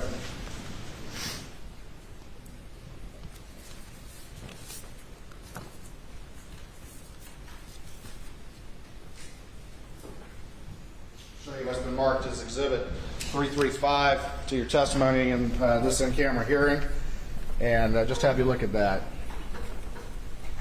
You look look at the name on that particular account. Yes, sir. All right, what does that say? Richard A. Murdaugh, sole proprietor, DBA Forge. All right, and is that account a legitimate Forge account? It is not a legitimate Forge Consulting account, no, sir. Any money that went into that account, did it have any legitimate relationship to the services and business that y'all provide to claims attorneys? No, sir, none at all.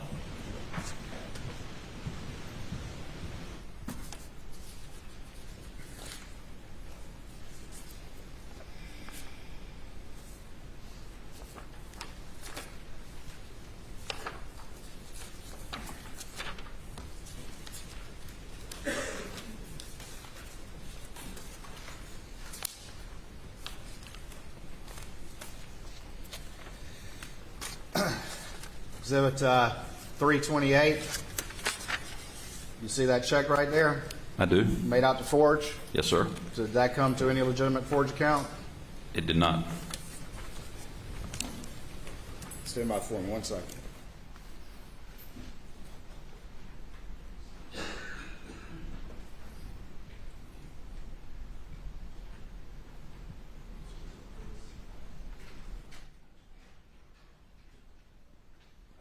Save a little time. I believe defense is willing to concede that if we went through all these exhibits that we introduced with Ms. Seckinger with all those checks made out to Forge from the PMPED trust account, for purposes of this hearing only, they will stipulate that none of those went to a legitimate Forge account and instead went to the Bank of America DBA, Richard Murdaugh DBA Forge account that he just testified is not a legitimate Forge account. I want to be more careful with the words. We are not contesting that issue for purposes of this hearing. That's correct. I don't want anything coming back. Accept that stipulation as well. They're not contesting that these checks all went to this particular account and did not go to legitimate Forge. For purposes of this hearing alone, I think that's acceptable to the state, Your Honor. Yes, sir. All right. It's so stipulated. We're not contesting. That's yes, sir. Yes.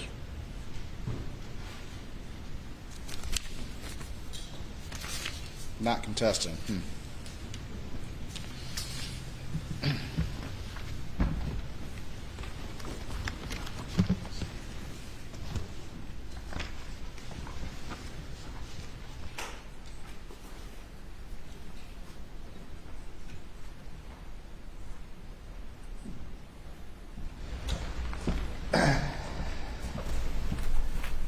Just want to be real quick. 327, is that legit? No, sir. 326, is that legit? No, sir.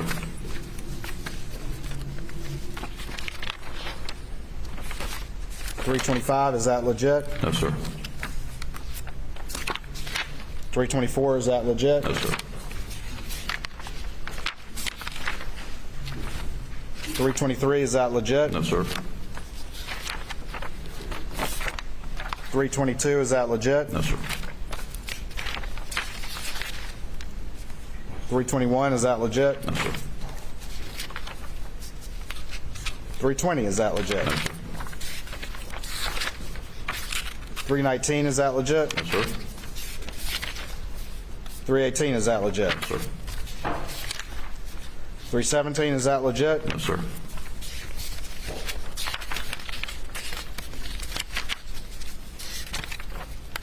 $315, is that legit? No, sir.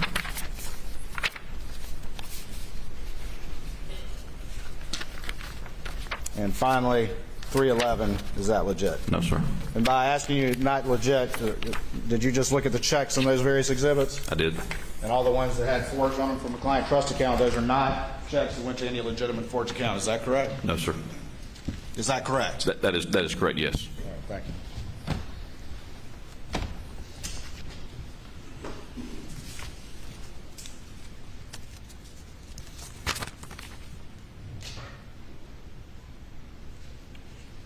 Your Honor, I believe that's all the questions I have for this witness. I'm sorry, excuse me. Thank you. Just really quick, at any time, did you ever hand deliver any checks to Alex Murdaugh for forge-related business? No, sir. All right. And would that work? I would not be delivering any checks. The only time that I would ever deliver a check would be made out to someone other than Forge. You would never make a check payable to us. But you never had any legitimate business where I was like, hey, I'm going to be in town. I'll come by and pick up the annuity, the check for the annuity, or anything? No. Nothing further for purposes of this hearing at this time, Your Honor. Defense. Very briefly, Your Honor. Good afternoon, Mr. Gunner. Good afternoon. Yeah, I am sure that your Forge Consulting LLC has done a full investigation into this matter. Yes, sir, we have. And in that investigation, did you find in any record of this account that Bank of America under Alex Murdaugh doing business as Forge, did you see the name Maggie Murdaugh or Paul Murdaugh as co-signatories to that account? No, sir. You've seen any record, any document that Maggie Murdaugh or Paul Murdaugh had anything to do with this account? No, sir. Your company is an insurance agent. Did you ever sell any life insurance to Alex Murdaugh on the life of Maggie Murdaugh? No, sir. Did you ever sell any life insurance to Alex Murdaugh on the life of Paul Murdaugh? No, sir. All right. That's all I have, Your Honor. Anything further? Nothing to say, Your Honor. Thank you, sir. Let me call your next witness.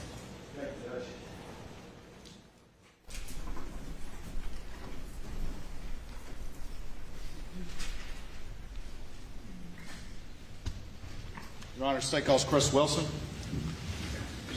I'm sorry, Your Honor, he's downstairs. We'll get him right away.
Raise your right hand, left hand on the Bible. Do you affirm the testimony about the good report in which God shall be the truth, so help you God? I do.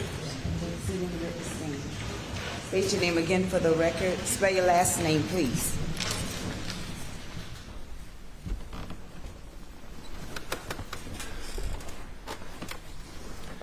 My name is James Christopher Wilson, W-I-L-S-O-N. I go by Chris. Mr. Wilson, you understand that we're here for an in-camera hearing to determine the admissibility of your testimony? I do. All right, and you're a lawyer, so you get that. Yes, sir. So I'm not going to go into a lot, everything that I might cover with you in a trial, but I do want to focus on particularly the Ferris case. You know which one I'm referring to? Sure. First of all, though, just very quickly, you're a lawyer, is that correct?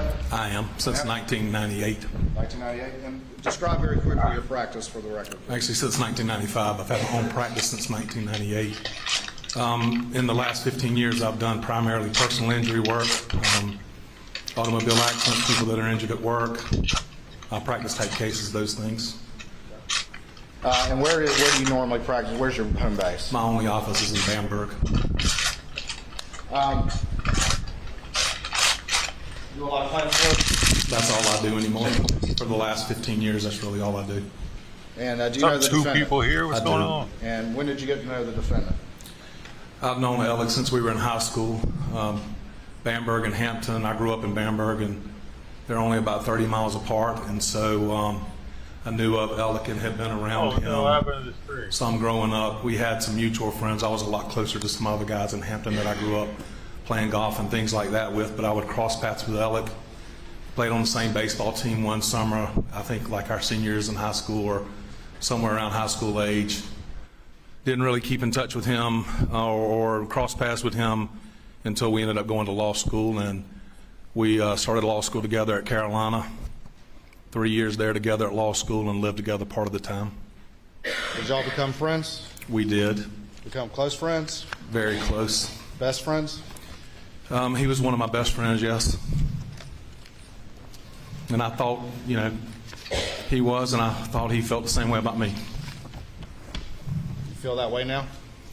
I don't know how I feel now, Mr. Waters. Fair enough.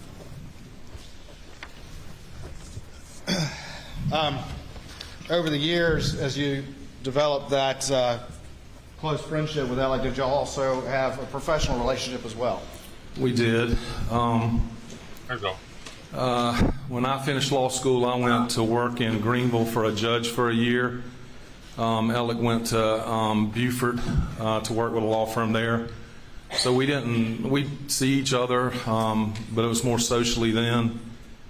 When I moved back to Bamberg to start practicing where I'd grown up, and he moved back to Hampton a couple years later, we started doing a little bit more work together, and we've done cases together really since 1998. I opened up my own firm in 98. I think that's about the same time he had moved back to his firm. And it was a bigger firm with resources that I didn't have starting out on my own, and so we started working cases together and worked a lot together. Tell me, for the record, how that works when you're in a different firm than the firm he was in, correct? Yes. And so when two lawyers from different firms, or three, however many it is, share a case, how do you handle the payment of the fees if there's a successful recovery? Well, it really all depends on the agreement that's reached up front between the lawyers and with the client's consent. But generally, all the cases that I work with his firm and with most firms I do business with, it's a 50-50 split on the fee recovery, or at least an equal split. Maybe if there are more than two lawyers, it'll be an equal split across the board. But generally, it was just my firm and his firm with a 50-50 split on attorney's fees recovered, and each firm recovers whatever costs they've advanced in the case. And sometimes his firm would advance more of the cost because, you know, they had a larger number of lawyers bringing in more money than I was and could afford to handle some of the bigger costs. But it's kind of whoever got the bill paid the bill, and then we reimbursed at the end whoever had advanced the cost. Okay. The client signs off on all of that. Who ultimately, in those situations where is splitting a fee, is that a good way to call it? Yes, sir. Who handles the ultimate disbursement? How does that work? whichever lawyer receives the settlement checks or the checks to pay whatever verdict or judgment that was received. I can't say in every single case with Alex Firm, but in having gone back through my files and audited my paperwork, it looks like in almost every single case that we worked together, the disbursement, the money would come through to me and I would handle the disbursement. They were generally clients where I would associate his firm. They were my clients. They were people that had come to me, and I wanted them to, frankly, know that I was the person that took care of them, and if they needed anything, they could come back. And so I wanted to be the person handling that part of it also. All right. So if the money comes through you, then just mechanically, how do you go about paying Alec in a case where y'all are splitting a fee, or paying the firm? Money comes in. Client has to come sign the check or whatever it is, along with my firm if it's made payable. It's generally made payable to Wilson Law Group or Wilson Law Firm and the client. Client comes in and signs the check. I endorse the check. We deposit that into my trust account. If it has to sit under Supreme Court rules, sometimes it has to sit for 10 days or more. Some smaller checks don't. Once it's been in the account long enough to be able to be dispersed pursuant to our rules, then my bookkeeper does the checks that I instruct her to do, and I sign the checks to make disbursements. If they're checks to another law firm, then the money is dispersed to that firm. All right. In the course of litigation, are there typically costs and expenses that accrue during the course of that litigation? Almost always. And do those typically get paid out of whatever settlement is reached, assuming a successful result?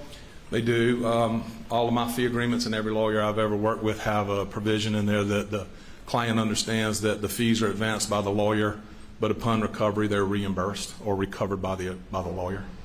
In a particular case where you're splitting a fee and there were in fact fees and costs associated with a successful recovery, costs and expenses associated with a successful recovery, are those issued in a separate check typically, or a check together? When I first started, I think my firm was doing cost and fees, not just for other firms, but cost and fees that were payable to my firm in the same check. But I mean, 10 plus years ago, if not longer, we started doing separate checks just to make the accounting and keeping up with it easier. So generally it's a fee check and a separate cost check. And in 2020 and 2021, were you issuing those separate checks? Yes. Very quickly, without getting into the details, did you have a case in Allendale where you split it with Alec in the early part of 2021? Yes, sir. All right.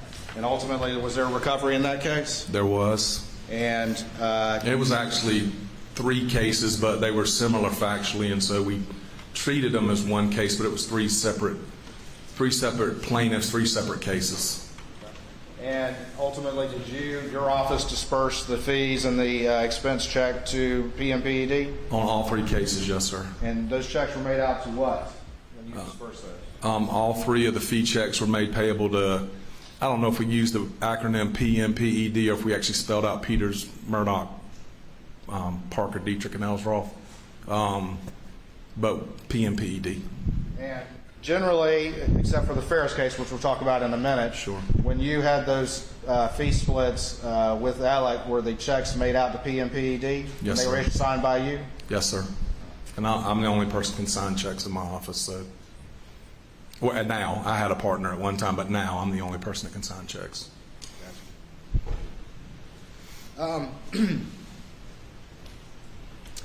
Did you have a case involving Mack Trucks that involved Alec? Yes, sir. And can you describe to the court how you ended up getting that case and how you ultimately associated Alec in that case, please? Sure. And I've heard it referred to as the Ferris case, so Mack Trucks and Ferris. I'd rather refer to it as the Mack Trucks case. Another lawyer had contacted me about a case that he was working on. Felt like he had a wreck involving a tractor trailer and an automobile in which a gentleman was injured. I believe he had already filed suit against the tractor trailer company and its driver and maybe another party. Started looking at the case for and with him. It involved a drive shaft that had fallen out of a Mack truck into the interstate, and this gentleman had, and a number of other cars had hit that drive shaft. And in looking at it and doing a little bit of research, I and he together realized that there very likely could be a products liability case involving a defect with the drive shaft of the truck or something like that. So, so I reached out to Alec and asked him if he could get involved in the case or would get involved in the case. I mean, that's what his firm specialized in a lot, was products liability cases. And we were pushing some deadlines to bring in all the parties that we needed to, and so I reached out pretty quickly because I knew we needed some help. And did he agree to be part of that case? He did. As that litigation proceeded, did y'all have, as is typical, some discovery hearings, discovery motions, and that sort of thing? Well, we had a number of them. I don't remember how many, but we had a number of different motions and discovery that went back and forth, documents being exchanged, things like that. All right. And did that ultimately set up the prospect of a trial in that case? It did, but it was unusual. It wasn't a jury trial like is normally done in personal injury cases. It was a non-jury trial tried before a circuit court judge with an admission of liability. We waived punitive damages, and there was an agreement between the parties that neither party would appeal the result. And in a case, plaintiff's case, civil plaintiff's case like this, if there's a large recovery, let's say for the plaintiff, and the defendant decides to appeal, does that typically delay payment of the recovery until that appeal is heard and resolved? I mean, it can. Appeals, you never know how long an appeal is going to take, and so if the losing party, the defendant, the company that you're suing, whoever it might be, decides to appeal, they can tie the verdict up for a while. If you win the appeal, you're going to recover cost and interest, so you know, that's the remedy, but it can tie up money for people that are injured that need that money. Did y'all ultimately try that case in a bench trial? We did. What county was it? Excuse me? What county? It was in Richland County, Columbia. And when did y'all try that case? The first part of January of 2021. And who did the closing argument in that case? Alec. Alec did. Did y'all ultimately, there had been a concession of liability, so the amount was really what was in question. Is that correct? Yes, sir. And how many plaintiffs did you have? There were actually two cases, when we call it Ferris or the Mack Trucks case throughout all of this, but there were actually two cases. The gentleman that was injured and then his wife, we brought a loss of consortium claim for her for the loss of companion services that she had lost from him. And just not to get too detailed, Mr. Ward, that her case had gone into default. In other words, Mack Trucks hadn't answered the papers like they should have, and so they were in a really bad position on that case. And in the gentleman's case, they had answered, but we were discovering some things. When we were doing some discovery, it was clear they didn't want us looking much further. And so that's why this deal, everybody agreed to a non-jury trial without appeal with a waiver of punitive damages and an admission of liability was done. And we were in COVID, and it was going to take us a while to get a trial. So it worked out well for both parties, and the result worked out well for us. And that's often how it goes in litigation. Both sides kind of decide what's best, and sometimes they can have a meeting of the minds. Yes, sir. All right. Was there ultimately a verdict by the judge in that case? Well, two verdicts since two cases, yes, sir. And what were those amounts? I believe it was $4 million for the injured man and 1.5 for the wife. I remember it was 5.5 combined, but I think it was 4 and 1.5. Right. And so how did the fees break down to the best of your recollection that were going to be split among the three lawyers involved? There were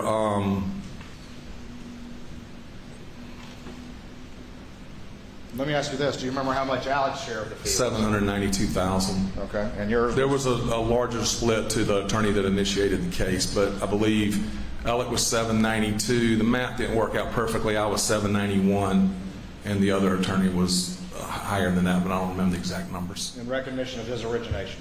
Yes, sir. In March of 2021, did you ultimately receive the monies and prepare for disbursement? Yes, sir. I believe they came in late February because we dispersed in March, and I had to wait at least 10 days. Part of the money came by a wire, which would have been kind of immediately available and accessible, but it was a smaller portion of the money. The larger portion came in a check, And because it was such a sizable amount, I waited maybe 12 or 15 days or so. I didn't disperse on the 10th day.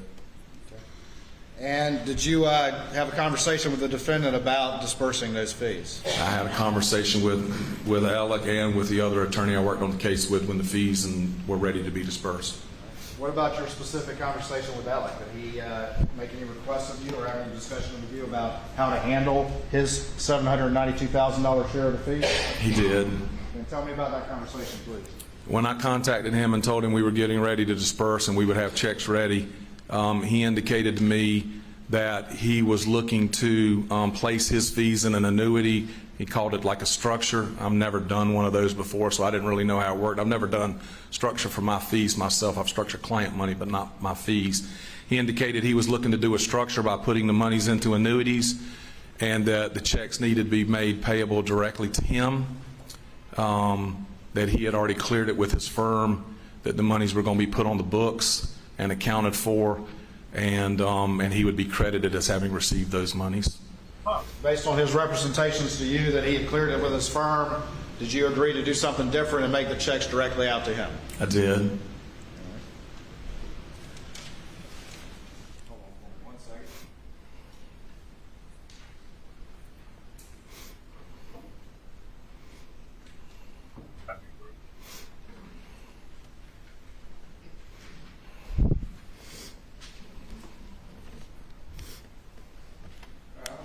Quickly, what's been marked as Exhibit 345, states 345 for purposes of this in-camera hearing, and see if you recognize that particular document.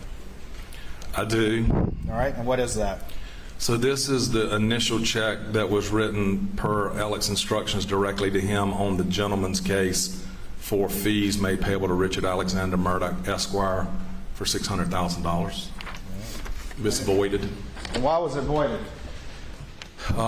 Because he instructed me afterwards, and I don't remember if it was in the same conversation or shortly thereafter. It must have been shortly thereafter, that the checks on that case needed to be made in 2 separate check payments.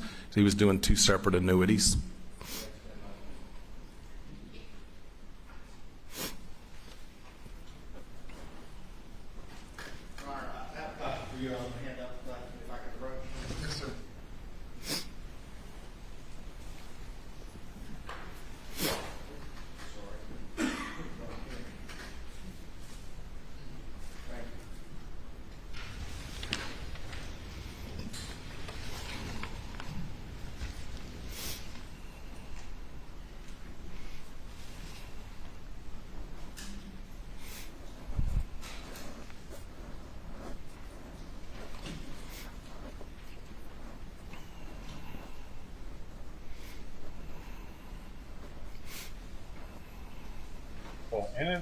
In and out burger, boy. Oh, and I always hit the spot, dude. That'd be the double though, with cheese and onion. Not that grilled onion shit. All right, I'll show you what's been marked as 346 for purposes of this in-camera hearing, and see if you recognize these documents.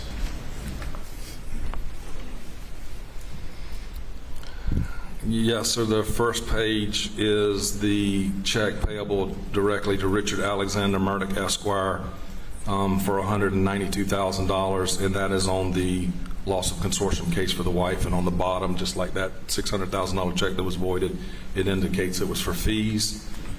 I guess the other writing on here is maybe from my I'm just focused on the checks. It's something to do with the way we recovered the checks. All right. The back page looks like an endorsement. Bank of America deposit only. I can't believe people get sodas with that, though. It's like a signature. Bro. Bank of America. That's too many. And again, I'm just asking you to see if you recognize those checks. Yes, I feel guilty with this. All right, tell me the second check, just the amount and what that's for. The second check is for $225,000 payable directly to Richard Alexander Murdaugh, Esquire. It indicates on the bottom that it's for fees. This would be part of the rewrite of that $600,000 check that had been voided. All right. And then the third check is $375,000 check payable directly to Richard Alexander Murdaugh, Esquire. and it indicates fees, and that would be the remainder of the rewrite of that $600,000 check initially written that was voided. All right, and those second two were rewritten. Why? At Alex's request, he had indicated that he was putting the money into two different vehicles or annuities, and needed the checks written that way. Okay. Hungry, huh? Is that it? Is that it? Oh, I didn't know. All right.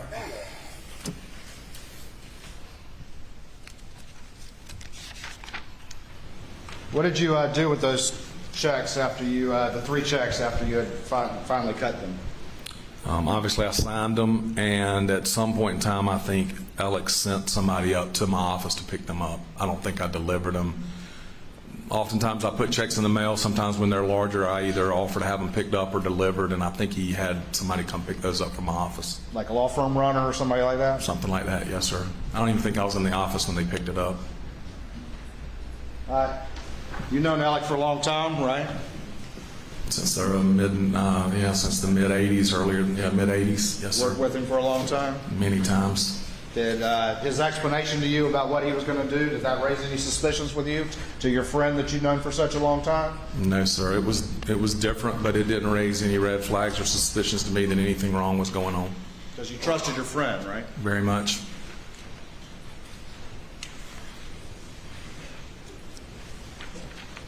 What was your perception of Alex's general wealth and success?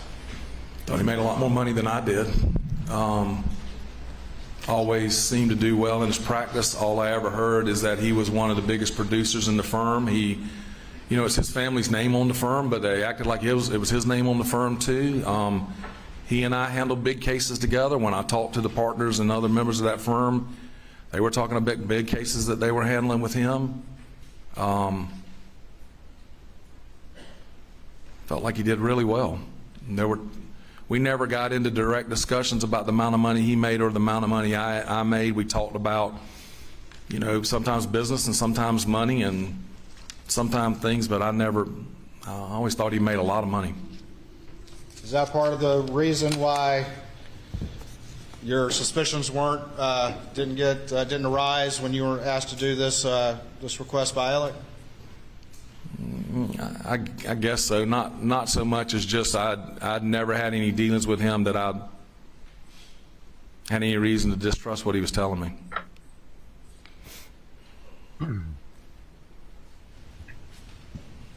Where's Ted at, man? Where's Ted Thomas at? He was a partner in that firm. Sorry. He had the authority, as far as I knew, to make decisions. If he'd have wanted to reduce the fee and take less, and it was payable to the firm, I wouldn't have questioned that. I didn't feel like he had to have his authority, his partner's approvals to make those type decisions. All right. I'm going to show you what's been marked as 347 and see if you recognize that document. Yes, sir. The first check is a check that was made in May of 2021, May 13th, to Peters, Parker, Murdaugh, Ellsworth, and Dietrich for $14,619.13. I don't think on the bottom it says anything, but this was a cost reimbursement check on one of those two cases. And then the second check is a check made payable on the same day, May 13th, for the same amount of money plus 1 cent, so for 14 cents. And it was cost reimbursement in the other case. All right. And that's made payable to the law firm also. Who was your assistant or paralegal at this point in time? Vicky. I mean, she's one of several, but Vicky is my primary paralegal. At some point in May of 2021, did Vicky advise you of any inquiry coming from PMPED about where these fees were? No, she didn't advise me in May about any inquiry about where the fees were. She had received an email in May from Alex Paralegal, Annette, that said, hey, we got the cost check, but we don't have the fees. Where are the fees? And she replied to that email to Annette and said, Your boss has already been paid the fees just like mine and the other lawyer. Vicky replied to that email. I didn't know about that email until all of this came out in September of what was going on. I didn't know about that reply email to Annette. Vicky did receive another email from Annette, and as I recall, it was an email that Annette had received from Jeannie Seckinger that Vicky did forward to me sometime towards the end of May. I think she had gotten it, but she was out on vacation for a couple of days, and when she got back, she forwarded it to me. And it was an email from Jeannie Seckinger that said something to the effect of, Alec thought he was owed more cost in the case, had some questions about cost, and they were trying to get some information so they could determine if they were owed more cost. She did forward me that email.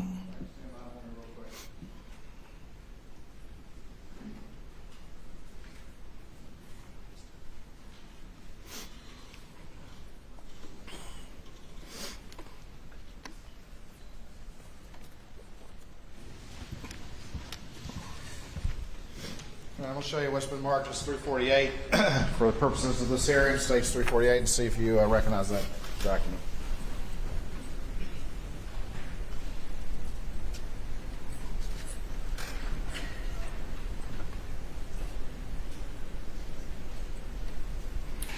Yes, sir.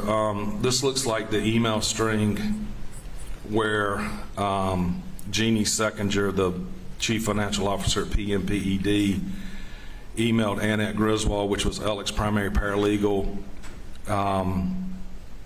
basically says that Nicole, I don't even know who that is, brought them the expense check, and that didn't match their records. Alec thinks he has more outstanding cost, but can't say what, and they want to see if they can get some information concerning expenses and disbursements.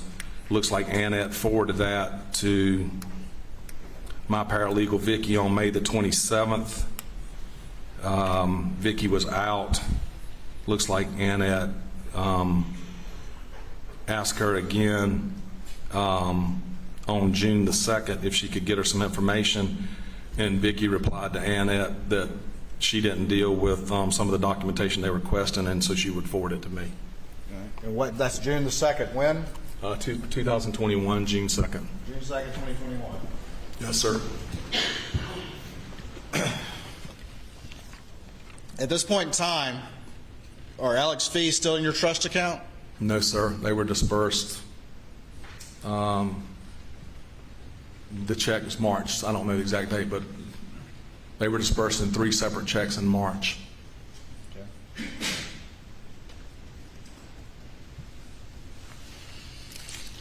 At some point in time around this June 2nd, thereabouts, did you receive any call from Lee Cope?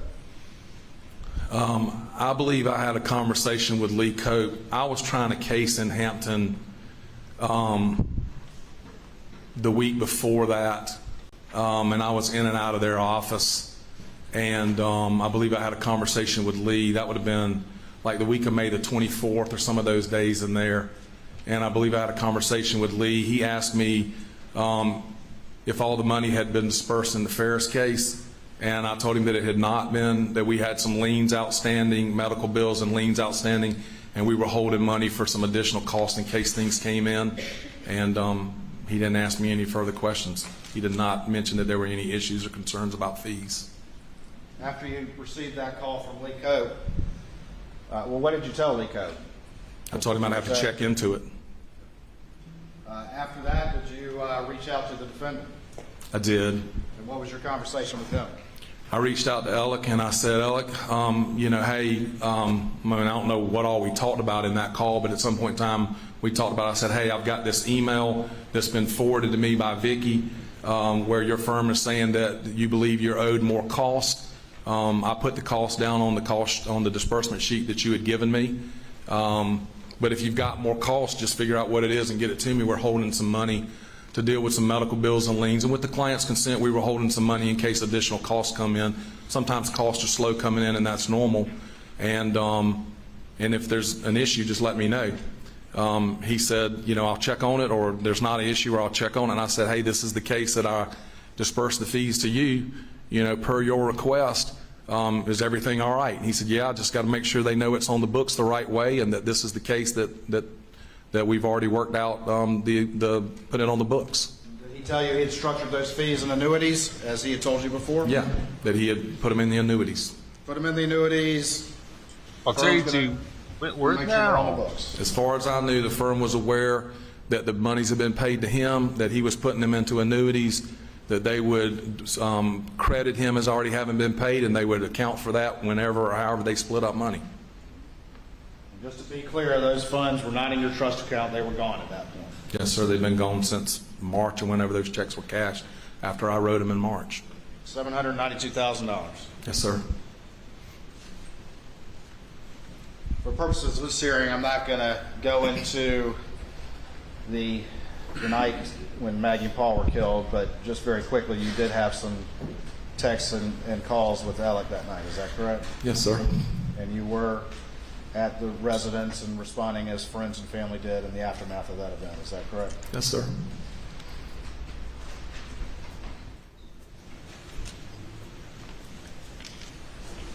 After the few weeks after the murders, did you I've got one. You good? Take a second. Is he crying? Fine. What I missed? I'm fine. Yes, sir. I'm fine. A few weeks after the murders, did you have another conversation with Alec asking him if everything had been handled with the firm and those fees? Yes, sir. I don't remember if it was 2 weeks or 3 weeks or what it was. I mean, everybody was destroyed.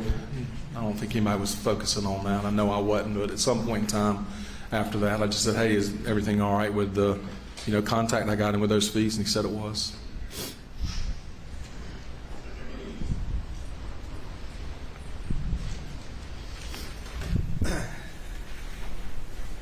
At some point in mid-July 2021, over a month after the murders, did Alec call you up and ask you anything about these fees? He did. Tell me what the conversation with Alec was about these fees. He contacted me and said that he was not able to structure the fees the way that he thought he was going to be able to do, that he had messed that up, and that the fees needed to be paid to the firm, and they needed to go back through my trust account. Okay. And what did you say at that point? I didn't see anything that caused me any red flags or anything, and felt like if that's what had to be done, that the fees had to be paid to his firm and needed to go back through my trust account. He could send me the money, and I could run it back through my trust account and then pay it to his firm. So he's promising, he's saying, I will send you the money back. Is that correct? Yes, sir. Did you ultimately receive any funds? 600,000 of the 792. You only received 600,000? Yes, sir. And how did you receive that? Do you recall? I think it came in 2 different wires, that either came on the same day or on back-to-back days. Wires. One of those wires come from Palmetto State Bank for $350,000?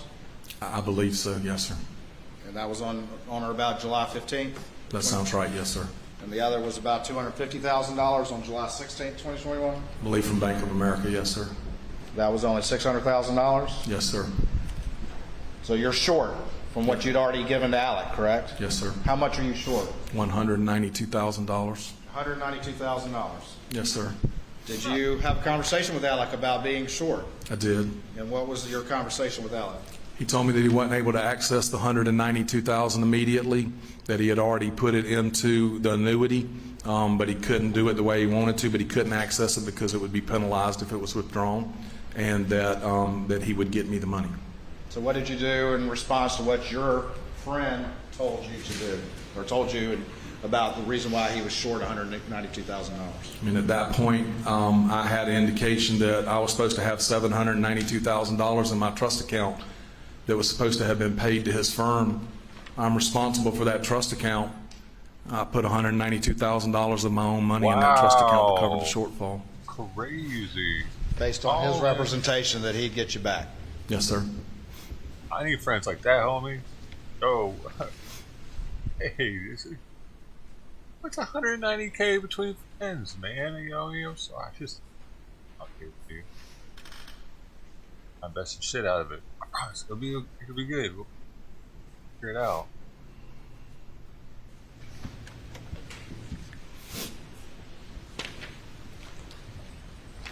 I'm going to show you what's been marked as Exhibit 349, states 349 for this in-camera hearing, and do you recognize that?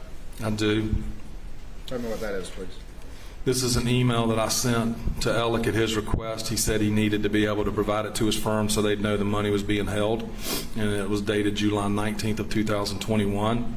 It says, Alec, as discussed, I'm confirming that I'm holding in trust $600,000 in the gentleman's case and $192,000 in the lady's case, which represent attorney's fees. I'll continue to hold these monies in trust until I am instructed by you or your firm regarding payment.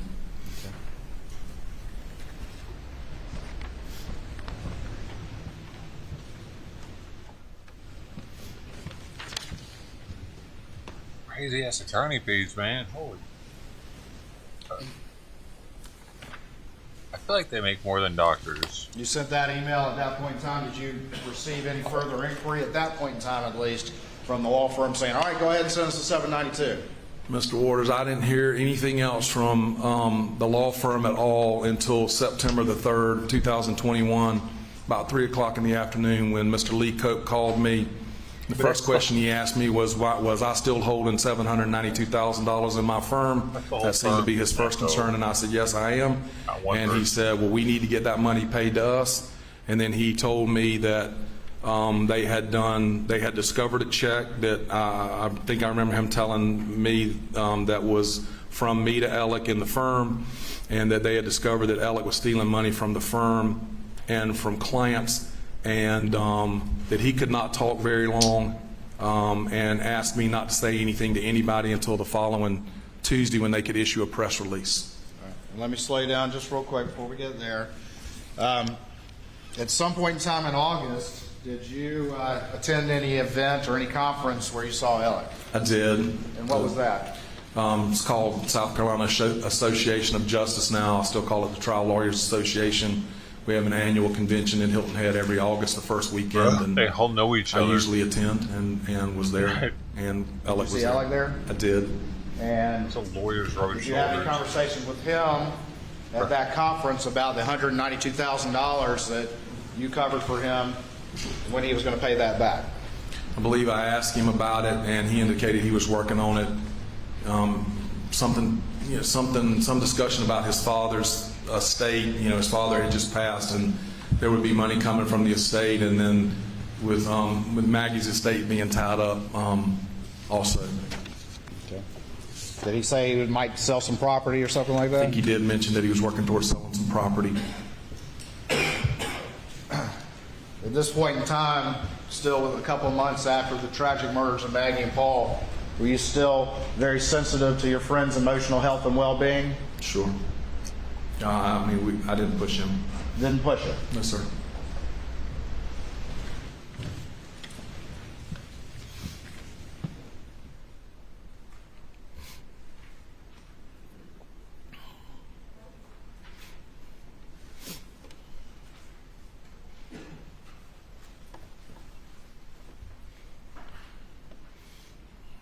At some point after that conference where you asked him about it, didn't want to push him, did you have another conversation with him about when that money might be paid? I believe I did, yes, sir. All right, I'm going to show you what's been marked as States 350 for this hearing. See if you recognize that. I do. Tell me what that is. It is a very rudimentary, handwritten, scratched-out promissory note that I asked Alec to sign for me, which he did August 17th of 2021. Acknowledging that I had loaned him $192,000 that he would repay within 60 days, I think is what it says. And tell me how the circumstances of how you came to get this, essentially on a folded piece of paper. This is a copy of it, right? It is, yes, sir. All right, tell me about it, please. That was more about, I wanted to get repaid my money as quickly as possible, but that was more about, I was concerned, just like everybody else, everybody in his firm and everybody in his family, that he was going to do something to himself, that he was going to kill himself. And I mean, I knew enough to know that that I couldn't make a claim against his estate if there wasn't something in writing. And so that was more, I went to him and said, Alec, look, I hate to even ask this, but I need to ask you to do this in case something happens to you. And I phrased it like if you get hit by a car or something, but it was more about worried about what he might do. And I need to ask you to do this so that if there's a problem, I can deal with it. And he did. He didn't have a problem with it. How would that have helped? Then he could take it out of his estate. You already said this part, but at some point a few weeks later, you get a call from Lee Cope asking about those fees and saying that Alec had been stealing money, right? Yes, sir. That hit you like a thunderbolt? It knocked me down. I mean, I was with a group of guys. I could not talk. Lee told me he could not talk very long. I didn't know how to react. Did you try to get in touch with Alec? I did. I mean, I couldn't do it immediately. I think I spoke to Lee for just a minute. He told me I needed to call him right back. I called him back. We talked for just a minute. He couldn't talk long. He said he had other things to take care of to deal with all of what was going on. Do you remember what day this is? September 3rd, Friday, 3 o'clock in the afternoon. 2021? 2021. How many toothpicks? Yes, sir. You remember it like it was yesterday? I'll tell you exactly where I was and who I was with. Tell me more about what happened. Finished up what I was doing with that group. I think I tried to call Alec, or I know I texted him, and I believe I tried to call also, and I couldn't get him. There's that Did you continue to try to contact him? I did. I think he did respond maybe that afternoon later and said, I forget what it was. It was in a meeting or something. I'll call you back as soon as I can. But at some point in time, I kept trying to get him, and we did talk later. What did you talk about? What day was that when you finally were able to talk to him? All right, Alex. I think I did speak to him that evening, this Friday, September the 3rd, by phone. I don't remember the exact of the conversation, but I said, look, Lee's called me and told me what's going on. What is going on? He said, I really can't talk about it much right now. I said, I need to talk to you, and I want it to be in person. I need to know what's going on. And what happened next? Well, he said he would try to meet with me the next morning, and that he was sorry. And I don't remember all the gist of that conversation, but the next morning I tried to call him. I woke up and I started driving towards Beaufort because I thought he was staying at John Marvin's house down that way, and I started calling him and driving his direction. And eventually he called me back and said he would meet me in Alameda at his mom and daddy's house. Did you meet him there? I did. Was that in the morning of September 4th? Probably a little bit before lunchtime, kind of late morning, yes, sir. Did y'all have a conversation? We did. Where was the conversation? I got there before he did. I don't think I pulled in the driveway. I kind of waited out on the road. Pulled in the driveway. We went in the side door. The caregiver was there. We went out onto the front porch, and we talked on the front porch. And what did he say to you? I mean, the first thing I asked him is, Alec, what the F or what the H is going on here? What is going on? And have you done something else to me or that involves me that I don't know about? Because I know about this, and I've got to deal with this. But is there something else you've done that I don't know about that I need to be concerned with? And what did he say? He broke down crying. Said I can't right this second. He went inside, came back out with some paper towels, and told me that he had a drug problem, that he was addicted to opioids, and that he had been addicted for, I don't remember if he said 20 or 20 plus years, but for 20 years or so. Did he say anything about the money? He told me that he had been stealing money. Did he have a particular phrase about what he had done to you? Shit me up. He said he shit you up? Shit me up or shit me off or something like that, but I think it was he shit me up. And he said that he admitted to you he had been stealing client money? Yes, sir. So he confessed that to you, is that correct? He said he had shit a lot of people up. I'm going to show you what's been marked as States 313. in this in-camera hearing. Do you recognize that? Yes, sir. What is that? I think this is the original of that $225,000 fee check written in the gentleman's case directly to Richard Alexander Murdaugh, Esquire. Is that your signature on it? It is.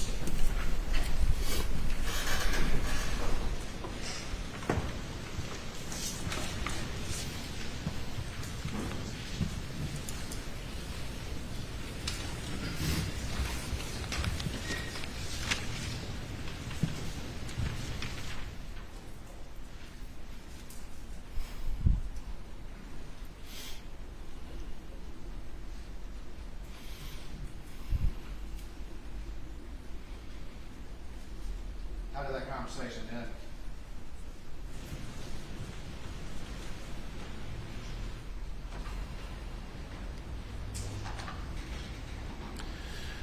I don't remember exactly how it ended, Mr. Waters. I was so mad. I mean, I'd loved the guy for so long. And I probably still loved him a little bit, but I was so mad. And I don't remember how it ended. I left. I mean, I asked him, how did I not know these things or see these things, and we talked.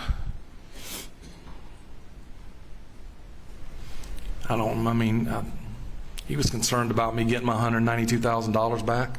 Seemed concerned. Told him I wasn't worried about that. At that point, I wanted to make sure there wasn't something else. This was a little bit before lunch on September 4th? Yes, sir. You We didn't leave. We didn't. I'm sure I yelled at the beginning, or at least raised my voice, but I didn't leave yelling and screaming and hollering. We didn't fight. But I left. And I wasn't happy. Where'd you go after you left? You remember? I rode through Hampton. I went through Hardee's and grabbed something for a bite of lunch on the road and headed back to Columbia where I live. That day, did you hear anything else about Alec? I did. About how long after you left Alec did you hear something? I had stopped in my office in Bamberg or at the post office to pick something up, and I was somewhere between Bamberg and Columbia when I got a call. It was either from Randy or Lee Cope, but I believe it was Lee Cope. And what were you informed? That Alec had been shot in the head and that he was on a helicopter going to the hospital in Savannah.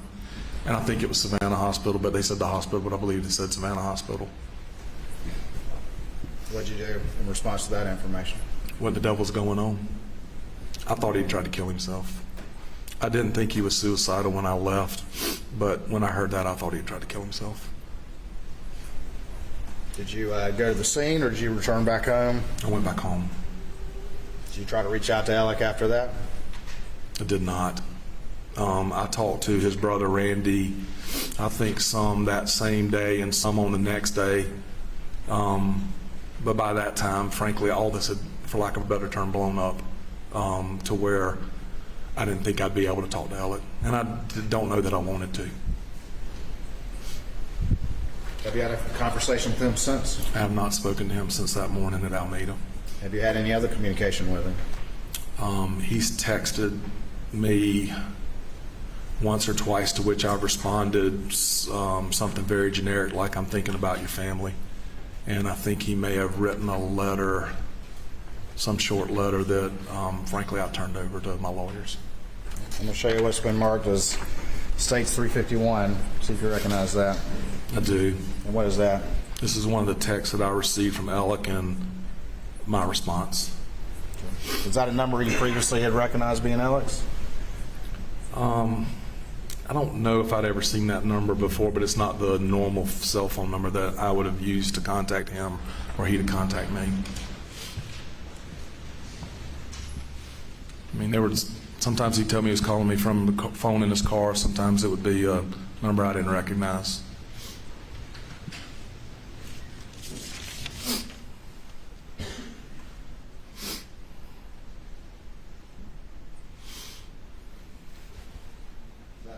Screen there?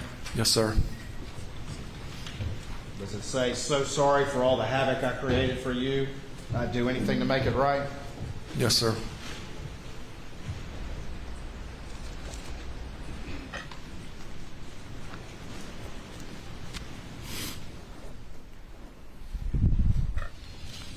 Thank you, Mr. Wilson. That's all the questions for this in-camera hearing, Your Honor.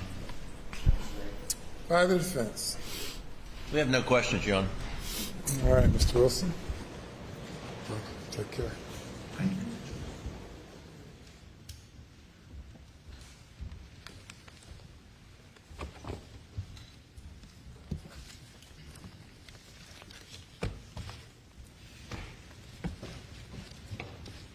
How many more witnesses do you anticipate on this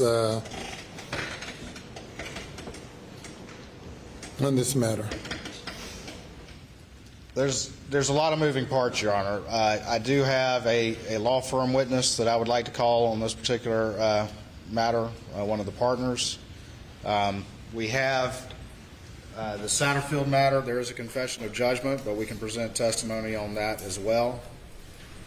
And we have a bank witness to establish the financial condition of Alec at the time these murders happened, which was he was burning through cash like crazy. He was out of options. The $792,000 was gone in no time at all. And I think the evidence is very compelling that for an extended period of time he had been living in a velocity of money that is really quite stunning, and he constantly had to achieve more money to avoid the reckoning that was happening. I'm sorry, Mr. And so it will show on that particular day, that on June 7th, 2021, when he's being asked about these Ferris fees, the financial condition is not good. There's not that money there. He's extremely leveraged in the debt that he has, and it will be part of a history where he is forced to do all these things that we've been showing through Ms. Seconder to stay afloat and to stay one step ahead. And for the jury to understand the reality of what he was facing, they have to understand the extent of what is being potentially exposed. They have to understand why he would be doing these things and why he was out of time. This is not the kind of case where, and I don't know if you want legal argument at this point, but... well, I asked the question. Yes, sir. I guess this is still your answer. I don't know. Yes, sir. Thank you. Thank you, Judge. So anyway, this is the kind of case where, for example, he mentions the Boat case out of the gate. The Boat case, the hearing was going to be that week. We will establish evidence that the hearing was to get access or get identification of his accounts. Once that happens, that he would be unable, there would be not long before what had been going on would be exposed. And what we're talking about, and this is really how it's different from some of the other res juste and other cases that you're looking at, is it's really about the fear of what is about to be exposed. And what we're talking about, again, is a decade of malfeasance and misappropriation that ultimately would result in the charges that it's resulted in, as well as loss of his livelihood and loss of his law degree. And that's the real fear that was there. And when we look at June 7th in particular, at that point in time, he's out of options. We've heard from Ms. Seconder that in the past, if he'd been able to pay that money or repay that money, then he could always kick that can down the road. But on this particular day, the state believes we have evidence, and we believe it's a reasonable inference from those evidence that he was out of options. But for the jury to really understand what's going on, they have to understand the full picture of what this man has been doing and what he's been trying to hide. And frankly, what he was able to successfully hide in the wake of these murders. The bank witnesses will also establish, relevant specifically to this particular witness and the events that you've heard about, is that one of the first things that Mr. Murdaugh did, business-related, was to secure $600,000. He got a loan from PSB, Palmetto State Banks, that wasn't even on the books. They just wired the money. Russell Lafitte wired the money, $350. He borrowed $250,000 from another person, and that's the $600 that he gave to Chris, that he used to talk Chris into telling PMPED that all $792 were back in the account. And so again, that's one of the first things he did to stave off the inquiry that very morning, 6/7/21, was to get that money in there, and it did. It staved off the inquiry.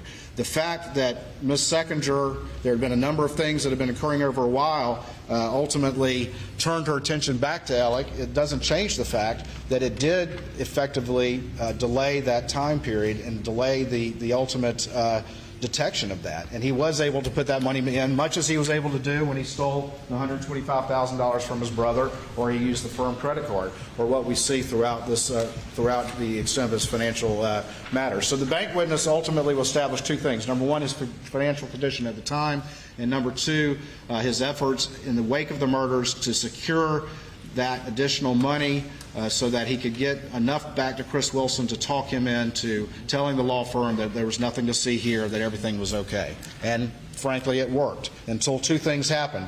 Number one, Ms. Seckinger started to look back at the Hirschberg matter, and then more importantly, and we have another law firm witness. I don't know what the check's up on the screen. Stand by for me, Your Honor. That found this check right here, this very one, in his office right around that same time in early September. And at that point in time, they knew that he had been lying to them about these particular fees. And that's what caused everything to unravel. And then, just like we see, Your Honor, with what happened on June 7th, 2021, within a short period of time, the side of the road happens. And Alec immediately claims that he was the victim of a horrible attack, and everyone immediately assumes that the bad guys are back. There's a symmetry, Your Honor, between what happens on the side of the road and what happens on June 7th, because when the hounds are at the door, when Hannibal's at the gates for Alex Murdaugh, violence happens. And the same thing happened on the side of the road that happened on June 7th. And for this jury to understand the real picture of this man, that I will remind Your Honor, I know you're well aware of, that they have already repeatedly put into issue his character and what a loving father he was and all the rest of it. They need to understand really what this man was hiding. And he was hiding something we have never seen before. And the pressures of that are important for the jury to understand why this man might do that.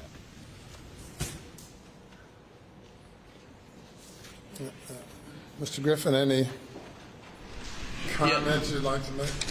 Yes, Your Honor. I would like to respond. What you've heard thus far today does not establish that Hannibal's at the gate in any form or fashion. What you heard from Ms. Seckinger, is that what's the language she used? Hang on, I've got it right here. Quote, there's a history of trust and brotherhood in that firm, and that some similar events have happened in the past where Alec had been overdrawn with the firm through loan checks or expense checks, and that eventually the money gets paid back and everyone goes about their merry way. I mean that is basically what she testified to, Your Honor, and this sort of concept that Alec committed murders to cause a delay in the firm investigating this diversion of fees was debunked by her own testimony, where she said, number one, Mr. Randolph Murdaugh was going back in the hospital to die, and that I stopped in my tracks and I became a friend and stopped looking, and that Mr. Murdaugh did die. I mean, that's what stopped her conversation, and that's what stopped her inquiry on June the 7th, by her own testimony. And then you go forward, and then she says she passed it off to Lee Cope. And then Lee Cope kept following up, and he communicated with Mr. Wilson. And Mr. Wilson sent an email. Alec had gotten money back into the account. And frankly, Your Honor, if this plays out as we attach to our response, the draft transcript from the trial testimony in Russell Lafitte's case, that Mr. Murdaugh had in progress at Palmetto State Bank a loan application to get refinancing, and that Maggie's murder stopped and delayed that, and it had the complete opposite effect. He wasn't at the end of his rope. The murder of Maggie, if we have to play out this, the murder of Maggie actually caused a delay in the refinancing of the Edisto house, and it precluded getting additional loans from Moselle. And so those are the facts. And how murdering Maggie Murdaugh and murdering Paul Murdaugh eased his financial stress, it didn't. There's no financial gain, as we said. There's no life insurance. There's nothing to be gained by it. And so there's no logical connection from his, disastrous financial house and potentially having to be answer to financial misconduct within the firm, losing his law license, being criminally prosecuted. And it's all just a theory. There's no facts. It's all just a theory.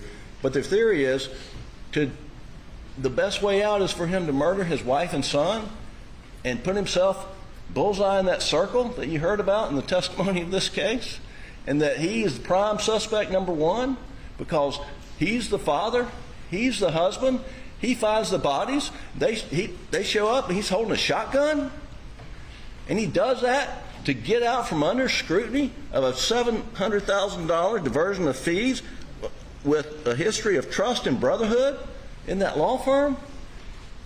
Your Honor, there is no logical connection whatsoever, and it does not lead to evidence of motive. And we can have more testimony, but frankly, Your Honor, it doesn't meet.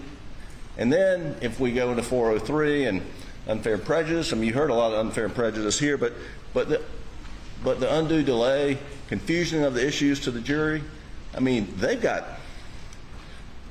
a whole lot more evidence about financial misconduct than they have about a murder and evidence of guilt in the murder case. And that's what this is all about. With regard to the list of other witnesses that Mr. Waters indicates that the state has,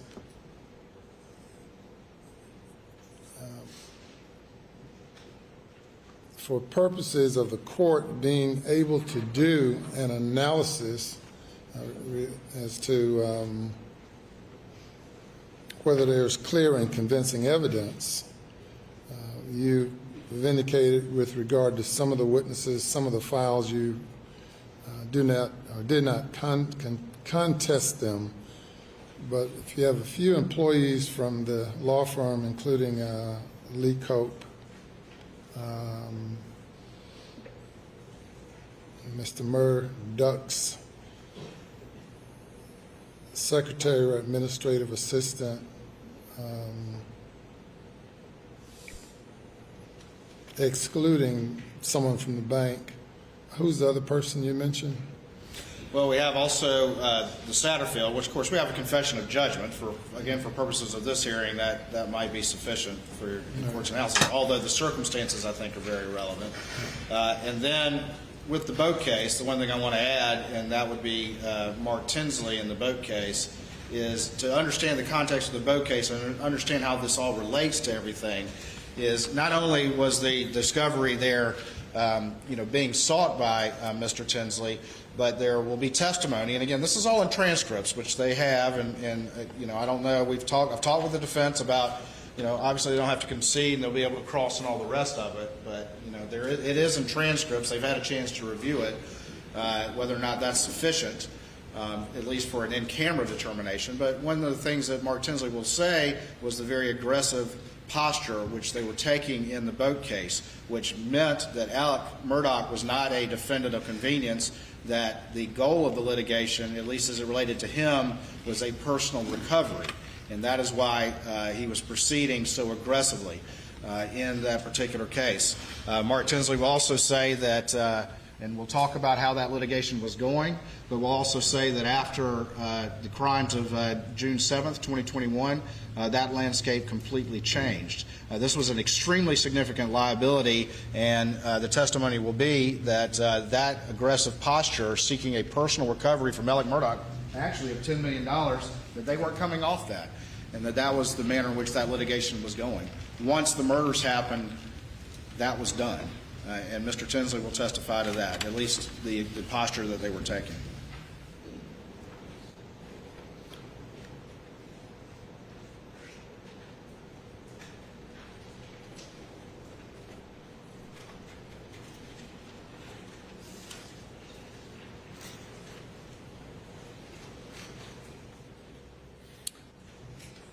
Well, the court has heard sufficient amount of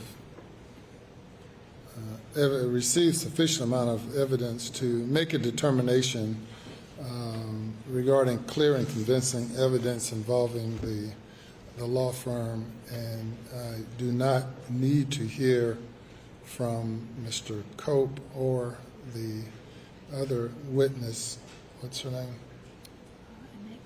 Ms. Griswold, in order to make that determination of there being clear and convincing evidence. With regard to Satterfield, you do have a confession of judgment, which the court has not seen or reviewed. With regard to the boat case, there's been no testimony. In the record regarding the impact of that on Mr. Murdaugh's state of mind or the like. So Mr. Tinsley, particularly considering the representations by counsel that the plaintiffs in that case were just seeking a financial statement, basically. And so the court can hear from Mr.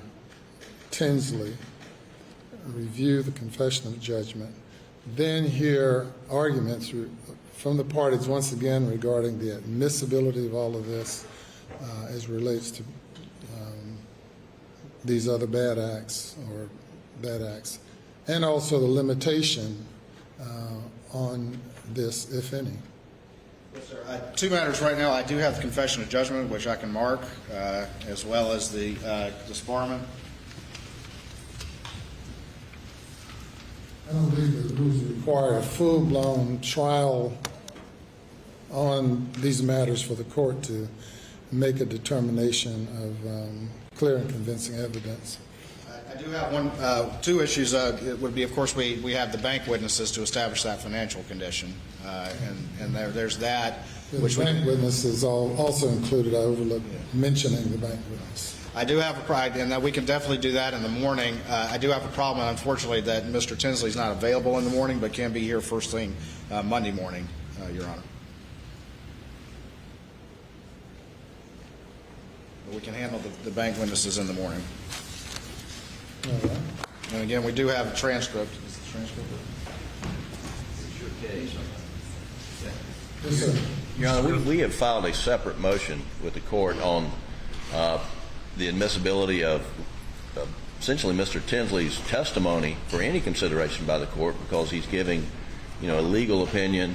It's a judicial decision. It's not Mr. Tinsley's decision, and we've submitted that to the court. So we don't think anything Mr. Tinsley has to say would be relevant. We'd be prepared to argue that tomorrow or tonight if you'd like. Well, I haven't received that motion.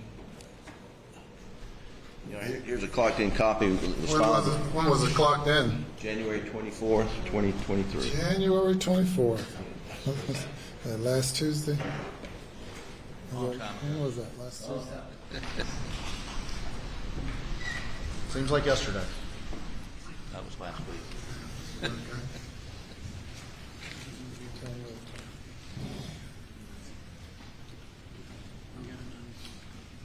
I did see that. I didn't realize that was pertaining to Mr. Tinsley. Yes. Well, we'll address Mr. Tinsley's issue when Mr. Tinsley is available. I cannot conclude based on argument that his testimony will only be relate to a question of law. So we'll defer anything, any presentation until Mr. Tinsley is available, and then we can press on with the other witnesses tomorrow morning before the jury gets here at 11:30. We'll start at 9:30. Hopefully that 2-hour window will be sufficient with a break in there somewhere. Regarding the Satterfield matter, what's the defense's position on that? Your Honor, we agree that they have a confession of judgment. We agree that there's an order disbarring him for that conduct, and they concluded that confession of judgment, even though it has a disclaimer. Anyway, the Supreme Court concluded that is an admission. So, for purposes of disbarment, and I'd be hard pressed to argue against that satisfying, clear, and convincing standard. That's all. And what year was that? The wrongful conduct. Well, yeah, well, the Satterfield matter, I don't have it off the top of my head, but it was quite some time ago. 2019, 20, 29, no, 20.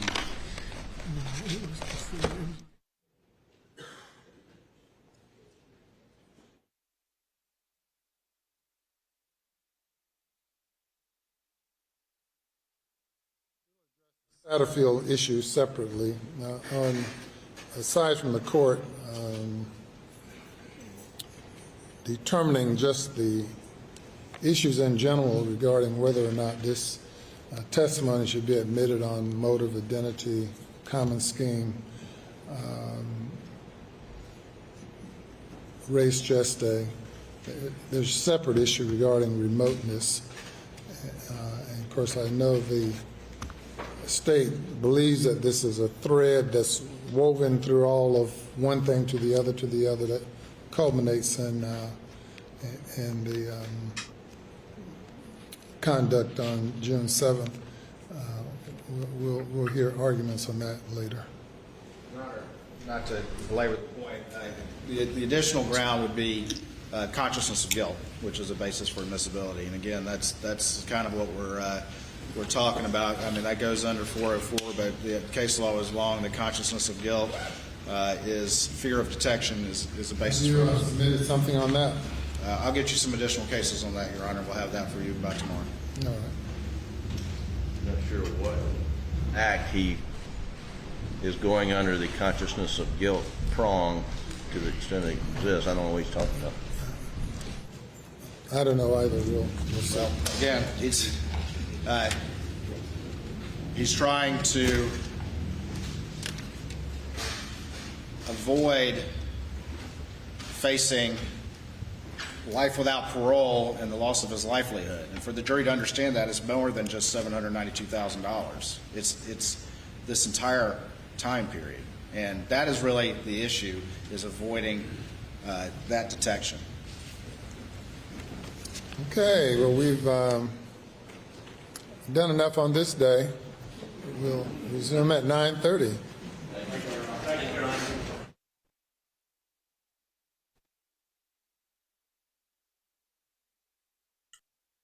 Toodaloo, motherfucker. Huh.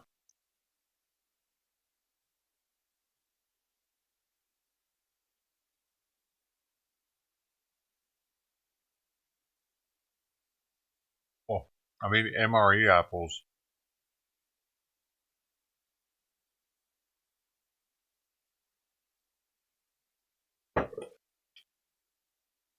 Ah. And color, what? Hammer? What is this? Oh.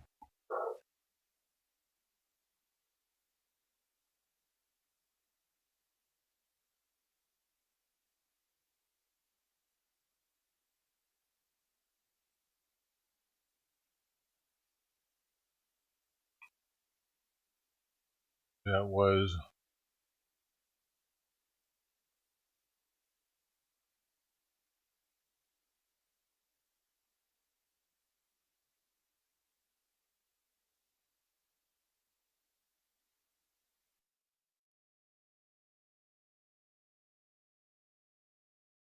Dude, I have 2 extra cases of these things. I had 6 cases of them at one point. And this is a piece of an MRE that I had opened like a year ago, probably. I put all the stuff I didn't eat in them and another thing, and I put it in I put all the desserts in one thing, and all my cocoa powders, all the mains, I just feel like having some apples, so I just went and grabbed it. I knew I had the thing of these apples in the already open one, but I have 2.5 cases of unopened MREs. I think 2 cases is enough, so I can eat that other half a case and still be cool, probably. And then, like I said, I got all these remnants also.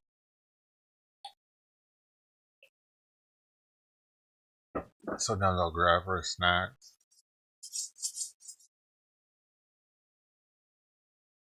Yeah, that's why. If you had the spiced apple, you know it's not bad. It's kind of like an apple pie filling or something.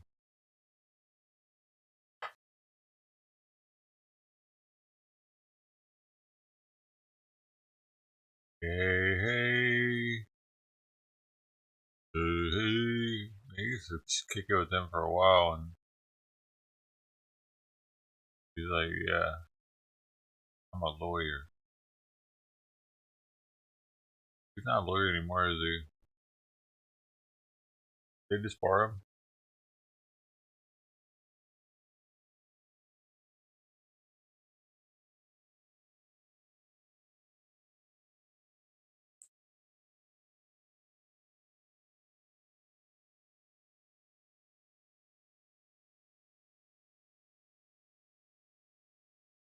Supposed to cook dinner tonight.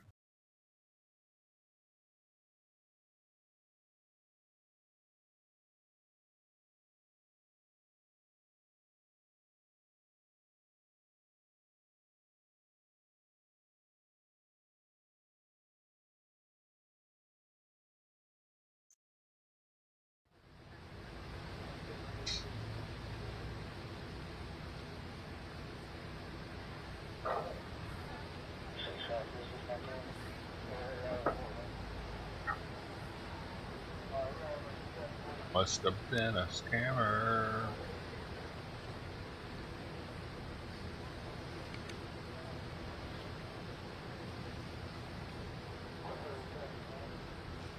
The message is one.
thought it was fun.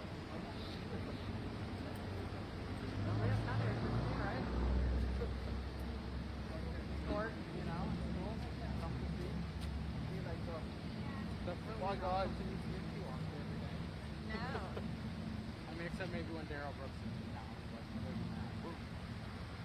Yeah, and then they got a whole little...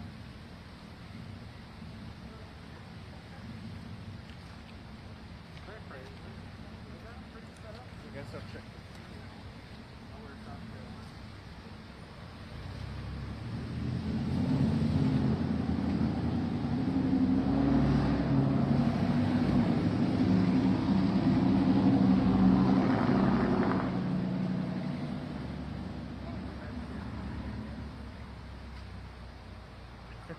You were just on YouTube.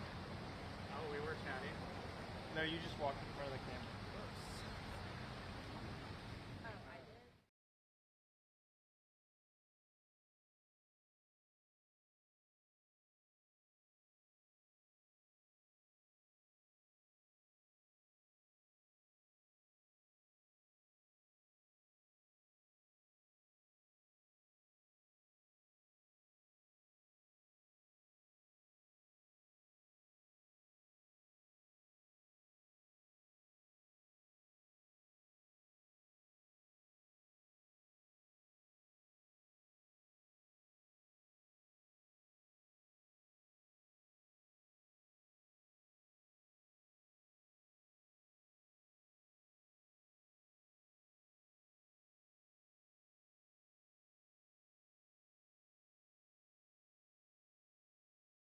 Well, folks, I want to thank the CBC for coming down, the leaders to come down to the White House. We got a lot to talk about. I want to congratulate Congressman Horsford on his election in this body. And we got elected early on in spite of the fact that I was for him. But anyway, congratulations. And we want to talk about the progress we made together and the investments we made in the African American community and Black community, from everything from HBCUs to jobs to health care and a range of other things. But to state the obvious, everybody knows that Tyree was buried, just laid to rest. Vice President went to the funeral. I spent time on the telephone with his mom and his stepfather. And, my hope is this dark memory spurs some action that we've all been fighting for. And although you just got to keep at it, I listened to Al Sharpton's eulogy, which I thought was first rate. And we got to just stay at it as long as it takes. The House passed police reform back in 2021 when the Democrats controlled the House. And it passed the George Floyd Act. And Corey, you worked like heck in the Senate. Came close, but but it's what we did. I was able to, through executive order, make some significant changes at the federal level, which I want to share with you all. Not necessarily take the time today, but to go through the implementation of each of the initiatives we put forward, and the absolute deadline for each of the agencies to demonstrate that they've met the requirements is end of March. And so we'll meet before then, but I want to sit down and go into detail about that. But I most of all like to talk with you guys and you, whatever you want to talk about. But from my perspective is, how can we make some progress on police reform of consequence and violence in our communities? And I assume that's the primary thing we're going to talk about, but anything else is on the table. So thank you all. Do you want to say anything, Mr. Chairman? I just want to thank you, Mr. President, and Mr. Vice President, for making this a priority today. The death of Tyree Nichols is yet another example of why we do need action. But you've already led on the action that we've been able to take through executive order. We need your help to make sure we can get the legislative actions that are necessary to save lives and to make public safety the priority that it needs to be for all communities. So I want to thank you for that. Well, thank you. Folks, we're going to get to work. Thank you for coming. Mm-hmm.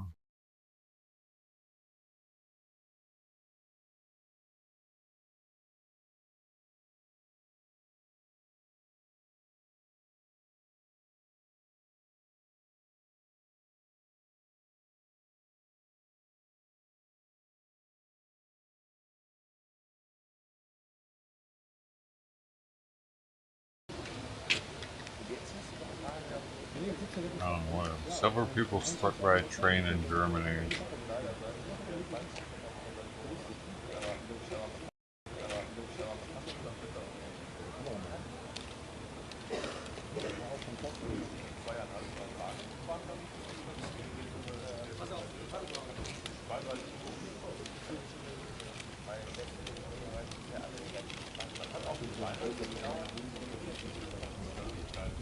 Hand sieht man nicht, ne?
Genau.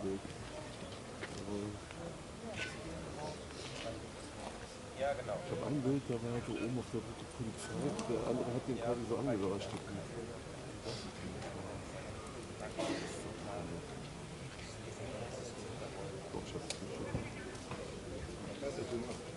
Ja, ich stehe hier nur wenige hundert Meter von den Bahngleisen entfernt. Die Polizei war stundenlang damit beschäftigt, die Bahngleise nochmal abzugehen und abzusuchen, ob es möglicherweise weitere Kinder sich dort befinden. Wir zeigen das Ganze mal. Die Polizei ist immer noch im Einsatz vor Ort. Die Polizeiräume abgesperrt. Vorne stehen Polizeifahrzeuge, Polizisten im Einsatz, von weiter hinten ist das jetzt mal entfernt. Die Polizei hat nur größte Presse bestätigt.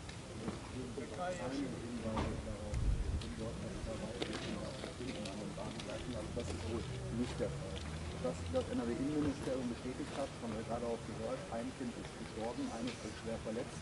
Und der NRW-Innenminister war auch vor wenigen Minuten hier vor Ort, hat sich ein Bild von der ganzen Lage gemacht. Ich mach doch gar nichts für den von der ganzen Sache Hallo. und wünscht den Eltern tiefen Kraft der Kinder und Hallo, das ist alles die Steuerung. Krankenhaus ist. Das sind alles gechippte Kinder, du kleiner Affe, red die Wahrheit. Gerade hier im Hintergrund, die Stimmung ist aufgehört. Das sind gechippte Kinder, du verficktes China. Schlimme Szenen auch gerade, hier seine Mutter Something about kids, the kinder. He's pissed off. Hier steht auch ein Bus bereit und auch Seelsorger, die sich kümmern. Also Stimmung angespannt, witzig, aber es ist natürlich auch Verständnis nach wie vor von hier Fehlerhaus. Spionage, 3 Ohrenkinder.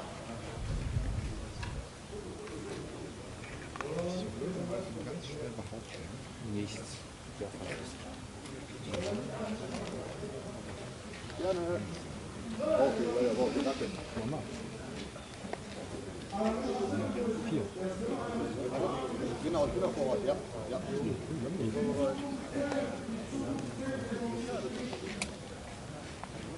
Alright, y'all, I'm getting out of here. Take it easy. Thanks for checking out. Have a good one. Or don't. I don't really give a shit. You're gonna have to have it no matter what, though. I don't know, I guess you don't have to do that either. To each his own. Have a good one. Or don't. Bye.